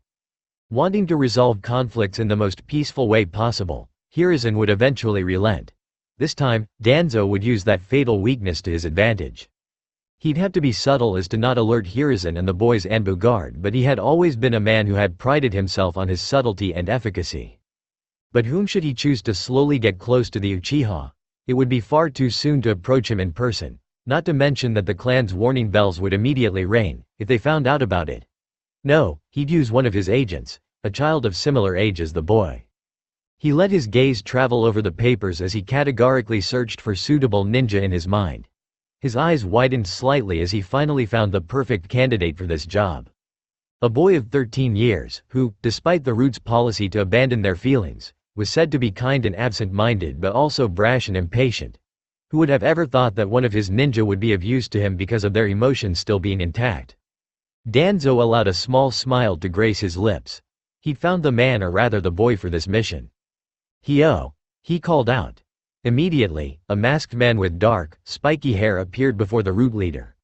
Before Hio could ask what his leader required of him, Danzo already said, "I want to have a talk with Shin. Bring him to me." The masked man bowed deeply. "Yes, Danzo-sama." And in the blink of an eye, he was gone. Oh, oh. Hashirama looked over his shoulder. Nothing, he shook his head. Most likely he had just been imagining things. Frowning, he redirected his attention back to the river and slowly crouched down to pick up a pebble from the ground. Eyes slightly narrowed, he raised and threw the pebble across, watching it bounce off the surface of the water, creating ripples as it went, finally hitting the other side with a soft thud. The nostalgic sight made his mood drop even further, and with a heavy sigh, he dropped down to the ground and put his legs closely to his chest, hugging them. 1 month had passed since Madara had vanished. He'd been asking Tobirama to make sure that he had really went to the river that day and that it wasn't some strange dream. But this hope had been quickly crushed when an annoyed Tobirama had told him that yes, he'd gone away to do whatever he had been up to and that he shouldn't bother him while he was training. Despite himself, his lips quirked up in a fond smile. At least, he still had his little brother. No matter how much he had tried, he still couldn't wrap his mind around the reason for Madara's sudden disappearance after it had been indeed confirmed that Hashirama hadn't been only imagining things. Of course, he had his suspicions, but each one was even sillier than the previous one. The ones so far which made even the tiniest bit of sense were the ones in which Madara had been abducted by some enemy clan. Although he was generally praised for his outstanding abilities, he was still far from powerful, so it was highly possible that Madara had been snatched away, right under his very nose without him even recognizing. How exactly something like that was even possible, Hashirama didn't know. But then again, there were so many clans who have only Kami-sama knows how many secret jutsu up their sleeve that he couldn't rule out that possibility as impossible. The reason as to why Hashirama had been left unharmed could be easily explained in that case. The ones who had supposedly abducted Madara could be allies of the Senju, which would then automatically make them enemies of the Uchiha clan, thus making it entirely plausible that they would do such a thing. When he had first come up with that conclusion, it had sent chills up and down his spine because that would mean that the clan had known of his activities outside the clan compound. But then surely his father, the clan head, would have wanted to have a talk with him and then would have punished him severely for interacting with a clan enemy, despite knowing his true identity. As that had not occurred, it would mean that his father didn't know, or that he had simply decided not to tell Hashirama that he was aware of his son's traitorous actions. Probably because he wouldn't have gotten a chance to assault Madara if Hashirama had been told beforehand. If he had been being watched, then his father would have been surely informed of the fact that they were very good friends and that Hashirama wouldn't have just stood idly. If that was indeed the case, then Hashirama couldn't help but admire his father's self-control for being able to act as though nothing was amiss in his vicinity, seeing that in his father's eyes he must have been a traitor by now. But it still wouldn't explain why his father still hasn't done anything even after the abduction had been successful. So maybe, although he could barely believe it, his father had decided to forgive him and pretended that Hashirama had been a spy, intent on getting information on the enemy, all along. Then it would also explain why he had been told none of it, so as to avoid that he made a big fuss about it and exposed to the people who knew of the abduction that he had been no spy at all. He could only imagine what would ensue after this particular revelation. And it certainly wouldn't be pretty. Having concluded this all, Hashirama had decided to show even more interest in the clan affairs, to firstly show that he is still very much a loyal clan member, and to secondly be let in on the clan's plans, current and past, especially the past. So several days later, after he had come up with that plan, he had gone to his father and asked him to tell him more of their clan's enemies, never even so much as uttering a word of the Uchiha. His father had been surprised at first, but after he had been given the explanation that Hashirama had finally realized how serious he had to take his position as the current clan heir, his father had been more than happy to oblige. Apparently, his father had come to the conclusion that now, without any attractions in the form of enemy clan leaders' sons, Hashirama could be finally molded into the perfect clan leader his father had always hoped for. His brother had been more suspicious of his newfound interest of the clan affairs, but since Hashirama was actually taking things very seriously for once, he didn't complain. All in all, his plan had been successful up to now, but its progress was so frustratingly slow. Only Kami-sama knew what had happened to Madara since he had been kidnapped, and the more time passed the more likely it was that Madara was dead. An enemy who had revealed all of his information was a useless one in Hashirama, though being an optimist, didn't even hope for the possibility that Madara would be kept alive as a hostage or as a bargaining chip. The Uchiha clan was the kind of clan which could afford losing one of its member even if said member was the clan heir if it meant that the clan as a whole would not be harmed. It wasn't even that outlandish to assume that the Uchiha would rather kill him than allow their Kekkei Genkei or any sensitive information of their clan to fall into enemies' hands. But then again his clan was probably no better. That thought made him sick to his stomach. It had been just too much, and the knowledge that it might be his fault, because he had been the one insisting on staying friends and meeting up with each other, didn't make him feel better. He let out another heavy sigh, metaphorical dark clouds hovering over his head. Despite him being in a pathetic state, he didn't miss the sound which would usually accompany the throwing of a kunai or shuriken, so he immediately jumped to the left, watching the spot, where he had been just a mere moment ago, being embedded by kunai. His eyes widened even farther as he recognized what was attached to the hilts of the kunais: explosion tags. This time he barely managed to get out of the explosion's range as he poured chakra into his legs to jump away. The ground shook as the tag's destructive power was unleashed, and Hashirama instinctively closed his eyes as he fell to the ground, safely out of harm's way, putting his hands over his head to avoid getting hit by flying objects caused by the explosion. As soon as the smoke had cleared, he leapt to his feet again, taking on his usual fighting stance. Every muscle in his body was tense and sweat was pouring down his face. That was not good. He had no armor on to provide him protection, and he had left all his weapons at the clan compound. It was the first time he cursed his carelessness in that regard. "Show yourself," he called out. Although he doubted that his enemy would show himself and lose his advantage, it was still worth a try. Amazingly enough, a figure did emerge from the woods. A gasp nearly escaped his throat as he got a closer look at the approaching person. "No way, are you, Izuna?" Madara had mentioned his brother only a few times, mostly only telling him his resolve to protect his last remaining sibling, and the fact that Hashirama even knew his name was thanks to a slip of Madara. So although he barely knew anything about Madara's little brother, it was without a doubt him. The similarities in appearance couldn't be a coincidence.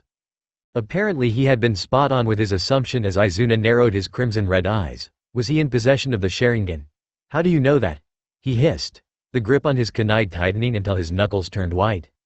"Madara told me," Hashirama replied calmly, although a bubble of excitement was slowly starting to form in the pit of his stomach. Surely Madara's brother had to know something about his current whereabouts. Why would he tell an outsider like you? A Senju? The last word was spat as though it was an insult, which for an Uchiha it probably was. Hashirama's excitement faded. Something told him that this conversation wasn't going to be easy. He sighed. "Look, it's a long story," he began, absently scratching the back of his head. "So to sum it up, we've met here one day without knowing each other's identity. We'd talked, trained, had fun, and somewhere along the way we became friends. Then you found out about Nisan's identity and betrayed him." Izuna cut him off, brandishing his kunai in his anger. "No," Hashirama exclaimed loudly. "I never sell out my friends. We both found out each other's identities, but we still managed just fine." "Well, Madara did after some persuasion and great Kami-sama. Didn't that sound like some weird sort of romance story Mito-chan would sometimes force him to listen to?" Izuna scowled at the boy before him, who was blushing over nothing. "You really want me to believe that?" "I know that it's hard to believe, but you've got to trust me on that." This earned him a disbelieving snort. "A Senju? Surely, you jest." "Madara trusted me," Hashirama pointed out. "And look where that got him," the dark-haired boy said bitterly, his face growing even darker, when suddenly his lips stretched into a smile that cut like a knife. "But thanks to you, I've awakened my Sharingan. The bloodline for my brother, huh?" Hashirama was perhaps not as quick on the uptake as his little brother, but he wasn't dumb, although Madara often begged to differ. Still, he had a hard time actually comprehending what Izuna was trying to say, and there was also another thing which was bothering him. "What are you trying to say, and how do you know that I'm a Senju?" Hashirama demanded to know. "I've been trying to find out a bit more of what had happened to my brother. My father along with the rest of my clan have already abandoned him, deeming him a worthless fool if he couldn't even take care of himself." The boy nearly choked on his last words. No matter how battle-hardened one was, hearing his own father dismiss his child just like that wasn't something you could stomach easily. Call him an optimistic idiot, but Hashirama was certain that if it weren't for the hard times they were living in and the fact that as the respective heads of their clans, they had to care for the whole clan, their father would allow themselves to care for their children and grieve for their deaths. But alas, the reality they were facing was hard, and he knew that if he were to tell the Uchiha boy these words, they would be only taken as hollow comfort. So he remained silent and waited for Izuna to continue. But I didn't just want to give up. He's my last sibling. Like hell I just abandoned him. The tomos in his red eyes were spinning wildly by now, as if they were responding to his emotional turmoil. He seemed to notice what Hashirama had been thinking as he pointed at his red eyes with a bitter smile. I awakened them when I heard that the search for my brother had been abandoned, when I heard my father's words. Hashirama wasn't quite sure what conditions had to be met to activate the Sharingan, but he already had an idea of what it meant to awaken the Uchiha's bloodline. He gulped. Look, I am as clueless as you about this matter, so why won't we team up? I mean, with the two of us on different sides, it might be easier to pick up useful information on Madara's whereabouts. We could, I dunno, arrange meeting where we could share information with each other and make some plans and stuff like that. He hesitantly trailed off, looking hopefully at the other boy's face. It revealed nothing. Hashirama was sure that sighing that much couldn't be considered healthy. Finally, as Hashirama began to become twitchy due to the silence, Izuna answered, meeting in the same way Madara did. I don't want to disappear like he did, Senju. People often claimed that he had the patience of a saint, but even he felt his quickly wearing thin. Like I've said before, I've got nothing to do with. To be honest, the only thing I know is that me and Madara had a staring competition. I stopped because it got boring. He yelled at me. Then he threw a pebble. It somehow went back and hit him in his face. You had to see his expression. It was really funny. His mood somewhat sobered as he remembered what followed afterwards. When I've recovered, Madara was gone, and yeah, that's it. He finished his tale lamely, staring at no particular point on the ground. When the silence coming from Izuna dragged on, he looked up to see Izuna staring at him as though someone had challenged him to a staring competition. The fact that he didn't even blink once unnerved Hashirama slightly. What? The question seemed to make Izuna snap out of some kind of daze. He slowly blinked, his red eyes never leaving Hashirama's face. You really want me to believe, he began dangerously calm, that Madara ni-san had a staring competition with you? That he hit himself with a stone and then disappeared? At this point he was yelling, brandishing his kunai wildly as he stared indecorously at Hashirama, who had started to laugh nervously, scratching the back of his head. Well, if you put it that way, it does sound silly, he admitted reluctantly. I've just repeated what you said, Izuna said. And if you really think I'm going to believe it, then you're even more stupid than you look, he added. Oi! Hashirama exclaimed indignantly. Just because you, Uchiha, have no idea of what awesomeness is, it doesn't mean that I have no idea of what it is either. If you really think your haircut is awesome, then you, Senju, not only have inferior eyesight, you lot also lack brains, which now that I think of it isn't all that surprising. Realizing that he was fighting a losing battle there, Hashirama quickly went back to the original topic. Do you really think that I would feed you with such nonsense if my plan was to trick you into trusting me? Or maybe that's exactly what you want me to believe, Izuna countered. Maybe, maybe not, Hashirama acknowledged. We could both argue until the whole Uzumaki clan has died out without us making any progress, but I would rather avoid that. I understand that it isn't easy to trust me. Madara didn't trust me either at the beginning. With good reason, Izuna muttered. Hashirama didn't even bother to deign that with a reply. You could arrange the time and place and the conditions and whatever else you want of these meetings. I will come alone, with no armor, no weapons, and you could come with your whole gear, if that makes you feel comfortable. I only want us to work together on this matter. You're his brother and I'm his friend. We've got the same goal and two work better than one. It's only logical that we should team up. Besides, a wide grin was stretching his lips. Maybe we could become friends too. What do you think, Izuna? The Uchiha nearly flinched at the sound of his name, but when he replied, it was in fervent tone, over my dead body. He even crossed his arms, somehow avoiding cutting himself with the kunai while doing this movement. The only thing missing was him sticking his tongue out. Even though Izuna had the weapons and Sharingan, he was just a little brat, just like his brother Tobirama. His grin became even wider at the thought. I will think about it, Izuna finally said, eyes narrowing warily at Hashirama, whose face looked as though it was about to split in half. But I still don't believe you about how Ni-san disappeared, he added.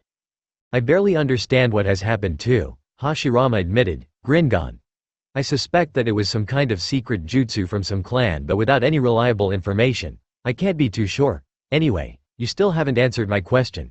How did you know that I was a senju? To his surprise, Izuna looked down sheepishly.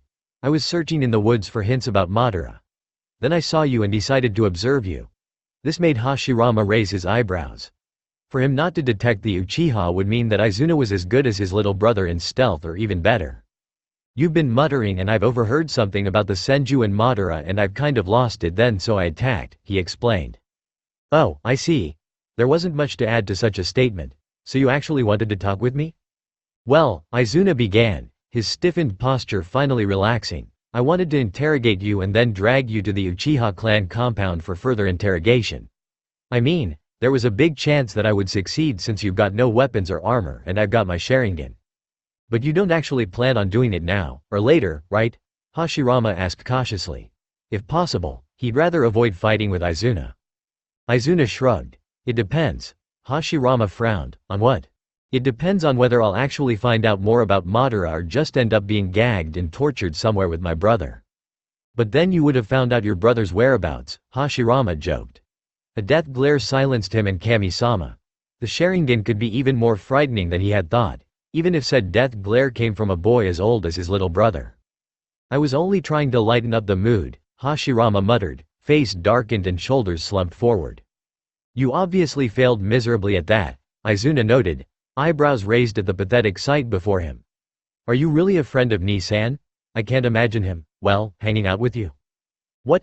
Hashirama said indignantly, his posture straightening again. A startled Izuna only blinked in response, silently wondering if the Senju before him was bipolar. And people accused the Uchiha clan of insanity. "I've beat your Nisan several times. Not as lame as you thought, right?" His grin couldn't be described as anything other than smug. Izuna openly gaped. No way could a lame person with a lame haircut and lame clothes. "No need to tell me how lame everything about me is." Hashirama sulked as he dropped to the ground, hugging his legs closely to his chest. "Something like this is exactly the reason why I think you're lame," Izuna said, a scowl etched on his face. "And anyway, I don't want to waste my time talking about whether you're lame or not. The answer is obvious anyway." Izuna ignored the even further dropping of Hashirama's mood. "So just answer my question. How can I be sure that it's not some kind of trap of yours? If you can give me a good explanation then we could." He trailed off, looking to the side. Hashirama began as he slowly got up, "Can't think of any suitable explanation to give you. I can only repeat what I've said before. Anything about the meetings and this truce, alliance or whatever it is in general, it's all up to you. I'm willing to go along with just about everything, if that means we can find Madara." "Why?" Izuna asked softly, his eyes becoming dark once again. "Why go through all of this for him? You barely know him. Why would you do something even his own father wouldn't do?" "He's my friend," was the simple explanation. "I don't want to leave behind my friends. It's just something I won't allow myself to do."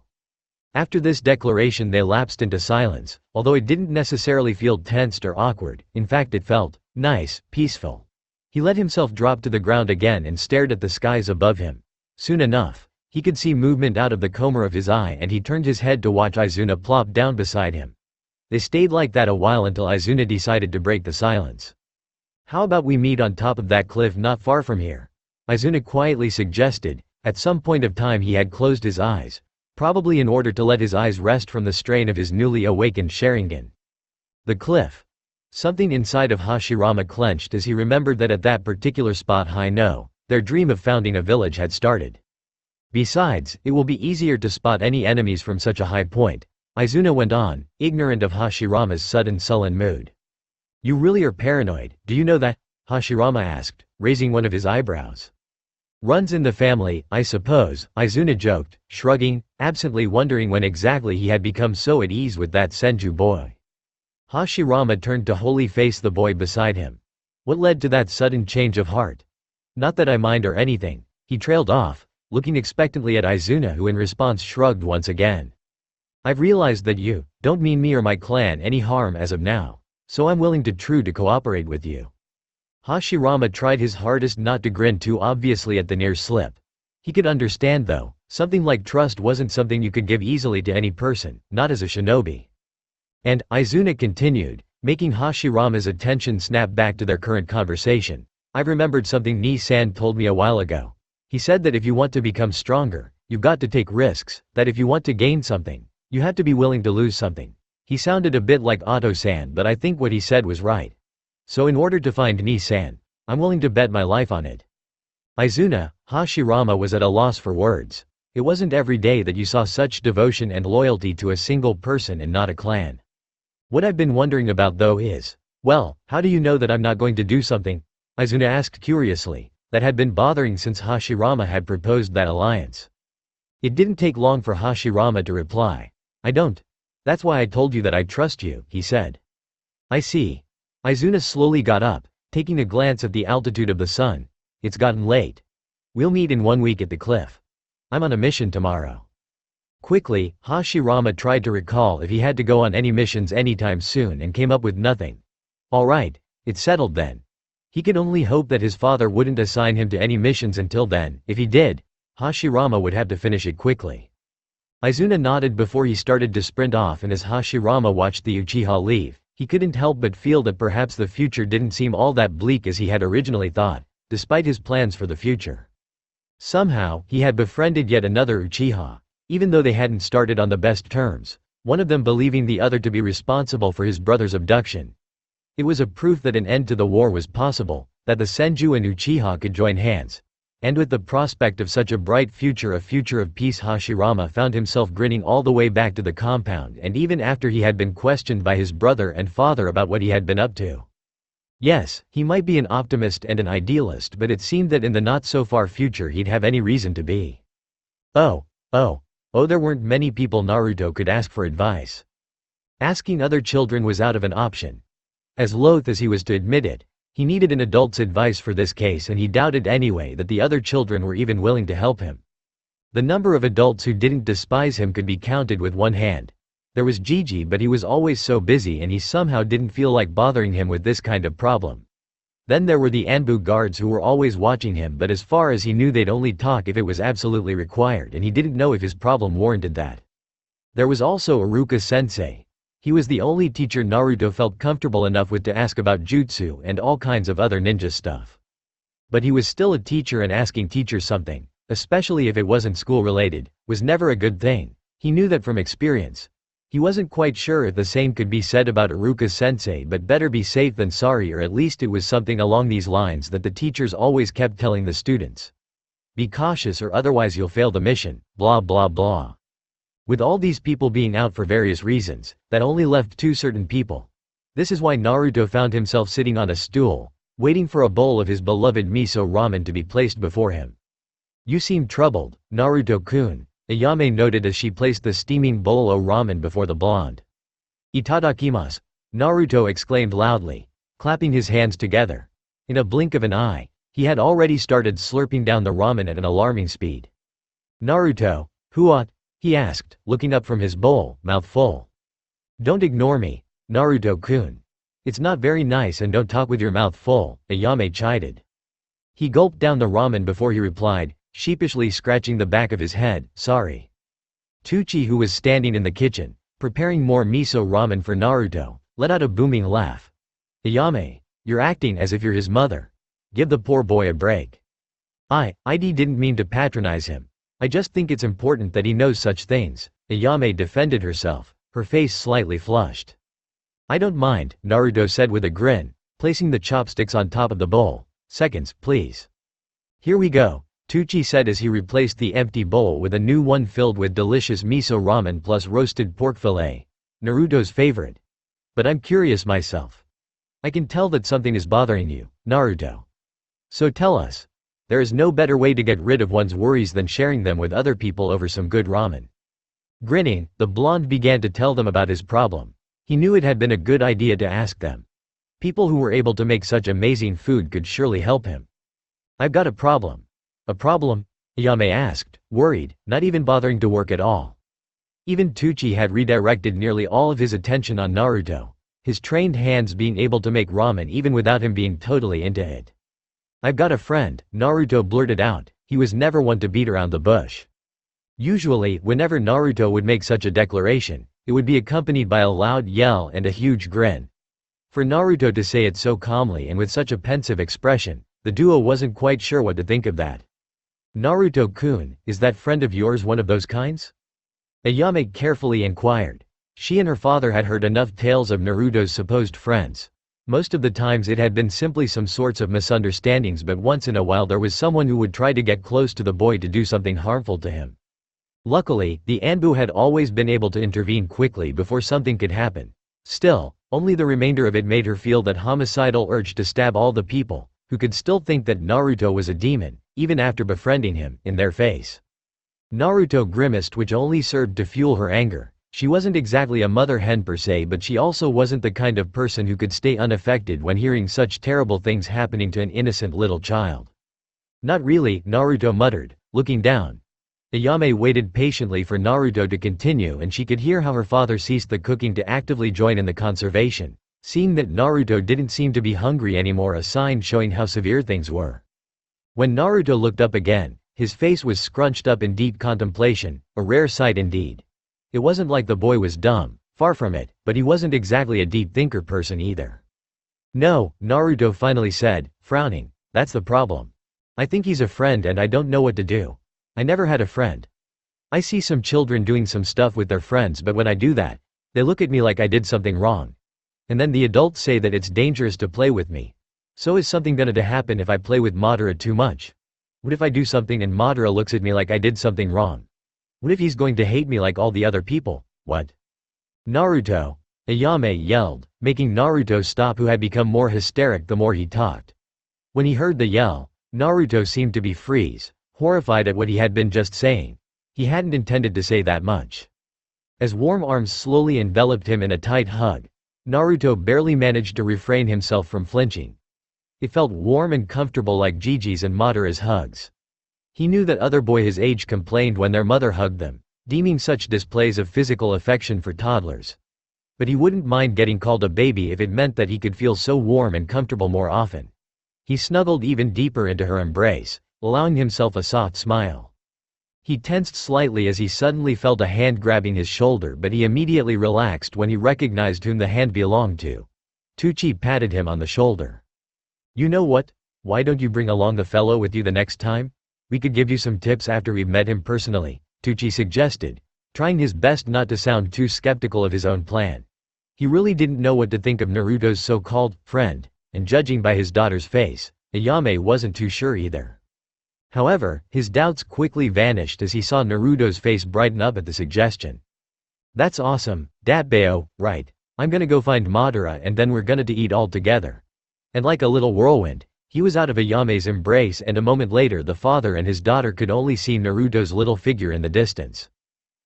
He didn't quite understand that you actually meant to bring him along on another day and not now, did he? Ayame asked, sweet dropping. I suppose he didn't, Tucci agreed. We should prepare some more bowls. Naruto has only eaten a bowl and a half, and chances are high that his friend has a big stomach too. With this said, they both went back to their work. Barely noticing the odd looks he was drawing as he had gotten too accustomed to them, Naruto sprinted at full speed, in his mind going over the possible places Madara could be. The place where they first met. The place where they had that hugging moment? Maybe even the academy?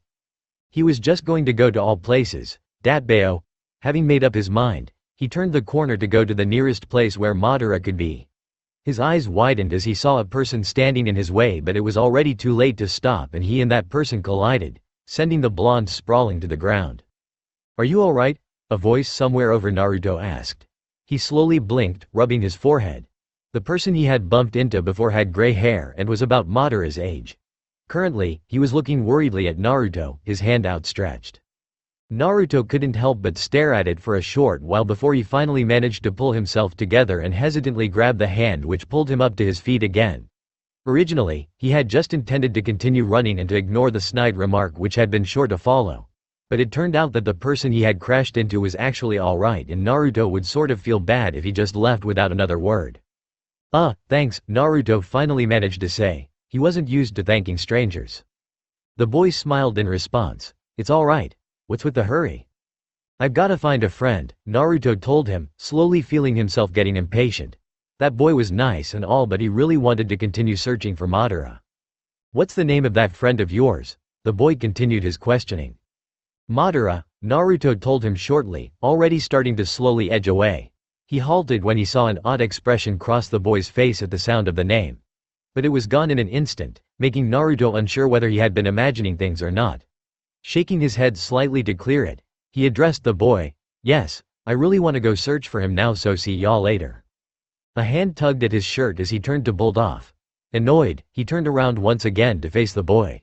Crossing his arms, he grumbled, "What?" "I know about him," the boy told him. "Really?" Maybe the boy knew where Madara was.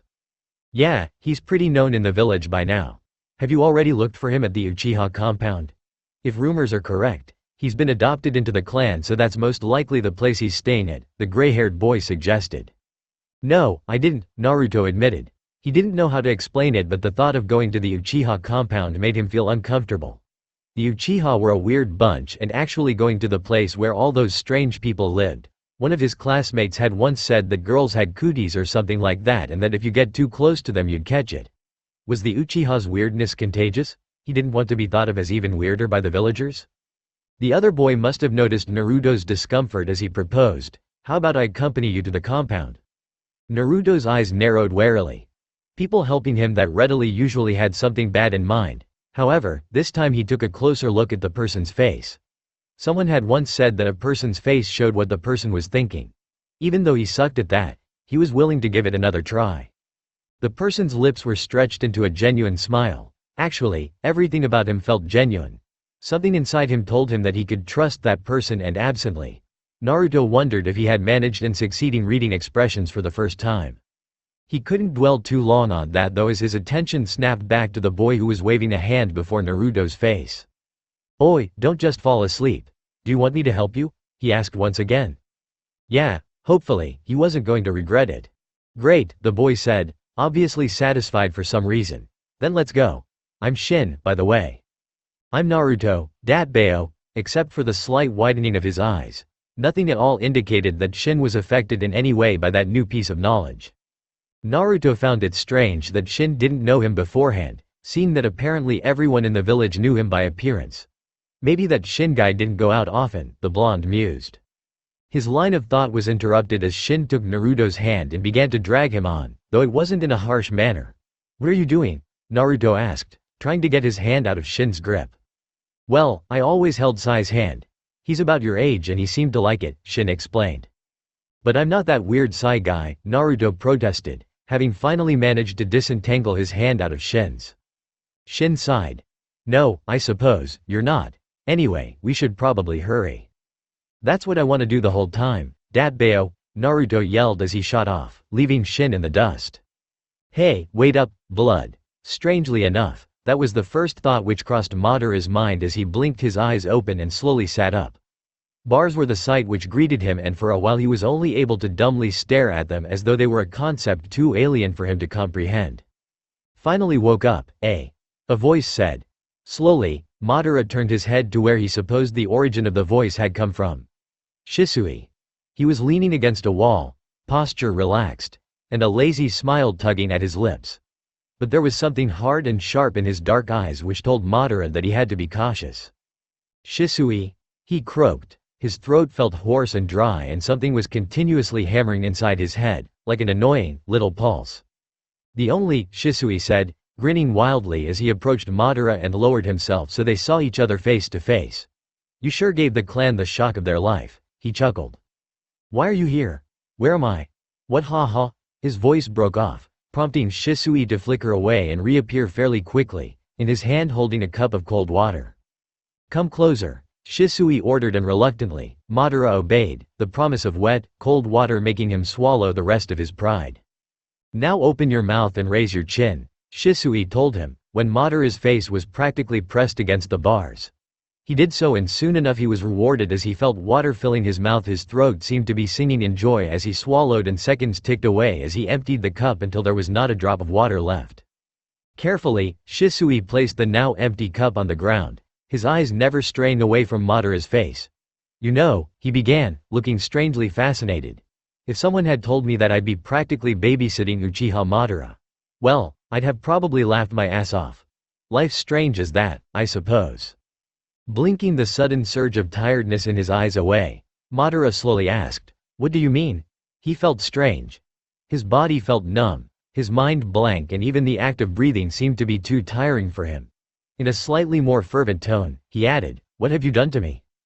Shisui took his time to answer, and if Madara were in a better state of both body and mind, he'd have gritted his teeth and give Shisui his most threatening death glare, but alas, he was not. So he could only wait, subtly pinching himself to avoid dozing off. Finally, Shisui answered. To answer your several answers, let me first tell you that you're under the custody of the military police, so to put it bluntly, you are a prisoner of us and thus have the according rights, which aren't many at all. Usually, you wouldn't be privy to these sorts of information, but I know how it feels like not being in the know, so I'm willing to brief you with some basic information. I suppose it wouldn't make much of a difference if I do, anyway.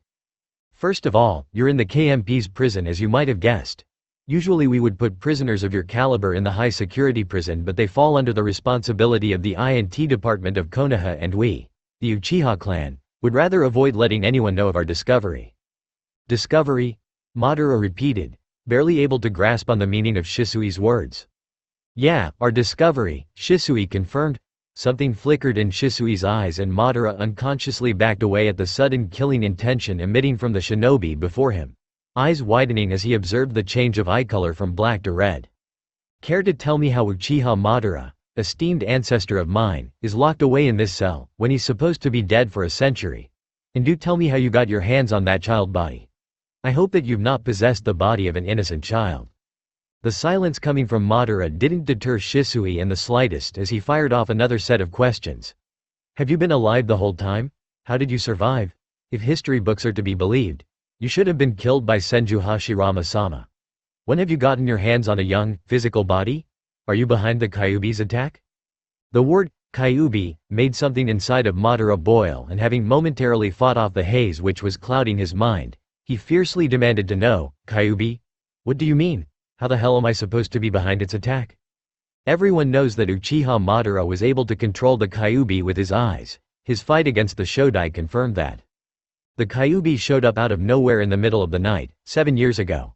While it might have decided to destroy half the village on a whim before the Yondaime stopped it, it's more likely that it was controlled. Nothing was ever proven though. Well, until now, that is. I don't get what the clan's still discussing about. If it were up to me, the decision would have been already made. He let out a sigh, fingers going through his curly hair in distress. I've always hated politics. They always make things much more complicated than they actually have to be. Thanks to you being a citizen of Konoha, we cannot just lay a hand on you. What we're currently doing is strictly against the laws, and if something serious happens, it's us who are going to be accused and blamed. Well, they would be right for once, but that's not something the clan can afford now. Not now. I suppose that's a classic case of being lucky under the circumstances. It was hard to actually comprehend everything Shisui was trying to tell him. So once again he demanded to know, what have you done to my body? Pretty insistent, huh? Shisui remarked casually, Sharingan having deactivated again. Sorry, I won't tell you. The less you know of it, the more likely it is that you won't break free from it anytime soon. The way he had phrased it, so it's a genjutsu? Shisui smiled. Maybe, maybe not.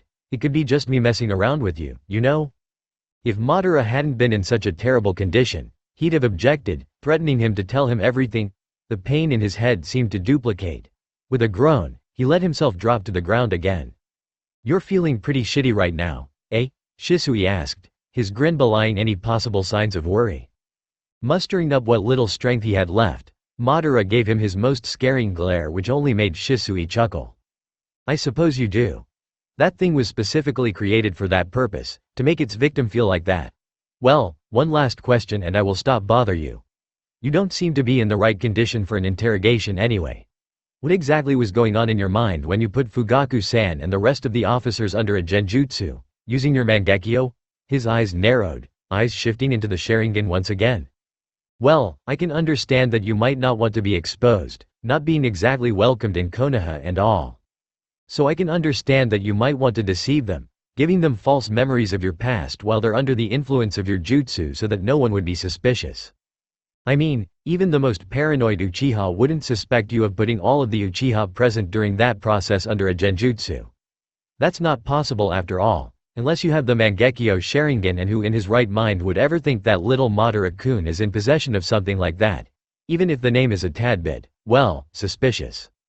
So I guess the plan could have worked out pretty well. The only catch is that you've fallen unconscious while putting them under your genjutsu.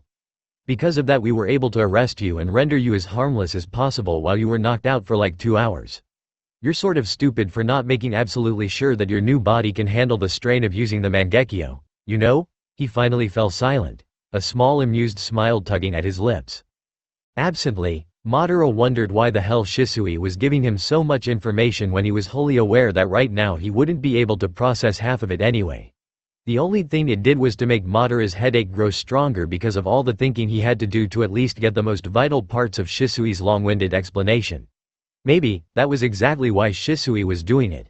He hadn't struck Madara as particularly sadistic, but life was always surprising like that. It took a moment for him to realize that he was slowly recovering from whatever it was that was affecting him. He was able to form coherent thoughts again, although they didn't make much sense currently. Mulling over Shisui's explanation, he asked the one thing which was bugging him the most. What the hell is the Mangekyo Sharingan? As far as he knew, he had never heard of such a type of Sharingan ever before in his life. That's a joke, right? Shisui looked as though he had a hard time believing it.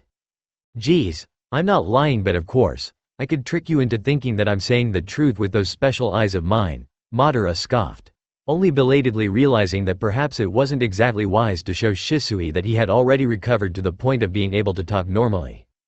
However, Shisui didn't seem to notice that, apparently bothered by something else.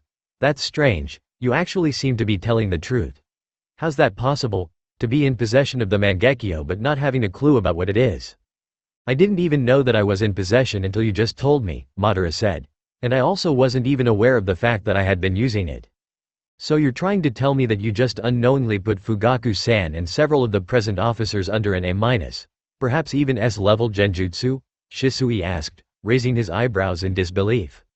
Well, I was sort of panicking at that time, Madara admitted, sitting up straight again. He felt uncomfortable not talking with Shisui on the same eye level. I don't know how exactly the Mangekyo works, he stressed, annoyed, not so subtly hinting that he still didn't know what it was, but perhaps it has reacted to that panic. Something like that occasionally happens with the regular Sharingan too, right? Shisui hummed in agreement. That might be the reason. Do tell me though why you felt the need to be panicked about having your memories seen. I mean, it wasn't like we forced you. You agreed, or that's what was at least told to me. Unless, of course, there is a reason that makes you feel hesitant about revealing too much of your past. I would like to see you acting calmly, while a bunch of strangers, clan or not, are reading your every thought. Things you would rather not want to be seen by people who barely know you.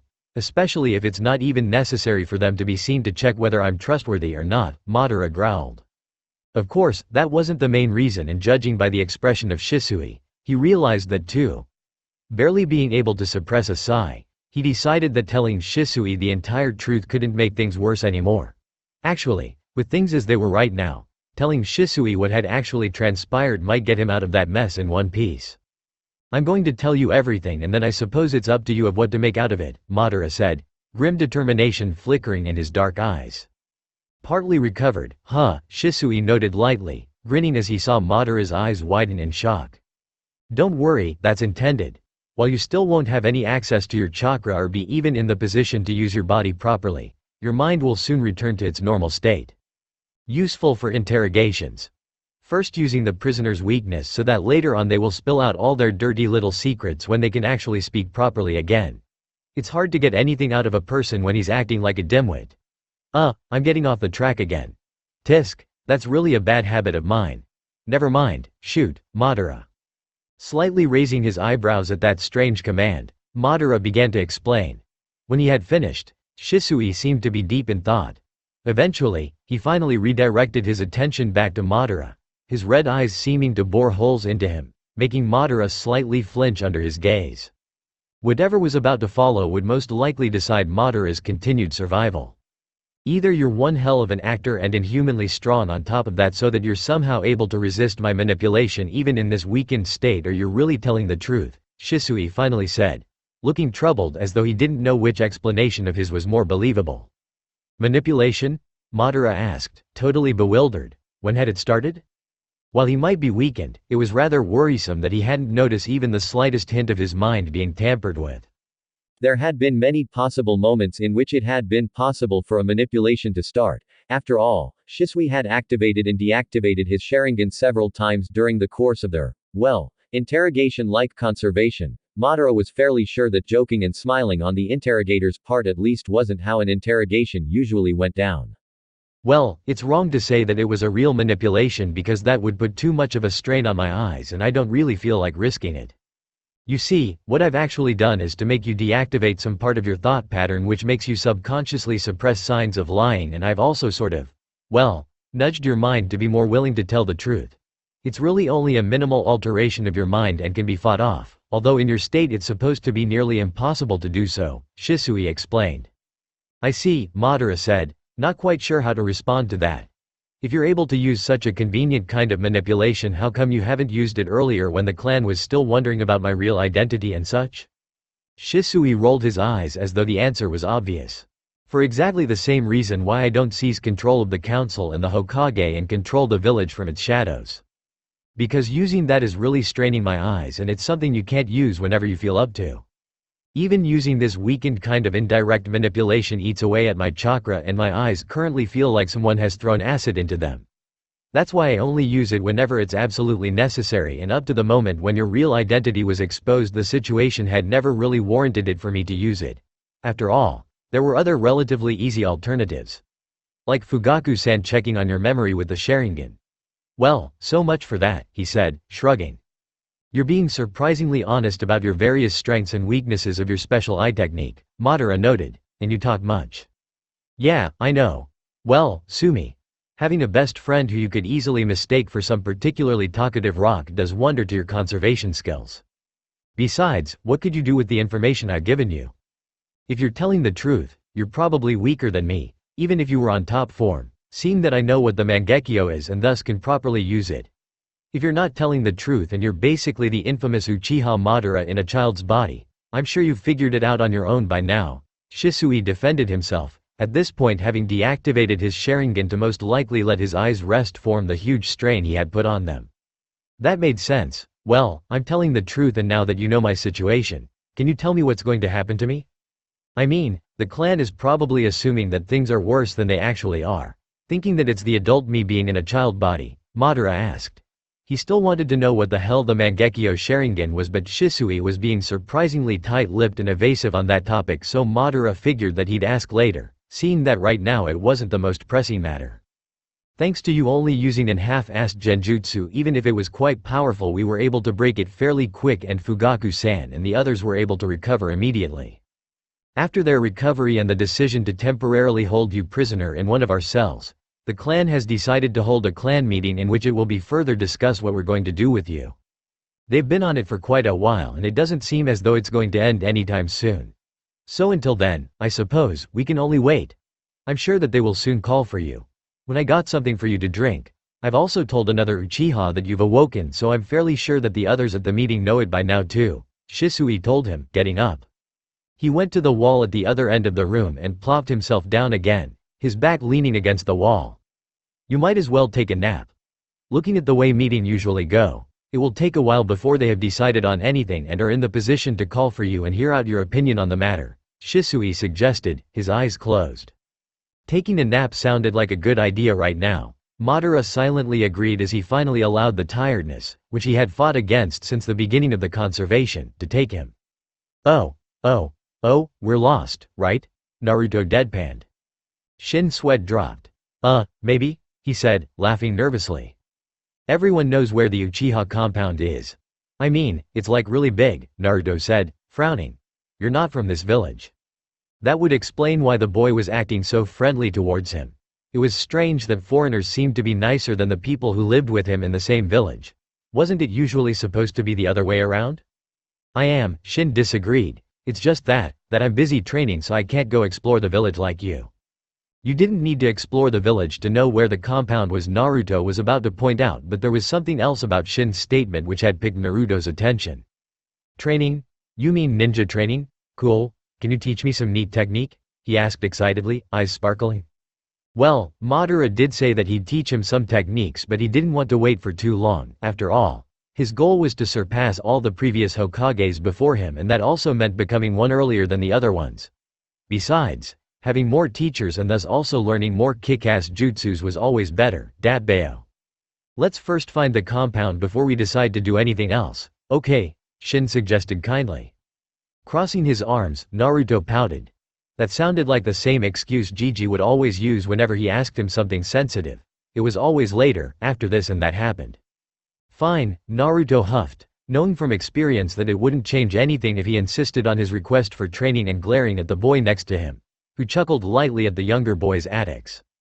Luckily, the great Naruto-sama knows a shortcut which will get us to the compound in a flash. Follow me, the blonde ordered, waving his hand up and down. Shaking his head slightly in bemusement, Shin obeyed, silently wondering whether all of the children outside of Root were like this. Oh, his father was ill, his mother was worried, despite her trying her best to hide it, and his Aniki was still on this stupid mission. It was all this foreign boy's fault, Sasuke decided angrily, glaring at the kunai which he held tightly in his grasp as though the weapon was to be blamed for this unfortunate situation. Slightly relaxing his grip, he began to focus, his arc eyes calculating and determined. In one swift motion, he threw the kunai and it didn't take long before he heard the satisfying thud of the kunai hitting its target accurately. Sasuke smirked smugly, but the smirk was soon gone when he remembered that there was no one to watch his progress anyway. Scowling, he trotted to the scarecrow, which had a bull's eye painted on its head and served as his target for practice, in order to retrieve the kunai. However, he changed his mind and let himself drop to the ground, allowing his sore muscles to rest. Focus was an important aspect of being a shinobi, and in the state he was currently in, it wouldn't be of any use to him to continue his training. Closing his eyes, he let his mind sift through the recent events, hoping for a possible answer to his questions. No one had bothered to explain to him what had happened as usual. But he knew that something was off. Rarely was his mother ever worried, and if she actually was, something bad had happened. Pestering his mother until she told him, she finally relented, telling him that father had suddenly fallen ill. Sasuke had trouble imagining his strong father becoming so terribly weak due to an illness that his mother actually had to worry about him. Something inside of him was tightening at that thought. And there was a shift of mood in the compound. Usually, he probably wouldn't have even noticed it, but with his mother so tight-lipped and worried, he had been desperately searching for any hints as to what could have possibly happened to his father. That was when he had noticed. The way several Uchiha seemed to act like nothing was amiss, but how the way they moved, how they talked in hushed tones, and how some of them were shooting him subtle looks of worry that at another time, he probably wouldn't have even noticed. If those weren't telltale signs that something was seriously wrong, then he wasn't sure what was. He winced out in surprise at the sudden pain coming from his hands. Startled, he realized that the nails of his fingers had dug deeply into the skin of his palms. Relax, Sasuke told himself, unclenching his fists. Taking deep breaths, he mentally counted down from 10 while he rose to sit up straight again. It didn't help much. Damn it, where was Itachi? His brother would know what to do. He'd tell Sasuke what was wrong. He could somehow make father healthy again. He could make this stupid Madara disappear. Sasuke? At the sound of that familiar voice he would recognize everywhere. Sasuke whipped his head around, eyes widening at the sight of his brother standing before him, still wearing his Anbu uniform. The membership to the Anbu troops was supposed to be a secret, but here in the Uchiha clan, something like that was only a secret in name. Hence the reason why Itachi could casually walk around in full Anbu regalia without anyone batting an eye. He didn't do that often though, as Itachi still wanted to somehow adhere to the rules, or that was what Itachi had at least told him when he had asked his Ni-san why he wasn't wearing that cool uniform always. Today it seemed was the day in which many things were off. Itachi, his awesome big brother, looked troubled. Itachi never showed any signs of weakness. That was something like an unspoken rule, but here he was showing worry just like his mother. Were things really that bad? Ni-san? Sasuke asked hesitantly, unsure how to begin. Upon hearing that painfully weak voice of Sasuke, Itachi immediately schooled his expression, looking as strong and unbreakable as usual. Somehow seeing that broke the dam which was stopping the words from flowing and spilling out of his mouth. Father is ill. It burst out of him. Ka-san is really worried and I don't really know why. No one's telling me. I bet it's that Madara's fault. That bastard has done something to father. Ever since he's here, things became strange. Please, Ni-san, do something. Sasuke had hoped for his brother to give him a reassuring smile, telling comforting words, to simply give him the impression that everything was going to be fine. That his great brother would fix everything. What he didn't expect was the sudden expression of pure, unaltered shock, fear, anger, confusion and so many more things. Emotions he would have never expected to see on his brother's face. It was the most scaring sight ever. Madara, Itachi said, eerily quiet, his face as blank as usual. Everything about him seeming to tell that he was in absolute control of everything. A small part inside of Sasuke's mind told him that it was just an illusion, that like a genjutsu, it would break someday. He firmly told this voice to shut up. He jerked in utter surprise when he saw Itachi's eyes harden, and in a voice colder than ice, sending shivers down his spine, Itachi ordered, "Tell me where Madara is. What you're proposing is idiotic." An elder Uchiha woman roared, arms gesturing wildly.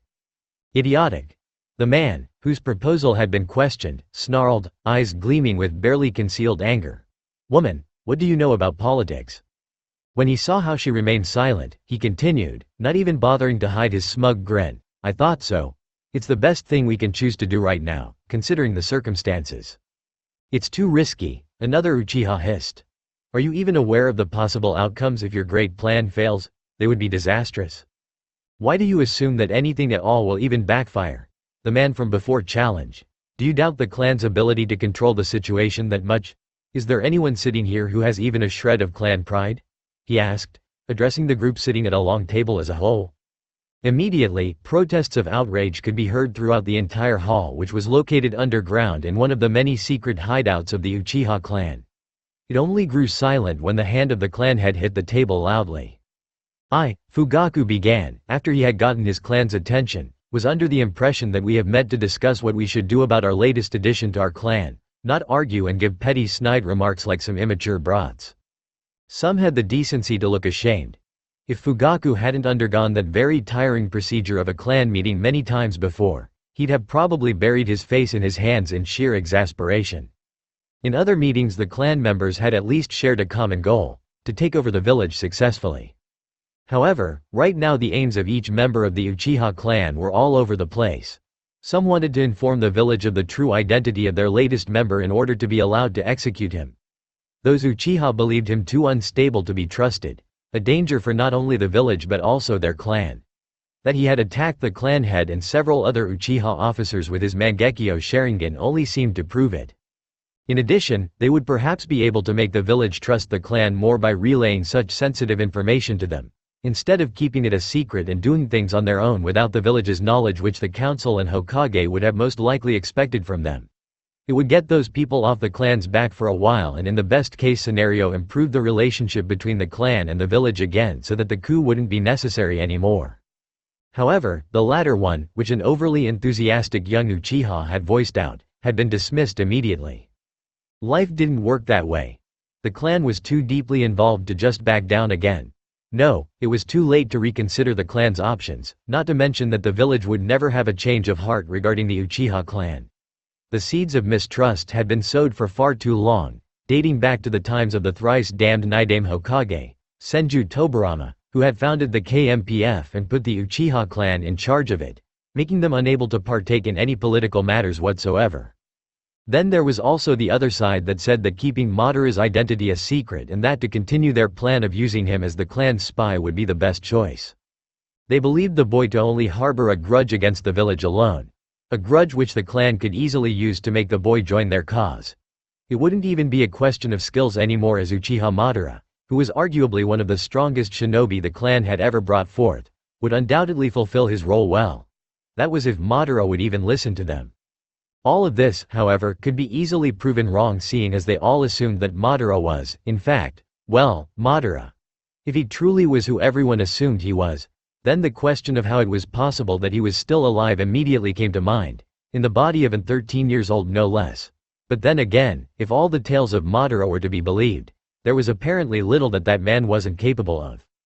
Still, what they were doing was mere speculation at best, as whatever the boy had to say on that matter, once he woke up, could easily undo whatever it was they had agreed on. Not that it had stopped his fellow clan members from arguing fervently. Many of them were frustrated and most of them hadn't had a good chance to let off steam for quite a while, so it was this shocking revelation that incited the flaring of many tempers during today's clan meeting. It was understandable, but still no excuse for his clan to act like a bunch of particularly petty academy students. I believe that we have now finished discussing all the possible solutions there are to this problem and that what we're doing right now is to only argue about their likeliness of success. I propose that we should discuss the latter once the boy has awoken, seeing as none of the things which you've proposed would work without having the consent of the boy. What if he refuses? One of the police officers who had been present during Madara's investigation asked. I don't really want to know what is going to happen if he is after our guts. I mean, as far as I can tell, there were quite a lot of reports which weren't all that sure about his sanity or lack thereof. And from what I can tell, trying to fight him won't go down without any sacrifices. Really, we shouldn't wait until he's awake and ready to do whatever is up in that sick mind of his. Let's just kill him. This was met by several cries of agreement. Fugaku didn't even bother to resist the urge to pinch the bridge of his nose. Now, everything just started all over again. He's still weakened by the drugs we have given him. No one's in a state fit to even fight a child after one has taken one of those. And I doubt that even Madara has built up a resistance to those, the police officer, Fusao, argued. Well, Madara should be also dead and buried, if we go after common sense. But if you haven't noticed it yet, he's in one of our cells in a child's body. So do you believe it to be more plausible for him to be in a child's body than for him being able to resist those drugs' effect? Tisk. Why is he in a child's body to begin with? Shouldn't we also deal with the question whether he's involved with that Kyuubi incident 7 years ago? If he is, then his head should be really chopped off. It's because of that damn fox that everyone trusts us as much as they would a bunch of Iwa spies. Not to mention the amount of people who have died during the Kyuubi's attack. Hey, speaking of the Kyuubi, haven't you heard of that one prank the fox brat had pulled off? The one where he has painted the Hokage monument. I heard he has done that with the help of Madara. It's true, another Uchiha confirmed. Saw it with my own eyes. What is Madara up to, getting all close with the Uzumaki? Oh shit, you don't think that he'll set the Kyuubi free again and try to destroy the village? Well, at least we wouldn't have to worry about taking over the village anymore, a young, female Uchiha remarked dryly. That's not the time for jokes, Shina, another Uchiha exclaimed angrily. He can't do anything right now anyway, down in his cell, not to mention destroying the village. I still say that we should kill him before it's too late. What's been said about the Kyuubi only reinforces this, Fusao said. Has anyone even thought about the possibility of that boy not being Uchiha Madara? Uchiha Makoto asked. Despite her not even raising her voice, everyone seemed to have heard her and quieted. It wasn't often that the clan head's wife decided to say something in the clan meetings. Fugaku raised his eyebrows. Trust his wife to know what to do when the rest of the clan was about to dissolve in sheer pandemonium. Usually, he wouldn't say anything either for the most part, listening to what the rest of the clan had to say before taking the final decision. He has the Mangekyo Sharingan. What more proof do you need? A particular brave or dense Uchiha, whichever way one decided to look at it, said. Her usually soft eyes sharpened and for a short moment Fugaku couldn't help but pity the poor sod. We all know that our bloodline's secrets are highly desired and that there are some people out there who would stop at nothing to get what they want. Maybe that boy is a result of those people's ruthless actions. In addition, the memories the police officers and my husband could see before they all fell under his genjutsu are not valiant enough to confirm his existence. Some of them were rather unexpected and not something people could just make up that easily. Not much is known of Madara's life, especially of his childhood, but none of the records ever said that Madara was friend with Hashirama Senju of all people. The thought alone is so absurd that we can be sure that he is the real deal. The Uchiha whose name slipped Fugaku's mind at the moment bravely continued to argue. Or maybe that is what those people are trying to lead us to believe, she replied softly, never raising her voice. Nevertheless, my point stands. We shouldn't get ourselves so worked up over things when it's not even proven if they're true or false. We should take further actions once the boy has awoken. Killing him now, as some of you have suggested, would still not answer any questions. Questions which unsettle me, and having them answered would benefit all of us. With his death, I fear, our only key to those answers would be gone. Although, some still looked very much in the mood to argue further, they kept their mouths shut. His wife had that sort of effect on people, and him throwing them his dirtiest look did the rest. Finally, after what seemed like an eternity, everyone seemed to be more or less content with the agreement which they had decided on, or at least they pretended to. Maybe they could finally call it a day now until the boy has awakened. His headache had grown to the size of the Hokage monument, and never before had the promise of rest sounded more appealing. He was still recovering from the aftereffects of that strange genjutsu he had been inflicted with, and having to endure the torture known as the clan meeting didn't particularly help his healing process. Especially considering the fact that his clan members had that frustrating tendency to repeat the same things over and over again. Fugaku was just about to voice out this thought when suddenly the entrance to the secret meeting hall was opened and an anxious-looking Uchiha entered the hall hastily. He did not even bother to go through the formalities of making a report but instead dropped the bomb without any forethought, still breathing heavily from his effort of delivering the disastrous news as fast as possible. Uchiha Madara has awoken. All hell broke loose. And this time Fugaku wasn't sure whether the combined efforts of his wife and him could manage to calm everyone down again. Oh, it's sort of quiet, Naruto noted, frowning slightly. Shin too was frowning, but it was for different reasons. What were the Uchiha up to? While it wasn't entailed in the mission he was assigned to, it would be useful to keep an eye open on the clan which Danzo-sama seemed to be incredibly wary of. Well, he was wary of nearly everything, but for whatever reason, Danzo-sama particularly mistrusted the clan known for its Sharingan. He wasn't in the know of that particular affair, so he could only make guesses regarding this Uchiha issue, as none of the root would so much as utter something about their missions, not even to their fellow roots. It was tiresome, to say the least. But Danzo-sama must have his reasons for not confiding him in. Hey! His head whipped to the origin of the voice, body tensing ever so slightly, his hand inches away from his pocket filled with kunai. It wouldn't do to be careless. When he spotted an elder Uchiha approaching him, Shin relaxed to the extent that one wouldn't pick up any signs of tension. Uchiha-san, he addressed him, bowing. If you enter territory which wasn't your own, treat the ones owing it with respect, except, of course, if it was your mission to assassinate said owner. Shin was still amazed at the fact that the rules book each child had been handed to once they were part of the root possessed even a shred of humor, however dry it was. The Uchiha frowned but didn't seem to be inclined to react violently to their intrusion. It wasn't like they were doing anything illegal after all. What are you doing? For a short moment, Shin considered the pros and cons of saying the truth and came to the conclusion that it wouldn't hurt to be truthful. We're here to visit Uchiha Madara. Judging from the man's expression, which had become hostile all of a sudden, it apparently did. Why would you want to visit him? The man questioned, eyes narrowed. Luckily, he still made no move to attack. Naruto-kun would like to visit his friend, Shin replied calmly, choosing to ignore the sudden hostility coming from the Uchiha.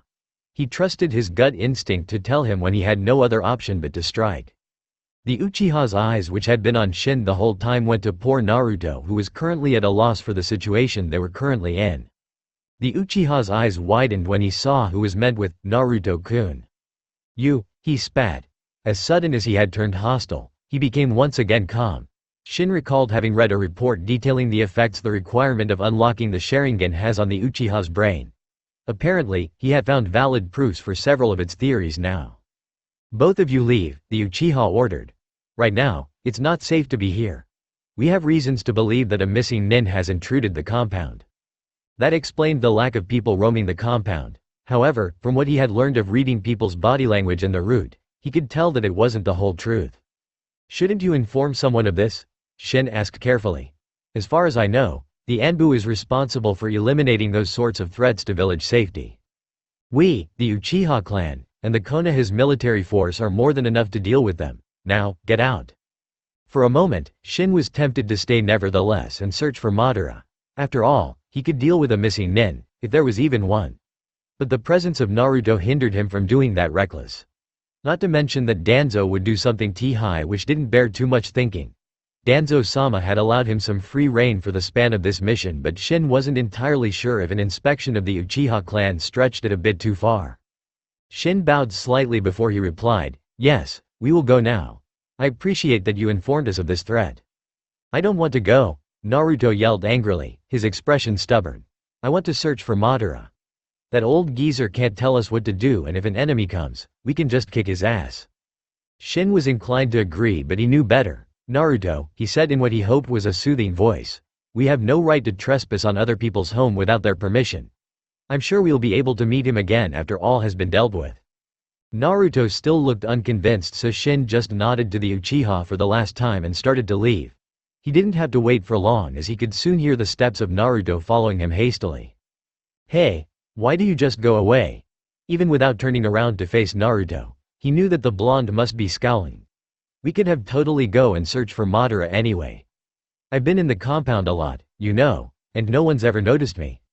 This raised Shin's eyebrows, but he chose to not question Naruto on this matter. Instead he said, "You're right." His mind was like a leaf in the storm, or at least that was what Sai liked to poetically describe his habit of constantly changing his mind. Shin would regret that, he just knew, if he were to leave now. And what if whatever transpired right now was of utmost importance? Danzo-sama would skin him alive if he just let that perfect opportunity to gather information slip through his hands. Of course, the best thing would be for him to leave his next meeting with Danzo-sama unscathed, no matter what he chose to do. But one needed to be a miracle maker to accomplish that. Naruto stopped dead in his tracks, mouth slightly opened, and his angry blabbering cut short. Shin turned around now, a faint smile on his lips. "Naruto," he said in a slightly patronizing tone. "I'm a ninja and you're an aspiring one. It's all about stealth and so on. It's not exactly clever to keep defy the Uchiha in their own territory." Closing his eyes, he got to his knees, touching the ground with the palm of his hand. No one was in their immediate vicinity. Good. "Naruto," he addressed the blonde, whose head perked up in excitement, knowing that whatever was about to follow would be awesome. "You mentioned something about being good at sneaking around the Uchiha compound earlier. Care to show me some of those skills?" What little doubt he had about continuing this so-called operation was quickly squashed when he saw how Naruto's face brightened. At least, the boy would enjoy himself, Shin thought dryly to himself. Everything went according to plan, but Shin knew from experience that when it did, it was very likely that soon enough the shit would hit the fan, and of course, he wasn't disappointed. Uchiha Itachi, he mentally noted as he observed the boy before him, who had showed up out of nowhere, wearing the Anbu uniform, bear the mask. Shin briefly went through everything he had ever read and been told about the Uchiha, only to come to the frustrating realization that the Uchiha heir would win in nearly all fight scenarios he had drawn up in his mind. Time to change tactics. He forced his body to relax and sheepishly scratched the back of his head. "Ah, hello, Itachi-san. Nice to meet you." Obviously, Itachi didn't seem to share the same sentiment. "What are you doing here?" he asked coldly, his eyes becoming even harder when his gaze fixed on Naruto. "I am sure that one of the clan members must have impressed the severity of the situation on you. It's not safe for people to be here." It was no use to lie to an Uchiha, so chuckling nervously, Shin admitted, "Hi, there was one who kindly informed us about the danger, but you know how it is, we still wanted to visit someone from the clan. We're worried that something might have happened to him." "Who is that person you would like to meet? I can arrange a meeting between you in a safer place, or at least inform you of his well-being if I have knowledge of it." "That's very generous of you," Shin said. Damn it, there went his chance to investigate. It's Madara. Shin knew that as soon as the name slipped from his mouth, he would come to regret it, as apparently saying this name was some sort of Uchiha taboo and therefore a bad idea. For only a split second, he could feel the faint spike of killing intention coming from Itachi, although it was gone as fast as it had come. Judging by Naruto's lack of fear, the blonde had probably not even noticed the sudden change of the Uchiha's mood. "Uchiha Madara, our latest addition to the clan, I presume?" Itachi inquired, although it didn't seem like he was asking, his gaze drifting to Naruto once again. He seemed to have come to some sort of realization as his eyes widened very slightly before he redirected his attention back to Shin. "I see," Itachi said, his face as blank as a mask. Shin could now understand to a degree the anger and frustration Danzo-sama felt at not being able to make Itachi his weapon. The Uchiha heir would have fitted right in their ranks. "As it happens, I was on my way to Madara too. If you wish to, you can accompany me." Shin blinked. That had gone better than he had possibly hoped for it to go, but he wouldn't look a gift horse in the mouth. Exchanging looks with Naruto, he nodded his consent. "Lead the way, Itachi-san." There was something off about the situation, but Shin was certain that Itachi wouldn't do anything to them. He may know about Naruto's true identity, thus being aware of the fact that Naruto was not to be harmed under threat of death, and to his knowledge there was no possible way for Itachi to know that he was part of the route either. They were safe for now. Itachi might had something in mind. Oh, he definitely had something in mind about them in regards to whatever he planned during their visit to Madara, but he was fine playing along for now. Patience, Shin told himself. It was something his instructors told him that he had always lacked. Like so many other things, they had managed to drill it into him in the end, more or less, anyway. As Shin mused about that, he did not notice how Itachi once again watched Naruto with sharp eyes, cold and calculating. Oh, "Oh, you're going away, again?"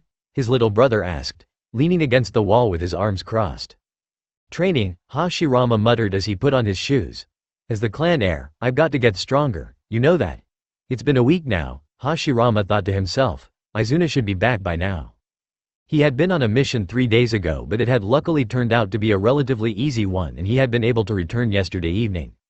After a mission, no matter how easy it had been, Hashirama would normally just take a day off, spending the time relaxing and talking with other clan members.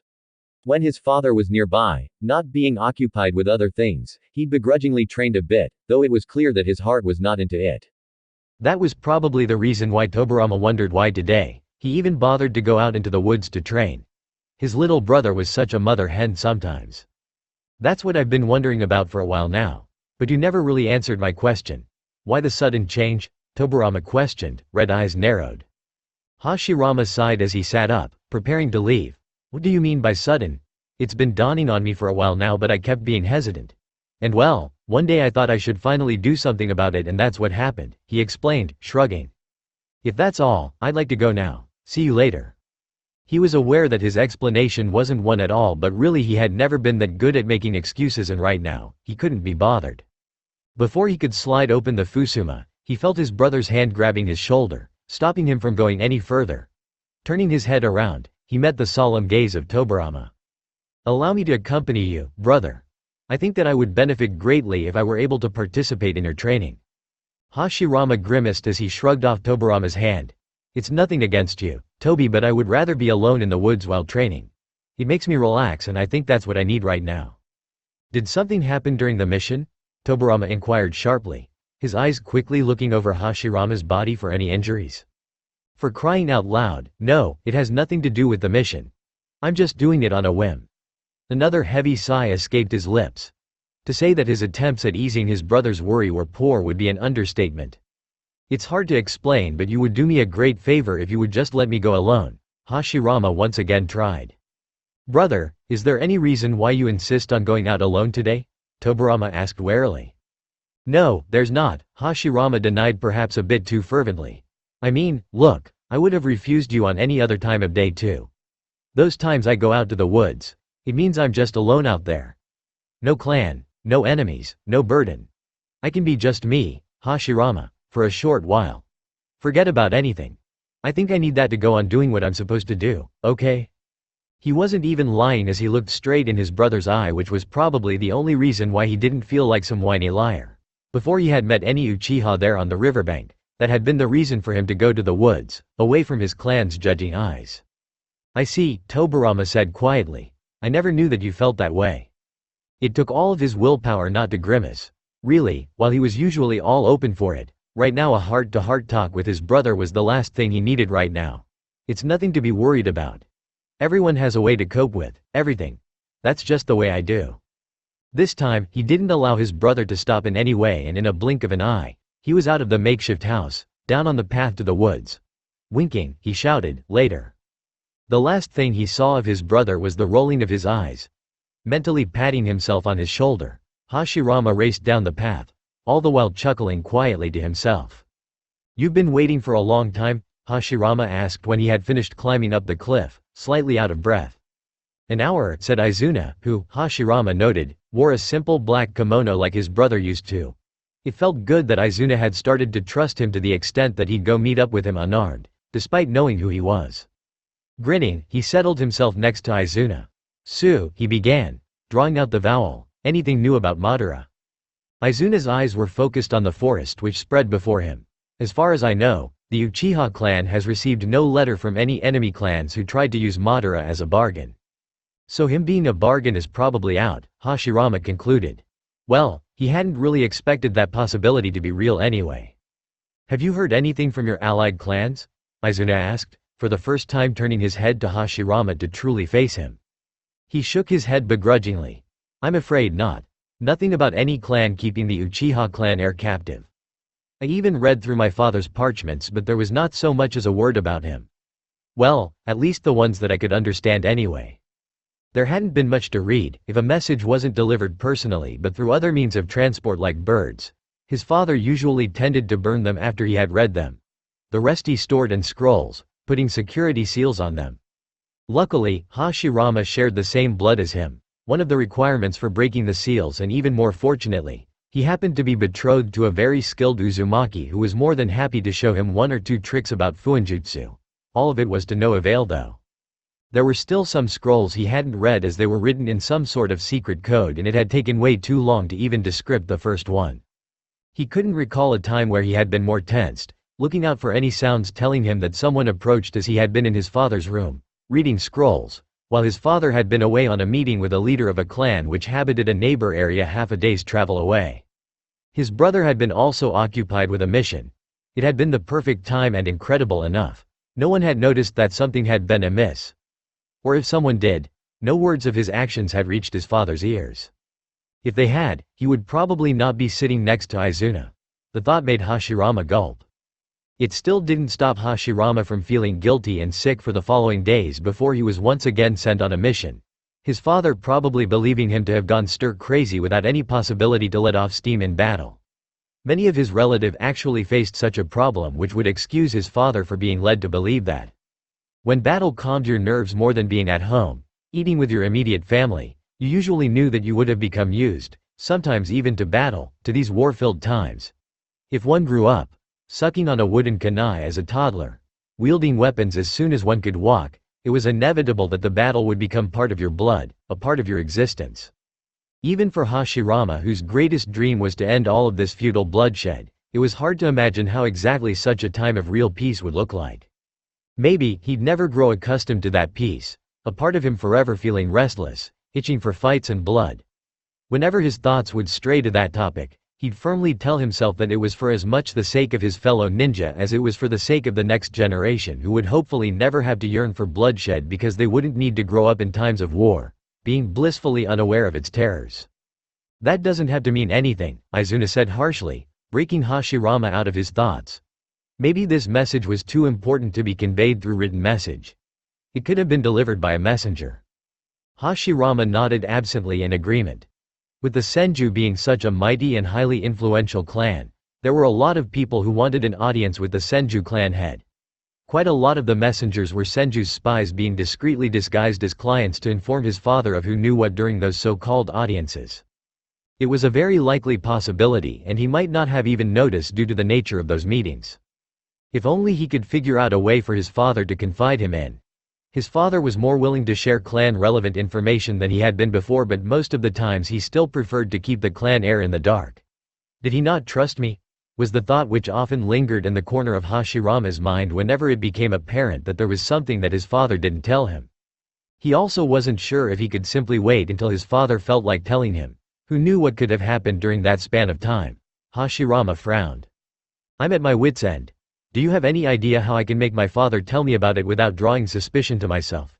And what if my father doesn't know anything at all? Imagine how weird that would look, he told the Uchiha, slightly shivering at the implications. Izuna looked at him long and hard. I do have to agree that you don't seem to be very well versed in the arts of subtlety. His tone seemed to suggest that he was putting it mildly. Hashirama would feel slightly offended if he hadn't known that it was the truth. His little brother reminded him more often than not that he was always so painfully honest, especially if one considered their profession. Well, it hadn't gotten himself killed yet, so he wasn't really willing to change such a vital aspect of him. Well, do you have any ideas? The Senju eventually asked. No, I don't, came the reply. I don't know your father well enough to give you any advice. Great, we've reached a dead end. Hashirama sighed as he let himself wholly fall to the ground. Izuna glared at the Senju lying next to him. So you've already given up? Of course not, but right now we have no clue what we should do next. It can't be helped, so we should just go back to what we did before and wait for some hint which will put us back on track. Taking a deep breath, Izuna unclenched his fists, barely noticing how deep his nails had dug into his flesh. It feels like we're absolutely doing nothing. No, it doesn't feel like it, it's the same as doing nothing. What good is that so-called alliance, if it doesn't help me at all to find Madara? At that point he had stood up, glaring at Hashirama, who had also stood up because he felt uncomfortable being glared down. You wouldn't have known then that any information about Madara was apparently not put down in any written form. Hashirama responded calmly in the face of Izuna's anger. So what? Izuna spat, anger and desperation making his eyes turn red. How the hell is that supposed to help me? You're just as useless as I thought. I should have never risked becoming your ally and coming to those meetings. You obviously don't give a crap about Ma. Be quiet, Hashirama growled. That shut Izuna up, though it was more out of shock than fear. The Uchiha stared boggle-eyed at the dark-haired boy before him, trying to wrap his mind around the fact that the ever-relaxed, calm and easy-going Hashirama was currently pissed off. Despite the short time he had known the Senju boy, something told him that on the rare occurrence that Hashirama was angry, it was best to keep quiet. Maybe that something were his surviving instincts. As sudden as the Senju had turned angry, he calmed down, expelling his anger with a drawn-out sigh. Sorry about that, Hashirama apologized, rubbing the back of his head sheepishly. It did little to ease the Uchiha's wariness. I don't really like to get angry, but what you just said, well, really pissed me off. I'm pretty sure anyone would have felt angry, hearing that crap you've been sputtering. Before Izuna could even so much as open his mouth in protest, Hashirama had already gone on. I mean, I can understand that you're really worried about your brother, I would be too, and I am worried about Madara because he's my best friend. But what did you expect? That we'd suddenly have all the information thrown at us, once we put all our grudges aside and team up? Izuna remained silent, eyes dark and looking at the ground. By all appearances, he looked like a sullen child being chided. That mental image brought a grin to Hashirama's face. They may be little steps, but they are steps nevertheless. I know it's frustrating, but that's the only thing we can do now. Just be patient and all will be good in the end. You're overly optimistic. Again, Izuna added, but it lacked any venom. He sounded mostly tired, all of his aggression drained out. Well, I haven't been disappointed yet, Hashirama countered brightly, relieved that they were finally back to talking like, well, they usually did. There's always a first time, Izuna argued, a smile tugging at his lips. The first time, huh? Hashirama's eyes twinkled mischievously as he saw Izuna's pale face redden, apparently having understood the innuendo just fine. Hashirama whistled in something akin to awe. He hadn't expected for it to really work. Wow, you already know about that? At your age, I had no clue. Which had led to some very embarrassing situations he didn't particularly feel like remembering again. Father told us early on because of the Kekkei Genkei, Izuna explained in a hushed tone, still looking down, his face showing no apparent signs of turning into any color which didn't resemble a tomato.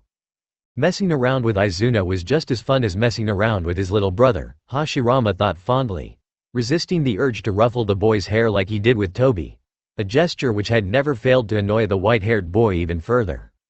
Ah, I see. His grin threatened to split his face in half. Izuna looked at him wearily. How the hell can people stand you? I barely know you and I already have to resist the urge to gauge out your eyeball with a rusty kunai. Well, unlike you, the people that I know don't show worrying homicidal tendencies. Either Izuna didn't know what to say and had decided to end their banter, or he was just fed up with Hashirama's continued idiocy. It could be both too. Either way, he turned to leave. I have to go now. Father will get suspicious if I'm away for too long. He's been keeping a close eye on me ever since Madara's been missing, Izuna told him, his expression dark. Are you sure that you're not being followed then? Hashirama asked, glancing around worriedly as though he expected to see Uchiha jump out of nowhere any moment. With a wave of his hand, Izuna dismissed his worries. My father wouldn't go that far. Not yet, anyway. I just have to be careful when exactly I choose to leave and what excuse I use. I will manage that just fine, he reassured Hashirama, who nodded in relief. Alright then. How about meeting in a week then? Hashirama suggested, frowning as he did so. The way they arranged their meeting was inconvenient. What if there was something which needed both of their immediate attention and only one of them knew? They would have no way to communicate with each other outside of their meetings, and meeting up with each other too often would only draw unwanted suspicion on both sides. Izuna seemed to think along similar lines as he said, how about we try to find way for us to exchange information whenever we want until the next meeting? I'm sure there's some jutsu out there which allows us to do that. Hashirama nodded in agreement, but some doubt still lingered. If there was such a jutsu, why would no one use it? Of course, it might be a secret jutsu belonging to some clan they did not know of. Then their chance of discovering and mastering it would be slim. Hashirama shook his head to clear his thoughts. He shouldn't give up before he even tried. Well, then until next week, Hashirama said, waving. And just like before, Izuna only nodded before he was gone again. Sighing for no reason other than that he just felt like doing it, he too made his way to leave, never noticing the red eyes which followed him all the way back home. Oh, Oh. Oh, Madara's head jerked up at the voices drifting down to him. It seemed like some people were arguing with each other. Shisui must have noticed the commotion too as he stood up, rigid and tensed. Well, that's a really pathetic attempt at bailing you out, Shisui joked, the hardness in his eyes belying any lightheartedness. Madara, too, stood up, only for him to fall back to the ground, when his legs swayed and then finally gave away. I don't know anyone who would do that, Madara told him, rubbing the sore back of his head. Damn whatever it was they had pumped him with. Before Shisui could respond, however, the door slammed open and a boy about his age, an Uchiha by the looks of it, entered the room with a purposeful stride, Naruto and another boy with gray hair and also about his age in tow. Itachi, Shisui exclaimed, surprised. So that was Itachi, Sasuke's brother, Madara thought as he observed the other Uchiha, interested. He could already tell that he was not to be trifled with. The silence which they lapsed into was immediately broken when Naruto shot forward, shouting, Madara, why are you here? What are you doing here? Madara asked, echoing the question. The blonde had no business here and he angrily glared at the passive-looking Uchiha who was apparently responsible for dragging the brat into this whole mess. That is what I'd like to know too, Shisui declared, crossing his arms and giving Itachi a questioning look. The guards were also supposed not to let anyone in. It's not the guards' fault. I forced them to let me enter, Itachi explained. Ah, I see, Shisui said, frowning at the boys standing behind Itachi. Why would you take them along? Civilian children shouldn't be involved in clan business. They wanted to see Madara. Yeah, but that's still no reason to bring them along. You're a genius, Itachi. But I can't see anything brilliant in that, Shisui replied, wondering what the hell Itachi was planning because he never did something without any reason. Shisui, believe me if I say that I do know what I'm doing. Itachi tried to reassure his best friend who still didn't look very convinced. You make it sound like I'm some worried girlfriend, even though it's pretty clear who out of the two of us is the girly one, Shisui countered because if Itachi wanted to confuse the hell out of him, he could play along. There were times in which Itachi truly appreciated Shisui's behavior which always seemed to be out of the norm, this wasn't one of them. In the silence which ensued, Naruto wondered out loudly, is it a bad time to ask if Madara can come eat ramen? Dog was quite concerned and he was fairly sure that his concerns were actually justified this time and not just another misguided attempt at seeing threats, born out of sheer paranoia. The alarm bells in his mind had already begun to ring when he had seen Naruto and his newly gained friend, Shin, who seemed to harbor no ill will towards the blonde, enter the Uchiha compound. Naruto and the Uchiha clan combined were a recipe for complete chaos and he didn't feel inclined to go and fix the mess later on. A barely audible sigh left his mouth, muffled by the porcelain dog mask he wore. Wherever Naruto went, trouble would soon follow. Dog considered himself lucky that he already had hair which could pass off as white. There had been a couple of highly trained Anbu operatives who had shed a tear or two during their attempts to keep the troublesome brat alive. A particular incident which involved a 2-year-old Naruto being somehow carted off to the land of snow was still fresh in his mind. To say that he had suffered several near heart attacks during the span of the resulting rescue mission would have been an understatement. However, Naruto's presence in the compound of the Uchiha, whose loyalty was questionable at best, wasn't what bothered him the most. It was rather the state of the compound which he found it in as he trailed behind Shin and Naruto which he found the most alarming, to the point that he seriously considered informing the Hokage of this.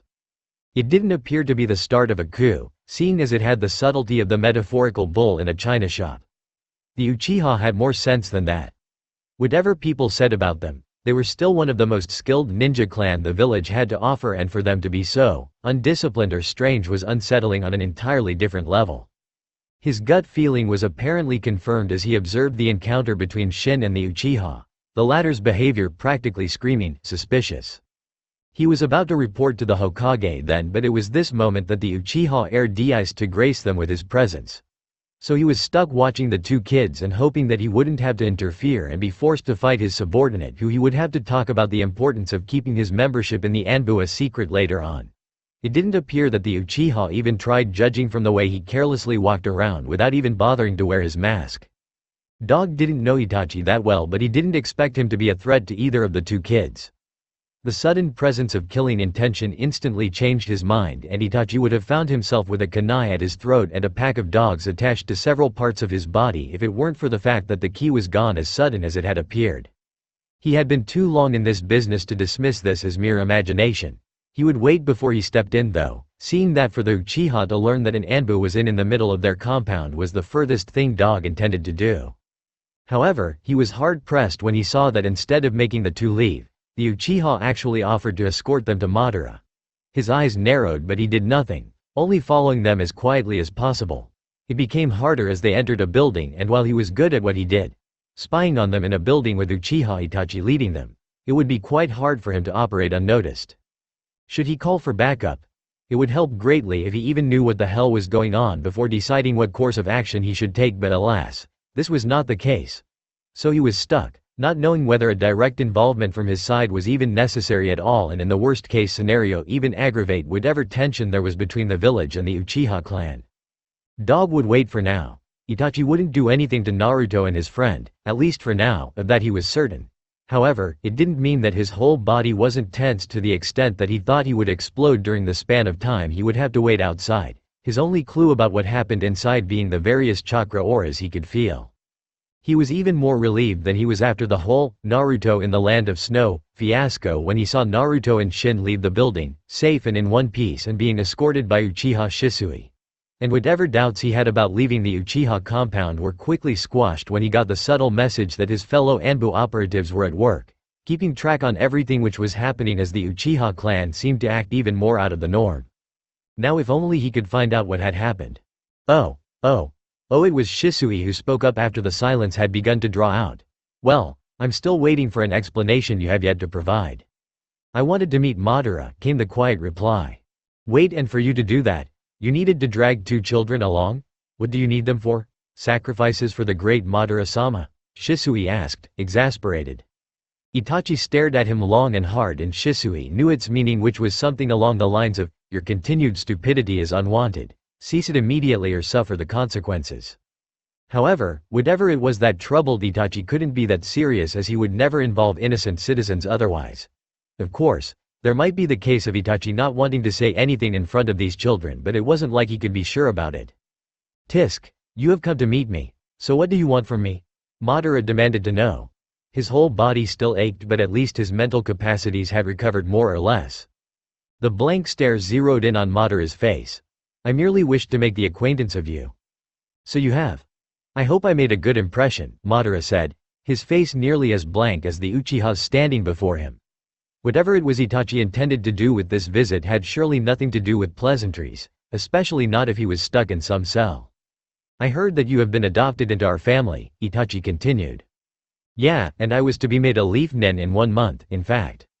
Really? Naruto interrupted. He hadn't understood what had been going on, and for once listened to Shin, who had whispered to him that it was best not to do anything at all and to simply allow things to take their course. Naturally, he couldn't remain silent for too long though. Madara was glad to get an excuse to break eye contact with Itachi as he turned to address Naruto. Yeah, didn't I tell you? That's why I visited the academy the other day. To get some books and scrolls so I can prepare for the exam. No fair. You can already take the exam and I'm still stuck in this stupid school. Naruto pouted, and once again Madara wondered what the hell the blonde was doing here. Sucks to be you then, Shisui cheerfully interrupted. Hey, Itachi, is it alright if I go escort these kids back out? Or have they yet to fulfill their roles in your nefarious plan? A short exchange of looks followed, which meaning Madara failed to discern, though he was fairly sure that there was a fair share of annoyance on Itachi's side. He didn't blame him, after all. Shisui was really trying his hardest to be as annoying as humanly possible. Then finally, Itachi nodded. I apologize for this inconvenience, he told Naruto and Shin. We don't mind. Shin shrugged. We got what we wanted, right, Naruto? Madara's eyes narrowed. Who was this friend of Naruto? It was clear that the blonde had no real friends, and they couldn't have been friends for too long, as Naruto would have introduced them to each other otherwise. But he had other problems, so he remained quiet as they left, despite Naruto having to be somewhat forcefully removed from the room. Several minutes passed in which Madara and Itachi were just staring at each other, calculating. It was Itachi who finally spoke up. I apologize for the current situation. I assure you this is not the usual way we treat our clan members. Madara snorted. I figured. Are you aware of the circumstances of me being here? To an extent. Madara waited for more, but it was apparent that Itachi was not about to elaborate. I don't think you will tell me why you brought them along, right?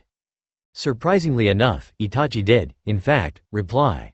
I assumed that it was safer for them to be at my side, with the clan's current state of distress. Why not escort them out? Madara questioned. They would come again, seeing as they had yet to fulfill their objective of meeting you.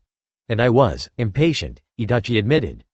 I wanted to see with my own eyes if it was true that our legendary ancestor had returned in child form. He was slightly peeved at being called a child by someone who couldn't be much older than him when in the eyes of most people from his own time he had long ceased to be one. But he decided to let it slide this time. And convinced by what you see? He asked mockingly. I admit that I'm not looking very mighty and legendary, half drugged and put in a cell. I confess that I expected something else upon entering this room. Well, at least he was honest. Pinching the bridge of his nose, Madara said, listen.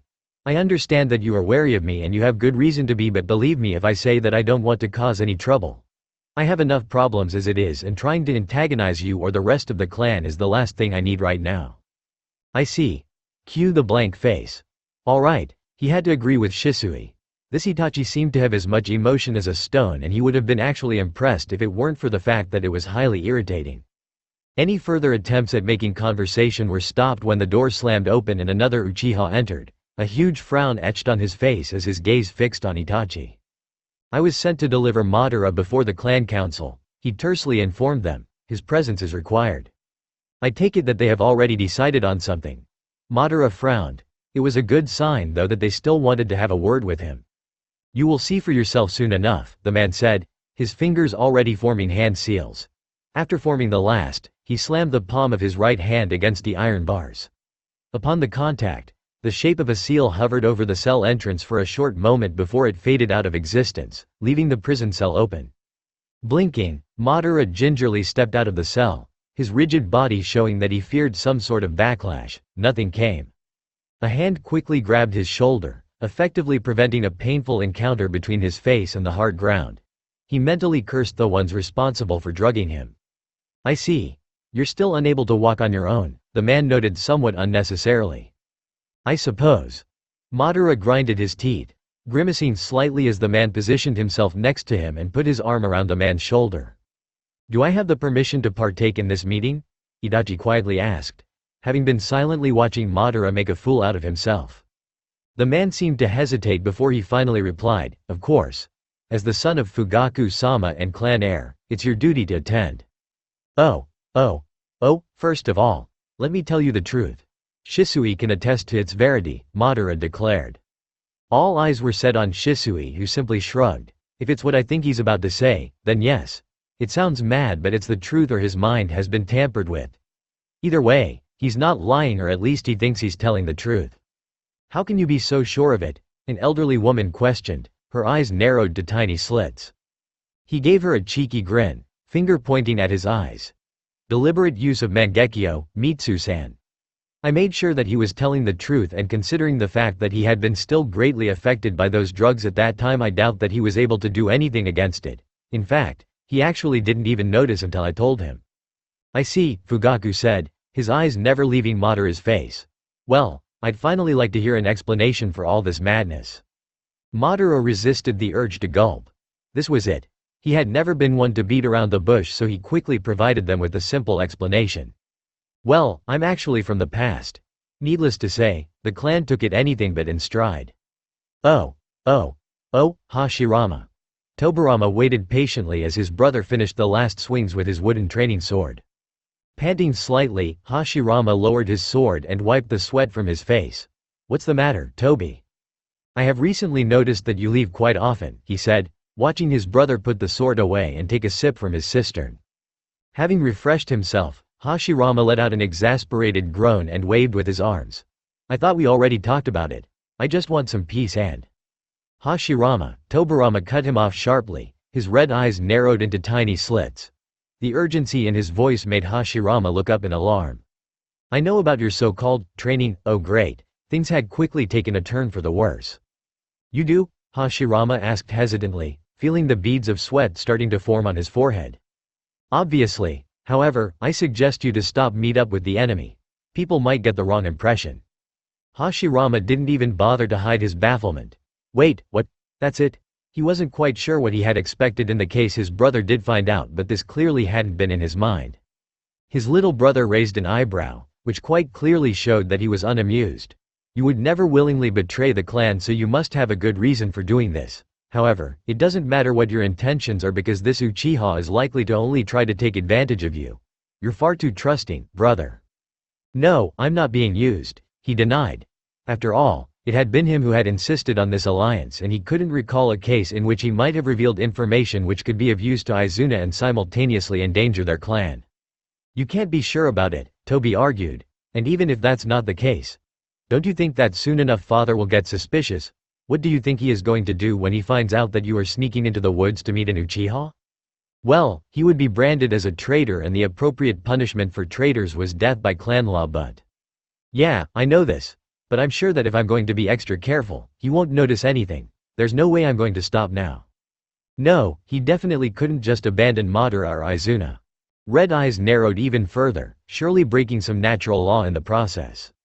What exactly is it anyways that makes you want to go meet this Uchiha that badly? Don't tell me that you're doing this because he's your friend. This isn't something worth risking your life for, Hashirama. You don't understand, Toby, Hashirama replied while he struggled to stay calm. I need to meet him because that's the only way I can find Madara, my best friend. Whom I know nothing about, came the dry remark. And let me take a wild guess.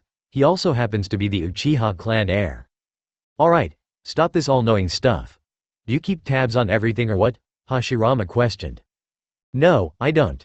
It just seems very fitting to me that the clan heirs of enemy clans would become best friends. And it seems that the most ironic things tend to happen around you, and well, I guess I was proven right once again. I would also appreciate it if you would stop looking like you've just seen a horde of nude men. Hashirama grimaced. Ugh. Stop giving me all these gross images, Toby. And, I'm still stuck on the fact that you haven't started to scream about me being a traitor and a fool for ever thinking that trusting an Uchiha is a wise decision. I have never said that what you're doing is wise, Tobirama was quick to correct. However, I did say that the adults are stupid because they keep on fighting pointless wars just because they can't get over their grudges and see that putting an end to their feuds would be beneficial for everyone. Wait, was that approval I heard there? A grin quickly spread all over his face. I do not approve of your actions because they're dumb. That hurts, little brother. But Tobirama steadily went on, it doesn't mean that I can't see what you're talking about. Actually, you being friends with the Uchiha clan heir is a good thing. Maybe this battle between us could finally stop once you become clan heads. Well, yeah, problem is that Madara sort of went missing. In fact, he vanished right before my eyes.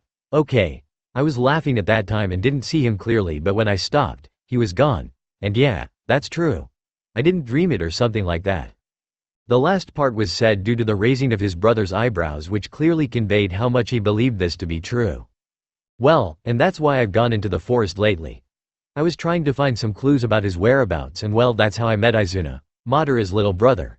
He didn't really trust me at first, but after we talked a bit, we agreed to form some sort of truce and team up in order to find Madara, recapped Hashirama the event which had occurred in the span of the past weeks. By the sound of it, he's most likely dead by now, anyway, so why even bother? It wasn't really gaping that Hashirama did after he heard these words, it was more along the lines of being in a state of pure speechlessness.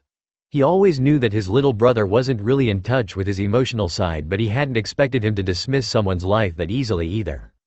War took its toll on anyone, and he was definitely not pleased to find out what this endless fighting had turned his brother into. Well, that might be the logical thing to do, Hashirama conceded. But it's not about logic, Toby. That's my best friend we're talking about. I can't just keep on doing things and pretend like everything is normal when I know that there's this little chance of Madara being somewhere, still alive and suffering. What followed after his declaration was silence, which quickly started to stretch and in which Tobirama was apparently trying to stare down Hashirama. Finally, a sigh. Fine, brother, have it your way. I can't stop you, and I don't want to get you killed by telling it father or anyone else who could stop you. So let me just join this alliance of yours. This was delivered in a tone which suggested that it was said by someone who knew that what he was about to do was dumb, if not downright suicidal, but who had been pushed to the point where another alternative simply was not available. For the umpteenth time this day, Hashirama couldn't believe what he had just heard, and for the umpteenth time this day, he said, "Wait, what? Yes, brother, you didn't mishear," Tobirama assured. not even bothering to hide the fact that he was thoroughly annoyed with the continued stupidity of his brother. After all, someone has to make sure that your idiocy doesn't get you killed.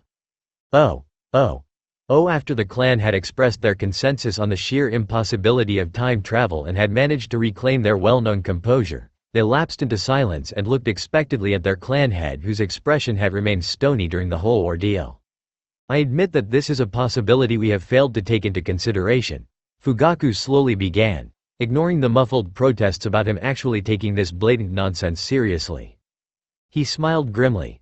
Still, it's more likely than some of the things which had been suggested during the clan meeting.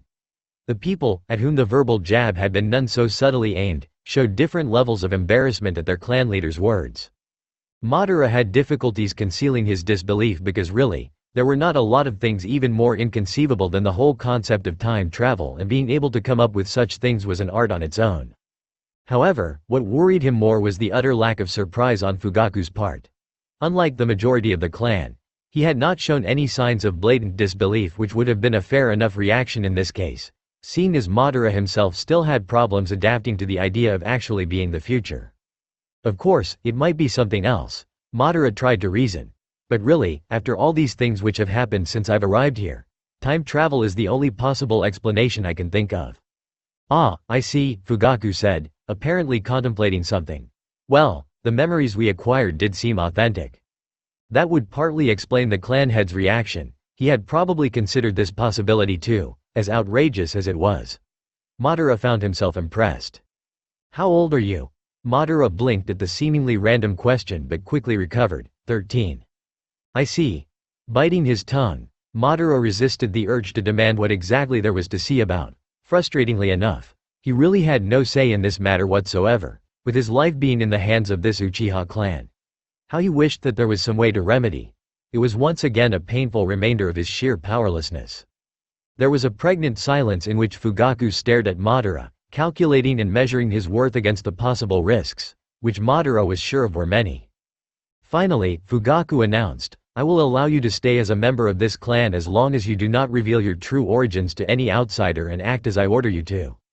At this, the clan broke out in hushed and not so hushed discussions, while some even protested outright at their clan head's decision, who seemed to be unfazed by the questioning of his authority, although his eyes became slightly harder. However, after the clan had still not quieted down after a while, Fugaku boomed, Sharingan swirling to life. Be quiet, all of you. I have been far too lenient in regards to the blatant disrespect which was shown to me, and I assure you that if this continues, I will not be so forgiving anymore. If anyone feels the need to voice their opinion, they are free to do so, after I have given them my permission to speak. The clan fell silent after Fugaku's admonishment, making Madara inwardly snicker and scoff at the clan's behavior simultaneously. This Uchiha clan clearly lacked the discipline he knew from his clan back in the past. But he didn't fail to notice that there were groups of Uchiha scattered throughout the meeting hall who had yet to say anything, and he instantly knew that they were the ones he needed to watch out for. Fugaku-sama, one of the younger Uchiha, said hesitantly. Wouldn't it be the best for all of us if we're to get rid of this problem permanently?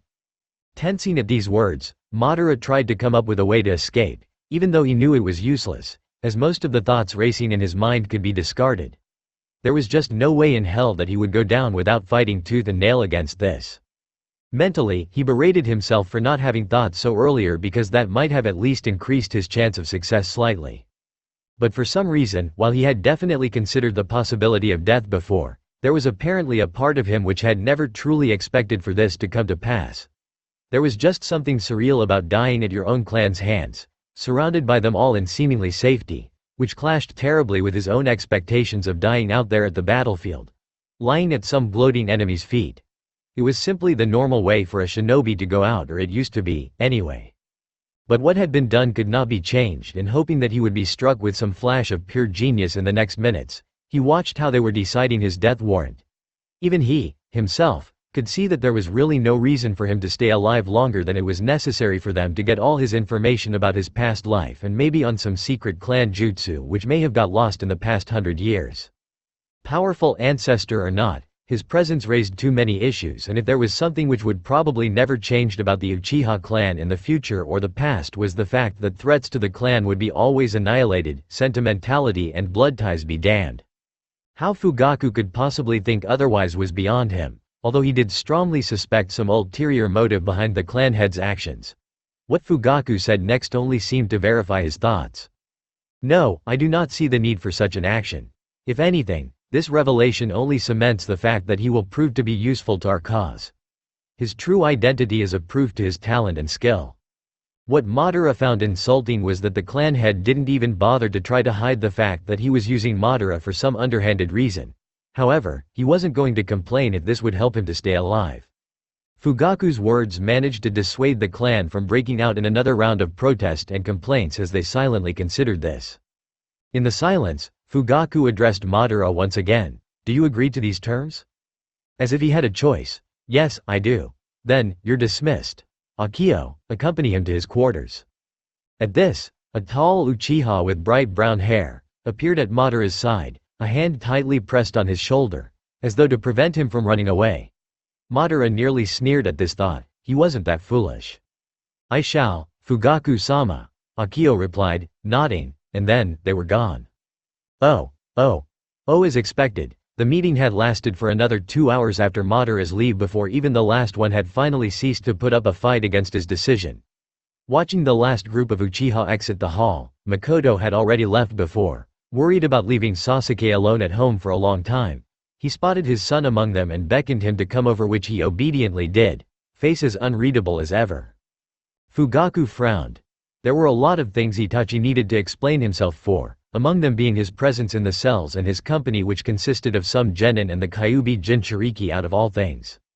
As Itachi stood before him, patiently waiting for him to start whatever it was he wanted to discuss with him, Fugaku couldn't help but wonder if he knew even less of his eldest son than he had formerly believed. Oh, wow, that went well. Shisui laughed, ignoring the looks he drew from the Uchiha around him. I admit that I didn't expect this outcome, Itachi, who looked somewhat more weary after his little chat with Fugaku at the end of the meeting, said slowly. So there are things even the genius Itachi doesn't know about, huh? If even possible. Shisui's grin grew wider. This day just keeps getting better and better. Itachi didn't answer until they had left the underground meeting hall behind and were walking on the road which would lead them to the little lake where Uchiha children often practiced the Gukakyu. Shisui had raised an eyebrow at his choice of determination but didn't comment upon it, knowing that Itachi had finally decided to spill the beans and confess his dirty little secret. I have my doubts that this Madara is as innocent as he would have liked us to believe, Itachi finally confessed. How come? I'm pretty sure that he's as innocent as he claims to be. But of course, you might know some stuff I'm not privy to. The last words were spoken with a bitter undercurrent which Shisui was sure Itachi had not failed to notice. For a moment, Itachi seemed to hesitate, clearly unsure as to how much he should tell his friend. However, the hesitance was gone as soon as it had appeared, and in a quiet tone, he said. I have met with Madara before, or rather he was the one who approached me. However, during my meetings with him, he appeared to have the stature of an adult. That form might have been a genjutsu I had been unable to discern. What I worry about is the fact that this Madara had anything but peaceful intentions towards the clan. And now you think that he has somehow managed to get into the clan as an innocent, time-traveling kid who will later on inflict some horrible thing on the clan. Shisui concluded, eyebrows furrowing. Things kept getting even more confusing. What did he want from you, anyway? Seeing as you're still in one piece, I suppose it wasn't some sort of fight to start his revenge or something like that. No, Itachi confirmed, face undecipherable. He offered his cooperation in the elimination of the Uchiha clan. Shisui could only stare at Itachi for several seconds before the whole meaning of Itachi's statement finally sank in. No way, did the Hokage order you to? But I thought that he was still willing to negotiate with the clan. Shisui exclaimed, desperately. He hadn't expected that they were running out of time that quickly. Danzo-sama. Oh, why am I not surprised that it's this sly bastard's fault? Told me that I would have to choose between my brother's life and the clan. And you chose your brother. It was more of a statement than a question. Yes. Itachi's expression was stony, his eyes determinate, and Shisui knew that Itachi had already made up his mind, after contemplating all the alternatives, and that no one could make him choose otherwise now. This realization made Shisui want to punch Itachi's face hard, but he controlled his temper and settled on a death glare. And let me guess, I would have never known of your decision until I found myself with your blade in my back? Itachi's eyes narrowed slightly in what Shisui hoped was guilt-induced pain. I would have told you eventually. When? Moments before you stabbed me in the back? His voice had raised and he struggled to keep it calm again. Itachi remained silent, and what was silence but another form of affirmation? Bitterness left a sour taste on his tongue. But then again, this was nothing new and something he should have expected. While they argued, they had reached the lake and seeing its surface reflect the sunset, Shisui managed to calm down. "It's not like I can't understand you," Shisui began quietly, gazing at the lake. "I mean, it's a hellish choice to make, but I would have really appreciated it if you would have at least told someone, if you didn't want to tell me. Having a second opinion usually helps not to make choices you will regret later on, you know?" As soon as he had said these words, he realized that they were utter bullshit because Itachi was a loner and there really was no one else he could talk to, aside for him, unless he wanted to initiate mass hysteria. Which once again begged the question why Itachi hadn't felt inclined to tell him. Damn Itachi and his fervent need to shoulder everything like a heroic but no less dumb martyr. He let out a heavy sigh and fixed Itachi with an exasperated glare. "Is there anything else you are willing to share me with? Or would you at least be so kind as to elaborate on this whole Madara affair? I don't really like the fact that I may have actually helped a possible threat to the clan and village get in." If it weren't for the fact that it was Itachi they were talking about, Shisui would have been sure that Itachi was glad about the change of topic because talking about the murder of one's best friend was always an awkward topic in everyone's eyes. "I am not sure if it is indeed the Madara I have met. Their chakra signatures, though familiar, do not match." At this, Shisui narrowed his eyes. "How is that possible?" he demanded to know. To change one's chakra signature was impossible. Unless their chakra had been replaced with an entirely new one. But this was impossible. The body would instantly reject such an incredible amount of chakra and in the worst case, this rejection would lead to death due to the shock. Even slowly infusing foreign chakra with one's own was not manageable as the foreign chakra would be converted into the own chakra or simply rejected after the chakra had been in the body for a certain amount of time. But then again, Madara was supposed to be dead. So was it really that far-fetched if Madara had indeed found some way to replace his chakra with that of another person's? Life was one's life power and maybe with the chakra of someone else, he had been able to expand his life somehow, maybe even to the point that he could return to his child form. As you can see, there is much room for interpretation. Itachi interrupted his musings. Of course, one could also assume that the Madara I have met is merely an imposter. After all, the memories of the Madara we have taken into custody seem genuine. Yeah, Shisui agreed. But even though I can't think of any way to fake memories off the top of my head, I'm pretty sure that it's possible. I mean, with time travel being possible, out of all things, he trailed off, expectantly looking at Itachi who, as far as he knew, had already come to the same conclusions as him and had probably another dozen explanations in his mind for this whole madness. "Well, the clan has made their decision and any disobedience on my part will draw suspicion," Itachi explained. "Which is why I cannot warn the clan. They would surely want to know where I have acquired this knowledge. And this would be a really bad idea," Shisui finished. "And what about the village? Shouldn't the Hokage at least know? Because last time I checked, the adult Madara was kind of hell-bent on wiping the village off the map with the Kyuubi." His eyes widened as something dawned on him. What the could it be that the Kyuubi attack is Madara's fault? Only a powerful Sharingan could control the Kyuubi and Madara's would be definitely strong enough. Yes, this might be the case, Itachi conceded. Shisui's left eye started to twitch. Then why the hell didn't you tell the clan elders? Danzo and the Hokage? The clan's innocent and there's no need for any of the two sides to start warring with the other. Eyes narrowed, which was never a good sign, Itachi retorted sharply. Think, Shisui. Do you really think that it could be solved this easily? That the clan would stop at this point? No, they would only feel even more justified in their actions and in the worst case, try to ally with Madara in order to achieve their goal.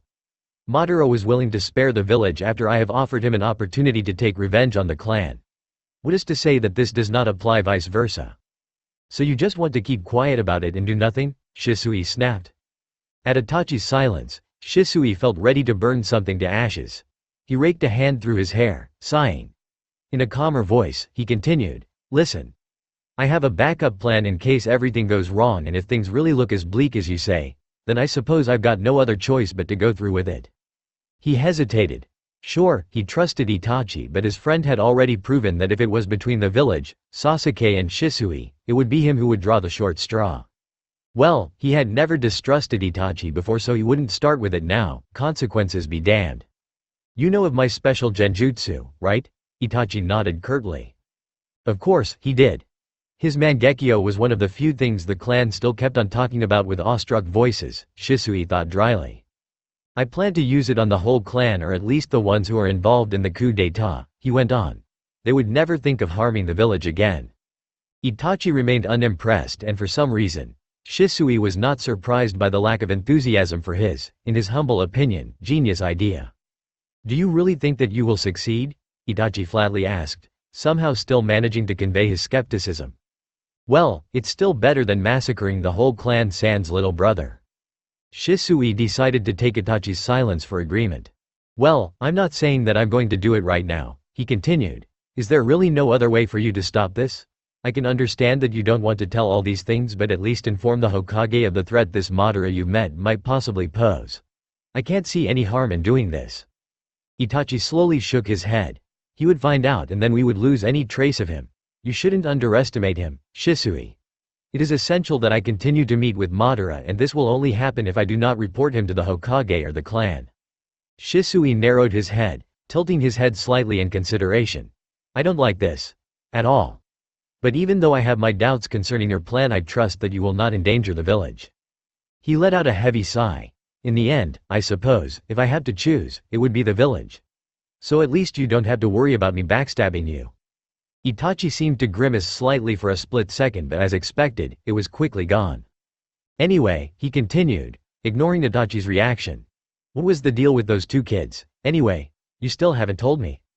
I needed Naruto to accompany me to assure myself of something. I did not force his friend to leave because this would have consumed too much time, and I wanted Naruto to come with me of his own free will. If the need for discretion had arisen, I would have simply put a genjutsu on him. I see. And even though you do realize that I know about Naruto's secret, you won't elaborate, right? Shisui asked exasperatedly. No, fine, be that way.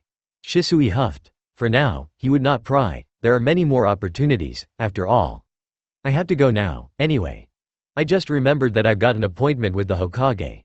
He turned to leave, mentally calculating how much time he had left and coming to the conclusion that crap, there was no way in hell he would be on time. He resisted the urge to sigh. Surely, the Hokage would understand. Then I do not wish to be the cause for your tardiness, Itachi said calmly, as if that little shit didn't know that his verbal dodging to his questions was to be blamed for the fact that their conversation had lasted that long. Glaring at him, the elder Uchiha disappeared in a puff of smoke, leaving a grim Itachi behind. Oh, to say that Madara was relieved that he was still capable of breathing would have been an understatement. He hadn't truly expected things to go this smoothly, not like he was complaining, but it still made him wary of the times to come. If he had understood correctly, and he was sure that he did, then whatever it was that the clan was planning was big and he would be right in the middle of it. Fighting with his life on stake for a clan he definitely did not feel he belonged to was the last thing he wanted to have on his to-do list. It hadn't taken long for the two of them to arrive at Fugaku's house, and upon entering the house, they were immediately greeted by the sight of an anxious Sasuke who, after witnessing the two Uchiha approach, had ran to the house's entrance. In his haste to get down the stairs as quickly as possible, however, he tripped and would have fallen flat on his face, if it weren't for Akio who managed to catch him. Flushing, Sasuke muttered a, "Thanks," before he turned to Madara, dark eyes narrowed in suspicion. Pointing a finger at him, Sasuke demanded to know, "What is he doing here?" "I believe that it's because I'm living here," Madara remarked dryly, swatting the finger away, which had been too close to his face for his liking. Realizing that he was not needed, or rather that he didn't feel like playing the mediator, Akio turned to leave, nodding at the two boys. "I trust that the two of you will behave." Before any of the two Uchiha could express their, for once, concerted protest at being treated like little children, he had already disappeared in a puff of smoke, leaving them alone. For a while, none of them said anything, eyeing the other warily. When finally, Madara announced, "I will go to my room. I'm tired and don't you dare disturb me," he added for good measure, glaring at the younger Uchiha who seemed ready to snap back at him. Deciding that he had already wasted time and definitely didn't feel up to another argument, Madara started to make his way upstairs. Staring at Madara's back, Sasuke bit his lip, conflicted. "Wait," it burst out of him. Turning around, Madara raised an eyebrow, wearing an expression which seemed to say, "It better be worth it." Sasuke stopped, struggling to put his thoughts into words. Seeing this, Madara's expression somewhat softened. Bratty as he was, Sasuke was still in a way the last remainder of Izuna, his little brother. Thinking of him made his stomach clench uncomfortably. Oblivious to Madara's sudden distraught expression, Sasuke managed to find words with which he could convey what had been nagging all day. What is going on? No one wants to tell me. Has something bad happened? Itachi looked really angry and he never gets angry? Suppressing a sigh, Madara hurried to reassure him. Don't worry. Your father was injured but it's nothing to worry about. But that's the reason everyone is on edge. The Uchiha clan can't let someone get away with attacking their leader. He was sure that no one would mind if he told an edited tale of the current events to the clan head's youngest son. Ah, I see, Sasuke exclaimed, his fear dissolving. He puffed up his chest in pride. That's why Aniki was angry, his face brightened. I bet he's totally beating these guys who hurt my father right now. Yeah, I'm sure he does, Madara said agreeably. He yawned in what he hoped was a very obvious way. Sasuke blinked before nodding to himself, saying, anyway, I will just go to bed. Good night. And with this said, he hurried to his room and shortly thereafter, Madara could hear the thud of a closed door. If he wasn't being a snot-nosed brat, Sasuke could actually be sort of cute, Madara mused. Slowly, he also began to make his way to the room, his room, he reminded himself, which it would remain to be for an undeterminable period of time. He only bothered to take off his shoes before he let himself fall on the bed, enjoying the softness of the blanket and cushion. Well, there was at least one upside to this whole mess. He could sleep much more peacefully. As for the never-ending list of disadvantages, well, tomorrow morning was just as good a time as any to start worrying about them. Oh, that's so stupid. I couldn't talk to Madara at all. Naruto whined, his hands placed at the back of his head. Shin was simply smiling at him in what he hoped to be a soothing way. Despite the short amount of time they had been allowed to stay, Shin was more than pleased with the information he had gathered. Maybe Danzo-sama wouldn't be very angry at his breach of protocol in light of his new discovery. But then again, he couldn't be sure if Danzo-sama didn't already know about this whole mess, which would automatically render his little trip useless. In hindsight, it had been a really stupid idea. Hey, Shin, Naruto's voice abruptly interrupted his thinking. Yeah? Do you think that Madara is in trouble? Naruto asked, frowning. Well, I'm sure he will be fine, Shin finally decided to say. For once, Naruto didn't reply and silently they continued to walk, each occupied by his own troubling thoughts. A sudden spike of chakra caught Shin's attention. It was gone as soon as it had appeared but he knew its meaning. It was time for him to return to Danzo-sama and report. Great. Absently, he wondered how long it would take him to convince Naruto that he had to leave and couldn't accompany him back home, despite his promise. But then again, he wouldn't have minded if it took half an eternity. Oh, Shin.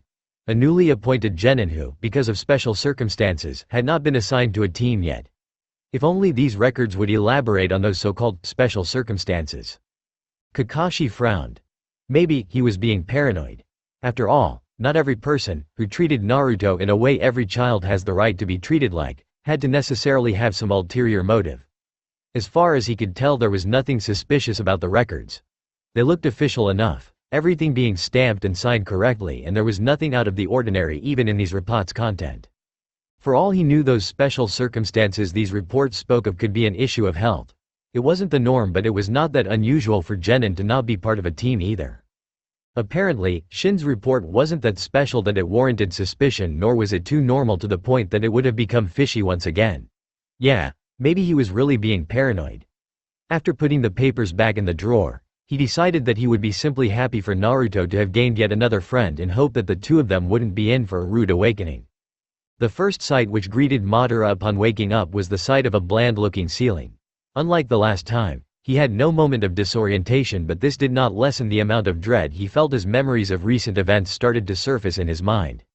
He was alive but that was about the only positive thing which could be said about his current situation. However, being alive meant that he would be able to search for a way to return home to his Uchiha clan where he would be the clan heir.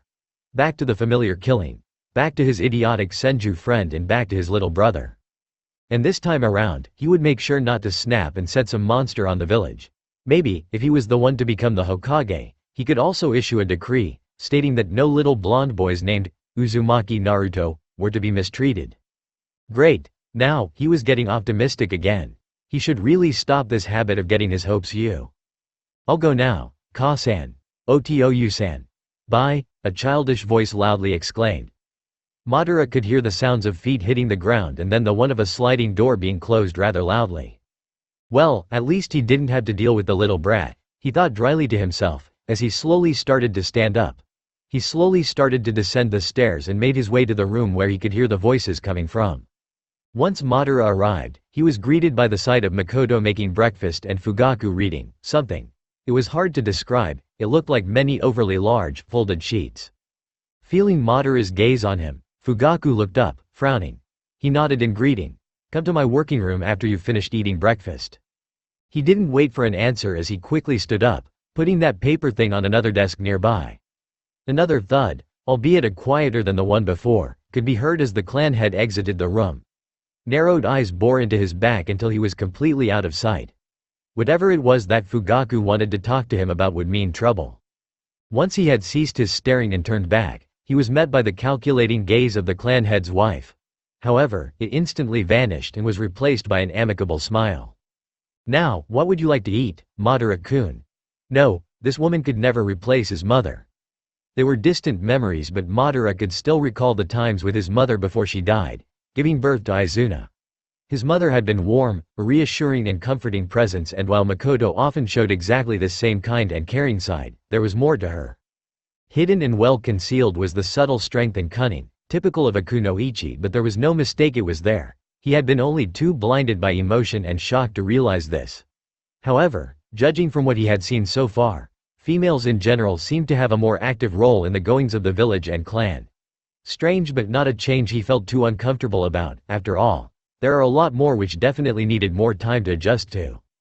He blinked, once he realized that he had zoned out, and seeing a smile tug at Makoto's lips, he found himself blushing faintly against his will. "If possible, I would like to have inarazushi," he said once he had managed to recover. She smiled at him, nodding. "Just sit down and wait, it will take some time." Obediently, he sat down Caesar style, kneeling, his hands placed on his lap. While he was forced to wait, he might as well start meditating. After everything, clearing his mind and simply allow himself to relax a little sounded like a good idea to him. As though some higher being had heard him, the sound of a door being opened could be heard once again, and a jovial voice said loudly, "Makoto-san, I hope you don't mind if I join you." Madara could feel his left eye twitch. So much for peace and calm. "Hey, Madara," Shisui greeted as he plopped himself beside him, his sluggish posture forming a sharp contrast to Madara's own traditional and formal way of sitting. Almost unnoticeable, Madara's posture stiffened and he was subtly trying to back away from him. Shisui didn't seem to notice. "Itachi already left, huh? And Sasuke too?" Makoto nodded absently as she prepared the rice needed to fill the fried tofu. "Yes, Sasuke-kun is on his way to school and Itachi has left for another mission. What would you like to eat, Shisui-kun?" "Same as Madara," Shisui replied, pointing with his thumb at Madara. "I don't want to be too much of a burden." "I don't mind at all," Makoto reassured. "If you want, you can stay here and train with Madara-kun." "Oh Kami-sama, please no." Shisui grinned at Madara's obvious discomfort and said, "Sorry, as much as I'd like to stay, I have a mission too. A rank, and on top of that, we are sent to the borders of the water country. This one might take a couple of weeks." He grumbled a bit, clearly displeased by this. Makoto chuckled. "I'm sure you can handle this, and I heard the seafood there is very good. Would you mind bringing me some of it as a souvenir? I would like to try them. Perhaps, I could try cooking them myself. I've always wanted to try something new." "Well, it's a mission and not some sort of vacation," Shisui felt the need to point out. "But whatever, I'm the one in charge of this mission, so there's no one there who can write a report on me slacking off. Any specific wishes?" As Makoto happily told him what she would like to have, Madara struggled to keep back a snort. If people like Shisui were the ones put in charge of something, it was a wonder that the village was still standing. But then again, Hashirama had been one of the two founders of this village, so he shouldn't be surprised that some of his idiocy had been passed on to future generations of villagers. It was only a shame that even his own clan had been afflicted by this disease. Madara was content to let the two Uchiha chatter away as he allowed himself to get lost in his own thoughts, wondering how everyone back in the past was doing. Well, they were dead right now, but he wondered what Izuna had done as soon as he had heard of his disappearance. Or had he never noticed? After all, he still suspected that he must have split off or something along these lines for him to be remembered as the one who had nearly destroyed the village. despite him obviously having never done such a thing in the past century. Or had he managed to return, but despite this knowledge, he had still turned his back on the village and his friend? That would make no sense whatsoever. After all, he wasn't that dumb. He was snapped out of his musings as the food was placed before him, the delicious smell making his mouth water and any thoughts about the past disappear from his mind. "Itadakimasu," Madara said quickly, before he started to devour his meal at a speed which could easily rival Naruto's when he ate ramen. He hadn't noticed how hungry he had been and the food was so good that he could ignore Shisui's snickers at his eating behavior. He comforted himself with the thought that he wouldn't see the annoying Uchiha for the next weeks, anyway. Besides, he doubted that he would ever trust him again after he had oh so sneakily mind manipulated him and could do so again, whenever he chose to. As soon as they had finished breakfast, Shisui had left for his mission and seeing no reason to delay this meeting any further, Madara reluctantly made his way to Fugaku's working room after he had asked Makoto, who was now busy washing the dishes, for directions. The house was quite big, after all. It didn't take long to find the room. Standing before the door, he said, "It's me, Madara. You wished to walk with me?" "Enter," was the gruff response which Madara obediently did. He was greeted by the sight of Fugaku sitting behind a desk which was cluttered by piles of papers. Taking the seat before the clan head's desk, Madara idly noted that none of the papers spread out on the desk had been actually signed. No silent staring content ensued as Madara had initially expected. Instead, the clan head decided to cut to the chase. "I want to apologize on behalf of the entire clan." Madara blinked, once, twice. This was unexpected. "We are all part of the same clan, yet for the majority of the time you've spent with us, we haven't treated you this way at all. I hope you can partly understand the reason for this behavior. We had to make sure that you do not pose any threat to us." "I do understand," Madara confirmed stiffly, his eyes slightly narrowed. "I would have done the same, if put in the same situation. However, what I do not understand entirely is your motivation behind this. You didn't even bother to pretend that you had no ulterior motive.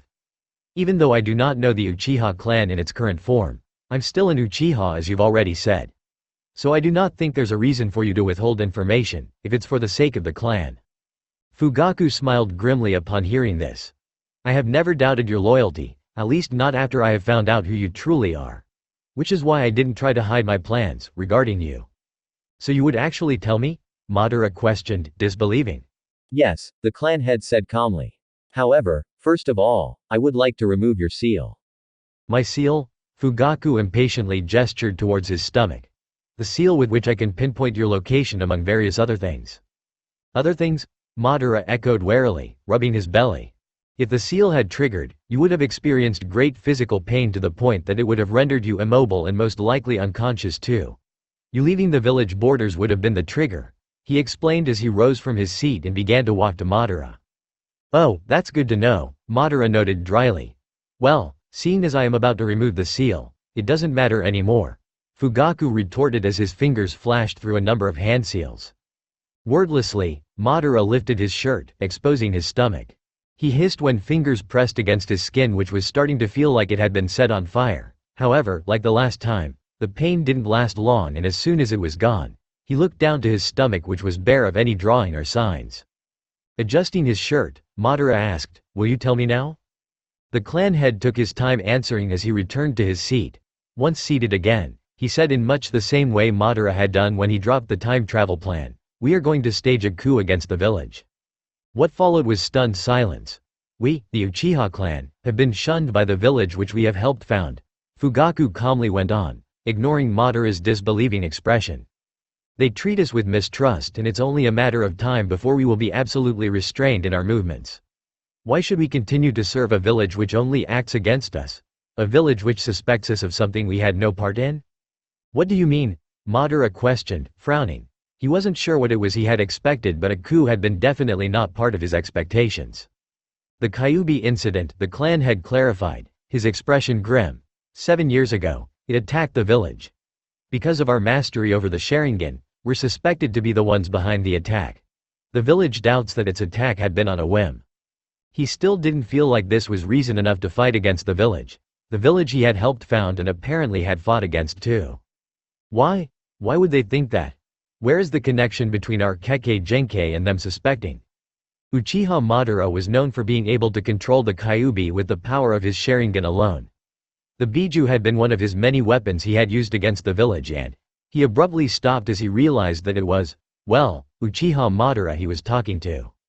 I can assure you that I did not set any fox against the village in my entire life and I don't plan to do that either, but seeing as I'm somehow here, don't you think that well, Madara is somehow responsible for this attack? This is one of the things I've discussed with the clan after you've left, Fugaku admitted. Some did not believe you and thought it prudent to throw you into the cells again, until we found a better solution as to how to deal with you. Some even went as far as to demand for your death, which you might have already noticed. But you disagreed with them, Madara said. It was strange to know that other Uchiha actively wanted to see him dead. I did, Fugaku agreed. But I wasn't the only one. Time travel is an alien concept for the most of us, but the possible implications it holds are not to be trifled with. Some realized that killing you could drastically change the world as we know it now. So you think I'll return at some point and do exactly what I know is a bad idea because it somehow ends up with my clan wanting to fight against the village I have helped found? That doesn't make any sense, Madara protested, rubbing his temple. Great, he could feel a headache coming. Your entire existence makes no sense whatsoever, Fugaku said dryly. We are shinobi, not scientists. There's no way for us to be absolutely sure how you can even exist in this time without us being at war with the Senju or God knows who right now. But fact is that you're here and your appearance has yet to alter anything. The clan as a whole finally agreed that it would be wise not to push it any further by trying to killing you. That's reassuring, Madara said slowly. But you still haven't answered my question. Don't you think it could be me who attacked the village? So you're saying that seeing as you're here, even though it should be impossible, it could be also possible that another Madara has survived until now? That he attacked the village again? Do you really think that we would be free of the village's suspicion once I run to the Hokage and tell him that it wasn't us but a relic of our past who was responsible for this incident? He snorted. Don't be naive. If an incident like this could make the village mistrust us to this degree, it only shows how much they had trusted us to begin with. No, with people like Danzo, running around and doing as they please in this village, Konohagakure will never change. So neither will we, he said. This coup, this battle against the village, had been inevitable since you left the village. It was only a matter of time before either of us would have started to fight against the other. I merely made sure that it would be us who would strike first. Is it really inevitable? Did I already see the beginnings of the conflict? Was this the reason why I left and tried to destroy the village? Madara demanded to know, feeling sick. How had this childish, innocent and foolish dream of theirs turned into something like this? Into a war where his clan and Konoha, their shred dream, were at each other's throats? I don't know, Fugaku admitted. It all happened nearly a century ago and I doubt that what the history books have to say about this matter is entirely true. However, I do know that you have tried to warn us before you left. That the village would be against us. It seems that you were right. But why? I still don't understand. Why would the village be against the clan at all? We were one of its founders, Madara exclaimed. Yes, but so were the Senju. The Naidame, Senju Tobarama, started this, putting us in charge of the military force. It seemed like he has done us a favor, but in reality, he was only preventing us from having any political say whatsoever and making the rest of the village's suspicion and fear grow even more, Fugaku explained in a tone which suggested that it had been not the first time he had said this. Tobarama. This had been one of the many things which had confused him when he had listened to Fugaku's little rant. He didn't know what the military force was or how this was meant to be a slight against the clan, but he did know that he had heard this name once before. Yes, he was the younger brother of Senju Hashirama, whom I believe you know, Fugaku said dryly. So basically he's the one responsible for all of this? Madara asked, frowning and ignoring the remark. And he happened to be Hashirama's brother, so where was Hashirama in all of this? Dead, I presume, Fugaku replied. Hashirama had been the Shodai Hokage and upon his death, he passed on the title to his brother and allowed him free reign over the village. Another Senju? Madara questioned. Shouldn't it have been an Uchiha who should have become the next Hokage? This village has been governed by Senju or people who have been influenced by them since the founding of Konohagakure. The Sandame had been the student of Senju Tobarama, whereas the Yondaime had been the student of the Sandame. No Uchiha had been even remotely close to attaining the position of Hokage, Fugaku said. And Tobarama is to be blamed for this once again? Madara probed. As I've said before, I can't say that for sure as all of this happened before my time. However, he has certainly played a big role in the clan's segregation from the rest of the village. However, it doesn't matter who is the one responsible for this. What matters is the undeniable fact that the Uchiha has been only used by the village, without receiving any benefits from the village whatsoever, and has been treated in a way which we cannot tolerate. Never mind that we were one of the main reasons the village exists in the first place, the clan head angrily said, slamming the palm of his hand against the surface of the desk. So you want to fight against the village? We're powerful, no doubt, but even I can't help but wonder if we could efficiently win against the rest of the clans combined which have settled down in this village since its founding. I bet there are quite a lot, Madara argued. Hearing this, Fugaku scoffed. Don't you think we've already foreseen this and have planned accordingly? We're not the only one discontent with the way this village has been led. The Uchiha won't be the only ones fighting against the village. So what would be my role in all of this? Madara wondered. Because whatever it is, I'm afraid I have to decline. I may have said that I'll always remain loyal to the clan, but this doesn't mean that I will be fighting for it either, at least not for this Uchiha clan. Fugaku's expression immediately darkened. Why? Because I barely know either this Uchiha clan or the village. You can't expect me to throw my life away for something which I barely know or understand completely myself. I'm ready to fight to the death for my clan, after all, I'm not a coward. But this is something different. I've just landed in this time, so I can't just get myself involved in a conflict as big as this one just like that. Madara tried to explain. How had the situation turned into something like this? For some moments there was only silence in which Fugaku considered Madara's statement, and Madara could only hope that the clan head would not reconsider his decision. I might be able to take down 3 Uchiha, but that's about it, Madara thought. He didn't doubt that there were other Uchiha stationed somewhere around the house. Anything else would have been foolishly reckless, considering what had happened last time, even though it had been done unintentionally on his part. As the silence began to stretch to the point that saying nothing at all was even more uncomfortable than the prospect of talking to the clan head was, Madara added. Besides, I do really appreciate you using me like some piece in your plan. At this, Fugaku finally seemed to snap out of his daze. Surprisingly enough, he didn't yell as Madara had initially expected. Quite the opposite, in fact. He was laughing. It wasn't entirely happy, but it was laughter, nevertheless. Madara stared. Of course, you're used. Fugaku finally managed to choke out once. He didn't seem to be at risk of choking on his own laughter anymore, further confusing Madara by this open admission. We're ninja. We live to be tools and help other people's plans come to fruition. What about this situation is any different from what it had been before? Surely, the horror stories about the era of the warring clans weren't just some poorly misguided attempt to instill patriotism for this village? Fugaku asked, still highly amused. I know that, Madara gritted out. I always knew that while we're easily one of the strongest shinobi clans of the world, we would have also died like flies if we didn't cater to the nobles' whims. I guess this hasn't changed, but still, you're not one of them. You're supposed to be an Uchiha family, he spat out, the word uttered with as much venom as he could possibly muster, which was quite a lot. Fugaku sobered, his expression softening somewhat. Can you honestly say that you were never used by the clan? Never mind your clan status? That you aren't replaceable? That you're truly free to do what you want? At Madara's silence, he continued, no, I don't think so. You're as easily replaceable as I am. I may be the clan head, but in this coup I might very well die, precisely because I'm the ringleader behind it. Village or not, some things never change. Nowadays, shinobi are used and killed for the sake of their village. We die and fight against the village for the clan. So feel free to be as angry as you want to be about this. It doesn't change the fact that as shinobi, we'll continue to be used and killed for something far greater than us. That wasn't something either Hashirama or you could end with the creation of the village system. It took a while for Madara to regain his composure after hearing Fugaku's little speech. I won't say that I disagree with you, but it doesn't mean that I agree with you either, Madara finally said. He wasn't sure if Fugaku was being genuine or simply trying to manipulate him into doing whatever it was the clan head wanted him to do for the clan's apparent sake. Fugaku didn't seem to be perturbed by this. I see. I can understand that this is a lot to take in, so it might be prudent for you to just think for a while before coming to a decision.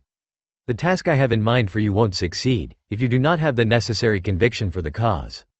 So what is my task supposed to be, anyway? Madara demanded to know, crossing his arms before his chest. Before Fugaku could answer his question, however, he continued in a harsh tone, and how can you say you're used, if it's you wanting to overthrow the village in the first place? And how the hell can you say that it's for the sake of the clan and then basically say at the same time that it doesn't matter how many Uchiha die in the coup because they're oh so easily replaceable? I may be naive, according to you, but don't think you can fool me, Fugaku-sama. You're just a big, damn hypocrite, he angrily said, utter disgust accompanying his every word. Madara didn't know why he had said this or why he had suddenly decided that acting suicidal was alright now. It had irked him to just stay quiet and endure everything, no matter how much he believed it to be utter bullshit. He had done that for quite a while now, doing whatever the clan had demanded him to do, like the brave, loyal shinobi he was supposed to be, but he hadn't been happy about this at all. They might be the clan and he might be utterly loyal to the clan and he might want to return back to his time without dying beforehand, but he had just about enough of this crap. He had managed to become powerful and feared, even though he had lost his sanity in the process. So if only possible death was the alternative to a lifetime of being the peace in something which he didn't really believe in, so be it. This would give him ample opportunity to figure out what his Mangekyo Sharingan could actually do, at least. Fugaku only sighed in the face of Madara's anger, who had stood up and had unconsciously activated his Sharingan. Although luckily enough for the two of them, they were just the regular ones. You haven't listened to a word I've said, Madara, he growled, also standing up, his eyes as red as Madara's. It's either this or continuing to exist in a village which only shunts and mistrusts and eventually will dispose of us. There's no other future for our clan, and as long as I'm the leader of the Uchiha, I won't sit around, being cowed by the likes of Danzo and watch as my fellow clanmates are being treated like vile scum. He spat just as angrily as Madara had before. And don't you dare presume that the coup is a selfish attempt of me gaining more power at the cost of the clan. It wasn't me who has first voiced out the thought of going against the village. This coup is the will of the clan, and it had been Uchiha, whom you might have even known, who have begun what is now the coup d'état. We, Uchiha, despite our profession as shinobi, are not willing to bleed and fight for something which we do not believe in or which only ends up harming the clan. Living in this village as we do now, it's against what little principles we still have as shinobi and as Uchiha. Surely, you can understand this? That if it's choosing between continuing such a life which can only get even worse for our children, or possible death, it's the honor of fighting and dying for the clan we will choose.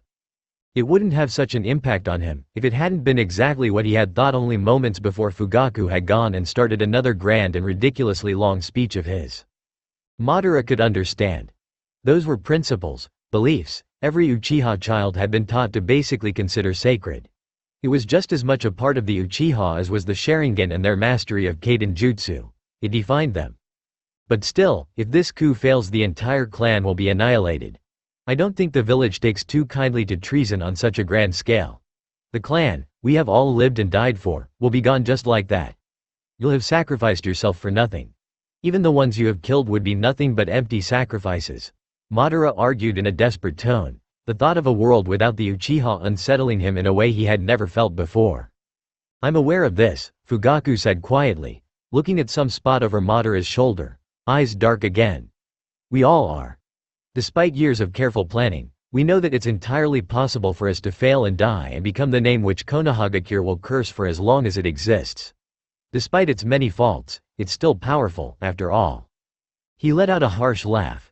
Even if we fail, though, it will perhaps finally wake this village up and let them see a bit of the darkness it has created and we've been living in. Changes have never been meaningful without the necessary blood to accompany them. Madara wanted to say that this was wrong, to sprout some idealistic nonsense as Hashirama would have done in this situation, but for some reason, he struggled to find words. He didn't know what the clan had to suffer through the last century, if and how everything they stood for had been spat on by the very thing they had helped create. Surely, it would have made them bitter and enraged. In their eyes, Konoha would have become the Senju of the time when there were clans and only them.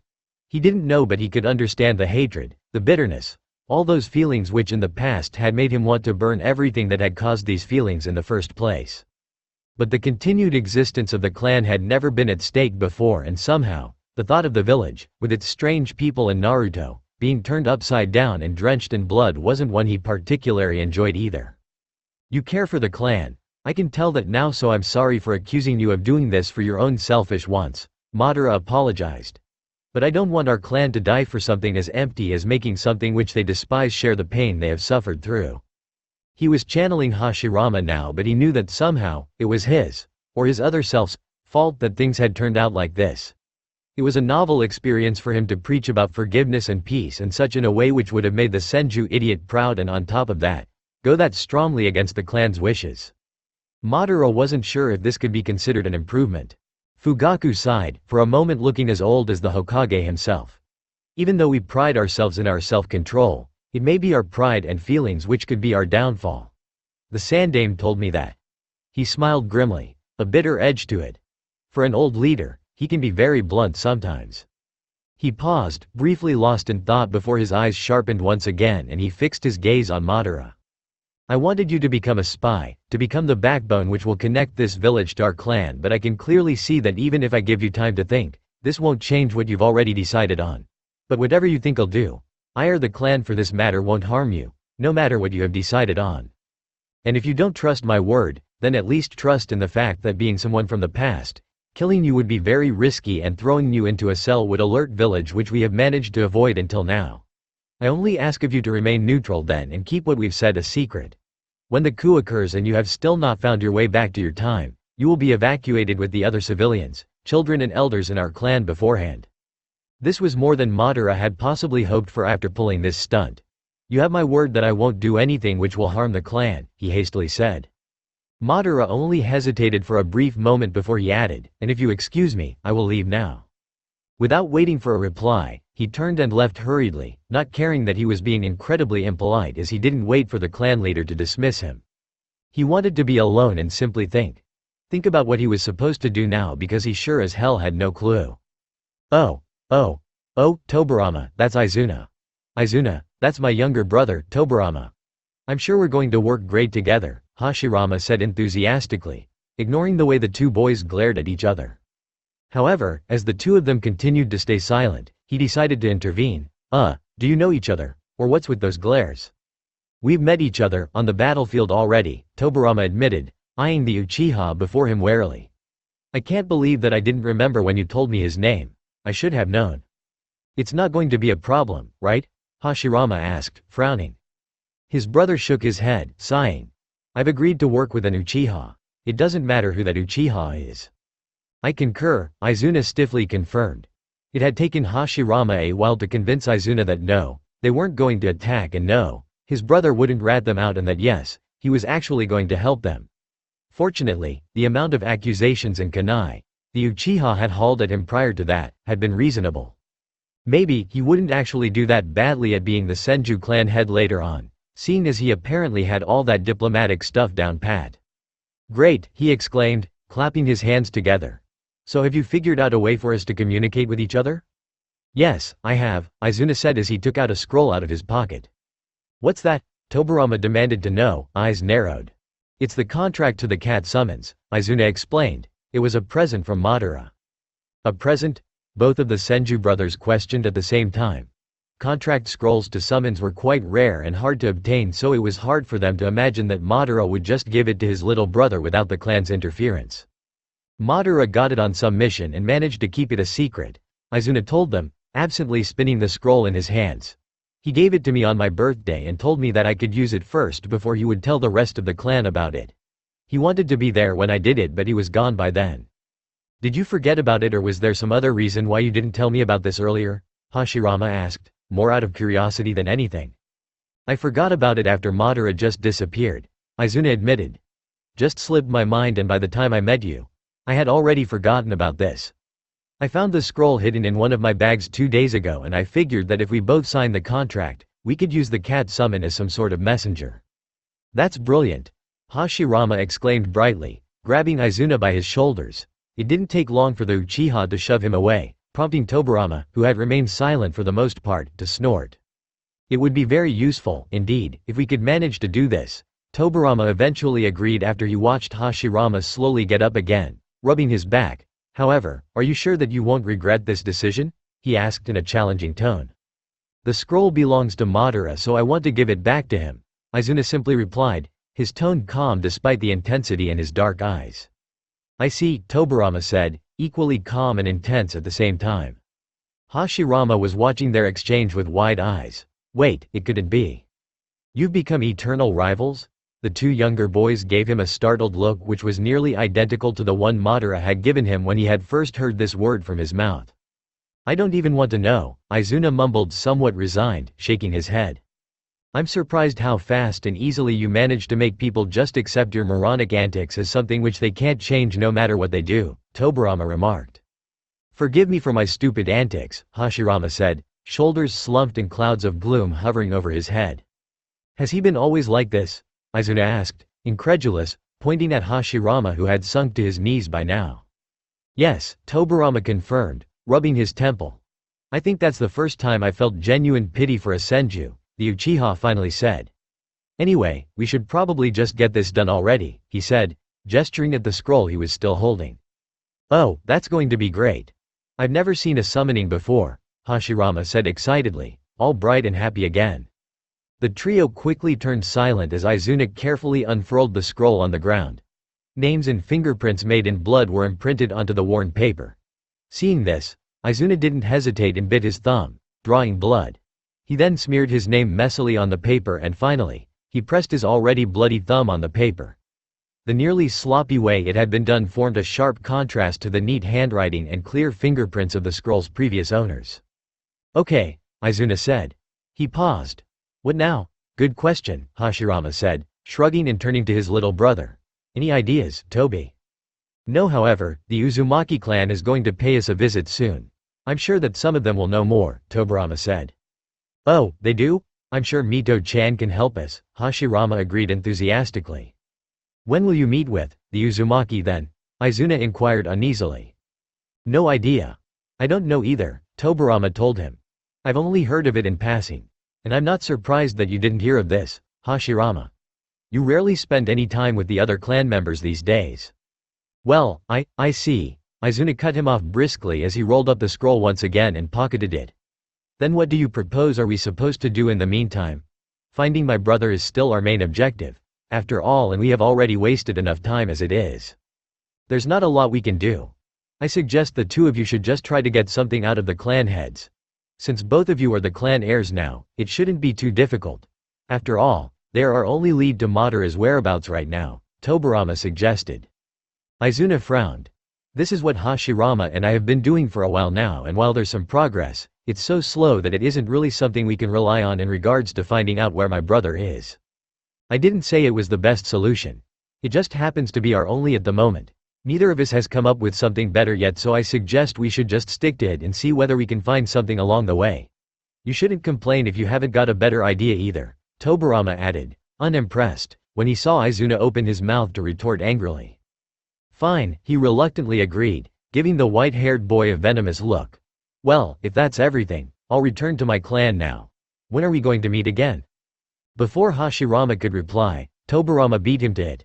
We'll most likely be informed about their arrival soon. It will be hard for us to leave the clan grounds then. So I assume that meeting a week later would be the earliest. No, Izuna said, frowning. A week is too late. Not only would we waste even more time, I'm also not that sure how long the clan is going to stay here. The people here don't have any more missions to give to us, so it will be only a matter of time before we leave. Now that you mention it, I guess we won't stick around for a long time either, Hashirama said. We have to somehow figure out that summoning thing before that, he sighed. Great.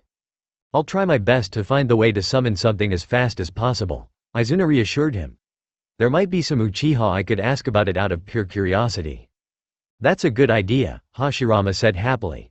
Well, good luck to all of us, I guess. Without a further word, the Uchiha turned and made for the woods. Hashirama frowned, scratching the back of his head. Am I just overthinking it, or is Izuna in a pretty bad mood? He most likely doesn't trust me. I also have the feeling that he can't stand me either, Tobirama dryly noted. Well, I'm not surprised. Continuously trying to kill a person and nearly getting killed by that person tends to do that to a person. There isn't a lot you can do about it either, Hashirama, he added. Again with that mind-reading stuff, brother. He rolled his eyes. Whatever. You're eternal rivals. You're bound to have difficulties at the beginning, but trust me, you're going to be the best friends ever, whether you want to or not. I believe that that's not your decision to make, Tobirama remarked. And I suppose I have to agree with Izuna on that topic. I really don't want to know how you ever got the notion that we're eternal rivals. See, now you're even starting to agree with each other. It's only a matter of time now, Tobi. You're just as bad as the women and girls talking about who gets together with whom. I'm so sorry. I haven't realized how badly this affected you to make a comparison like that. A sigh. Oh. Oh. Oh, Madara had spent the past hours aimlessly wandering around in the clan compound. He had thought that a little walk would allow him to clear his mind. It didn't take long for him to figure out that he was mistaken. If anything, it only made it worse. There hadn't been a moment after he had left or rather fled the house which hadn't been spent thinking on what the hell had happened or what he was supposed to do now. Unfortunately, the amount of time he had spent on thinking hadn't helped him come to a real decision at all. It wasn't like there was a lot he could do. He'd probably just play along with whatever it was he was supposed to do from now on and then figure out a way to get back to his own time as quickly as possible. Knowing this didn't exactly make him feel better. He had just arrived at some lake and seeing Sasuke struggle as he tried to swim a lap in the lake, however, made him feel slightly better. He looked like a drowning little pup. On second sight, not only did Sasuke look like he was drowning, he actually was.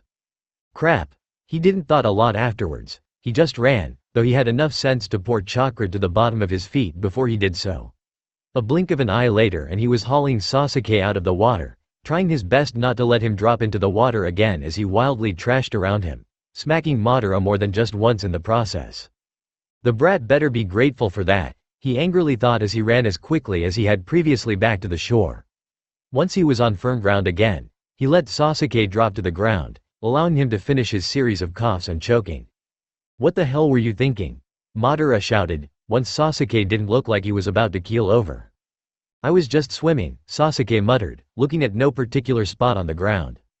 Swimming, Madara repeated. He paused for a second. You must be a total moron to actually mistake what you've done for swimming. It was swimming, but then I got all tired and that's when I stopped swimming. And nearly drowned, I could tell, Madara cut off dryly. Obviously, you suck at swimming, so why didn't you have somebody watch over you while you practiced? You know what would have happened if I hadn't happened to be nearby. I know, Sasuke said, annoyed. It's just that the teacher told us that we're going to do swimming lessons soon and I wanted to be ahead of the class, and since I already knew a bit, I thought I could practice. Madara hadn't realized that it had already gotten that late that Sasuke had actually returned from the academy by now. And you didn't ask anyone to help you out with this. Why? Well, Itachi and Shisui are gone. My father's busy and… He abruptly stopped, his lips pressed tightly together. Yeah? What about your mother? Madara pressed, an eyebrow raised. I knew that you'd be around her and if I ask her, she'd probably ask you to help me and I didn't want that, Sasuke muttered, pointedly looking at anything but Madara's face. And here I am, having just saved your sorry ass, Madara scoffed. Really, he couldn't believe that Sasuke could have died because of such a dumb reason. It's not like I wanted to drown, Sasuke protested. It's just that stupid lake's fault. He shot aforementioned stupid lake a venomous look. You can't possibly blame the lake for your idiotic behavior. I can and, hey! Sasuke shouted when he finally realized the insult. Whatever it was he had wanted to say was cut short as he felt Madara's hard gaze on him. Sasuke, you could have died and you nearly did. Surely, you're able to realize that you've got only yourself to blame for that. That sort of recklessness can get you killed sometime and it nearly did today. It was a bit rich coming from him as he wasn't exactly known for his level-headedness either, but at least, he had never gotten himself nearly killed by way of drowning oneself. You're not my parents or Itachi. You can't order me around. I can and I will, Madara snapped as he grabbed Sasuke by the collar. I'm your brother and I couldn't care less whether you're happy about this or not, you stupid brat. But you shouldn't let your hatred for me cloud your decisions. There won't be someone saving your neck every time. He let go off Sasuke's shirt, sighing. Yeah, he definitely did not want to deal with little children when they were being more obnoxious than usual right now. It's not like I hate you, Sasuke denied. It's can you show me how to do this water walking thing? What? Madara blinked, somewhat confused by the sudden change of topic. I guess you're not as weak as I thought, Sasuke reluctantly admitted. And seeing as Nii-san and Shisui aren't there, I guess I could allow you to teach me some cool stuff. Allow me? Madara repeated, scoffing. You're so full of yourself, stupid brat. Don't call me a stupid brat. Then stop behaving like one, Madara said, smirking. I might even consider calling you by your real name then. It felt nice not to be on the receiving end for once. Sasuke's face twisted into a scowl, but he seemed to accept this. So how does that work? You let some chakra flow to the bottom of your feet and then you have to keep that amount of chakra at a constant level, Madara explained. While the brat could do with a bit more respect, He actually preferred him to at least know some way to get out of the water in the case he tried to practice swimming again. And the brat was stubborn and dumb enough to try it again, he just knew it. You also have to take into consideration that the surface of the water itself is always shifting, so you have to change the flow of the chakra accordingly. And the rest is fairly easy, you just walk. At the last words, he had already set his feet on the surface of the lake and was now slowly beginning to walk, completely at ease. Seeing this, Sasuke was about to do the same before his brain finally started to catch up. Putting his fingers into a hand seal to help him channel his chakra, he closed his eyes, his expression one of utter concentration. Half a minute passed before his eyes snapped open again and he carefully started to approach the lake. He stopped short before the lake, one foot hesitantly hovering over the water. "Are you going to do it or not?" Madara asked, crossing his arms. "I can't believe that someone as weak-willed as you are could possibly be an Uchiha." That did the trick. Snarling, Sasuke put his foot on the water and then the other. Shooting Madara a triumphant look, he said, arms at his hips, "Ha! Who's not an Uchiwa? You're hopeless," Madara told him as he once again hauled Sasuke out of the water. He shook his head when he only received sputtering coughs as a reply. "When I was your age, I managed to do it on my first try." "Shut up," Sasuke shouted, scowling. It would have looked more threatening if he hadn't been dripping wet. "You don't have to rub it in my face that I'm weaker than you or Itachi, I already know." He looked down. Everyone does. What was he supposed to say? Madara, stupid Sasuke. Madara wasn't sure whether he wanted to strangle or hug the blonde brat who was running to them. "What are you doing here?" Sasuke demanded to know. His kicked puppy expression quickly replaced by something considerably more ferocious at the blonde's arrival. "That's the Uchiha compound." "So what?" He then ignored Sasuke in favor of addressing Madara. "Where have you been? I thought you'd come to the academy. We wanted to eat ramen, remember?" "We could do that now," Madara suggested, shrugging. He only barely managed to suppress a smile as he, too, ignored Sasuke's protests. "Cool. You'll love it, Datbeo," Naruto exclaimed, whooping. Grabbing Madara's hand, he then proceeded to drag him away. "Come, we have to get to Ichiraku real fast." "Oi, you can't just leave with Madara. He promised to teach me water walking," Sasuke yelled, grabbing Madara's other arm and trying to pull him to his side. "He doesn't have time for something lame like water walking," Naruto yelled even louder, pulling Madara even more strongly than Sasuke. Predictably, Sasuke was also pulling now much more. "And ramen isn't?" Naruto looked positively scandalized. "Ramen isn't lame, take it back." "No, let Madara go. There's a lake. No one would ever find their corpses there." As the boys' screaming started to grow even louder, Madara really wondered what stopped him from doing it. When it looked like it would end up as some sort of tug-war with him right in the middle of it, Madara had just about enough. 2 smacks later and the 2 brats were on the ground, rubbing the aching spot on their head. "Listen, brats," Madara said, deeply unamused. "I'll teach both of you tree walking. I guess that even you could manage this and then we'll go eat ramen, okay?" The 2 boys opened their mouth to retort but snapped them close as Madara glared at them, his Sharingan activated for good measure. "Okay," he repeated, arms crossed. As the 2 of them quickly nodded their heads in agreement, Madara allowed a sigh to leave his mouth. The 2 of them would be more than able to keep his mind off the more troubling events which were to come. Oh, in a village hidden by mist, a masked man frowned as he read a scroll one of his informants had delivered. Apparently, a boy by the name of Madara had appeared in the middle of the village out of thin air and had promptly been adopted by none other than Fugaku, the clan head himself. If this wasn't suspicious, he didn't know what was. But could it really be the Uchiha Madara? He had already interrogated Nagato, who had assured him that he had not used his legendary dujutsu to resurrect anyone recently.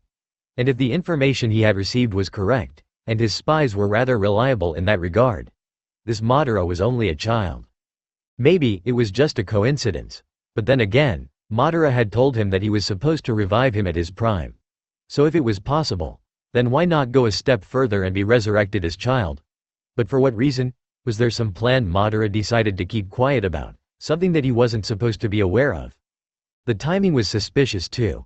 The Uchiha and village were already at each other's throat and it was only a matter of time before the first blood was spilled. So what was this strange kid's role in all of this? His red eye narrowed. It seemed that he would pay Konohagakure a visit and have a little chat with a certain Uchiha. Omake. Gift for my 400th reviewer, Silver Rider 09. Hashirama sighed as he once again picked up a pebble and threw it, watching it morosely skip to the other side of the river. At least that was what he was thinking was going to happen. Instead, the pebble bounced back and hit him square in the face. As he fell unconscious, his last thought was something along the lines of, "I'm so lucky that Madara isn't here." He woke to laughing in Madara's voice. "Wait, what?"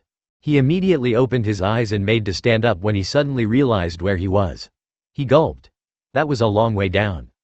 More laughter. He whipped his head to its origin and nearly fell off the cliff he was currently standing on at the sight he was presented with. Madara and some weird blonde kid, being held by some ropes and drawing on stone heads. He quickly went to the edge and got to his knees. He looked down. Somehow, he had gotten himself on a stone head. Ha, now it's the Shodai's turn. That damn Hashirama could do with some more paint on his face, Madara said gleefully. The two of them exchanged smirks. Did he know he was here? Was he somehow responsible for him ending up here? Hey, Madara! What is going on? He didn't know how, but suddenly he was falling and approaching the ground, quickly. Did you call my name? Madara asked, still looking confusedly at the Shodai's face engraved in the mountain. No, Naruto said. He was currently in the process of giving the Sandaime a rather huge mustache. Madara shrugged. Whatever. Crap, cray. He felt firm ground under his back and nothing hurt. Was he dead? He carefully touched his chest. No blood. As he slowly got himself up off the ground, he recognized his surroundings. He was back on the shore of the river. He let out a relieved sigh. Just a dream.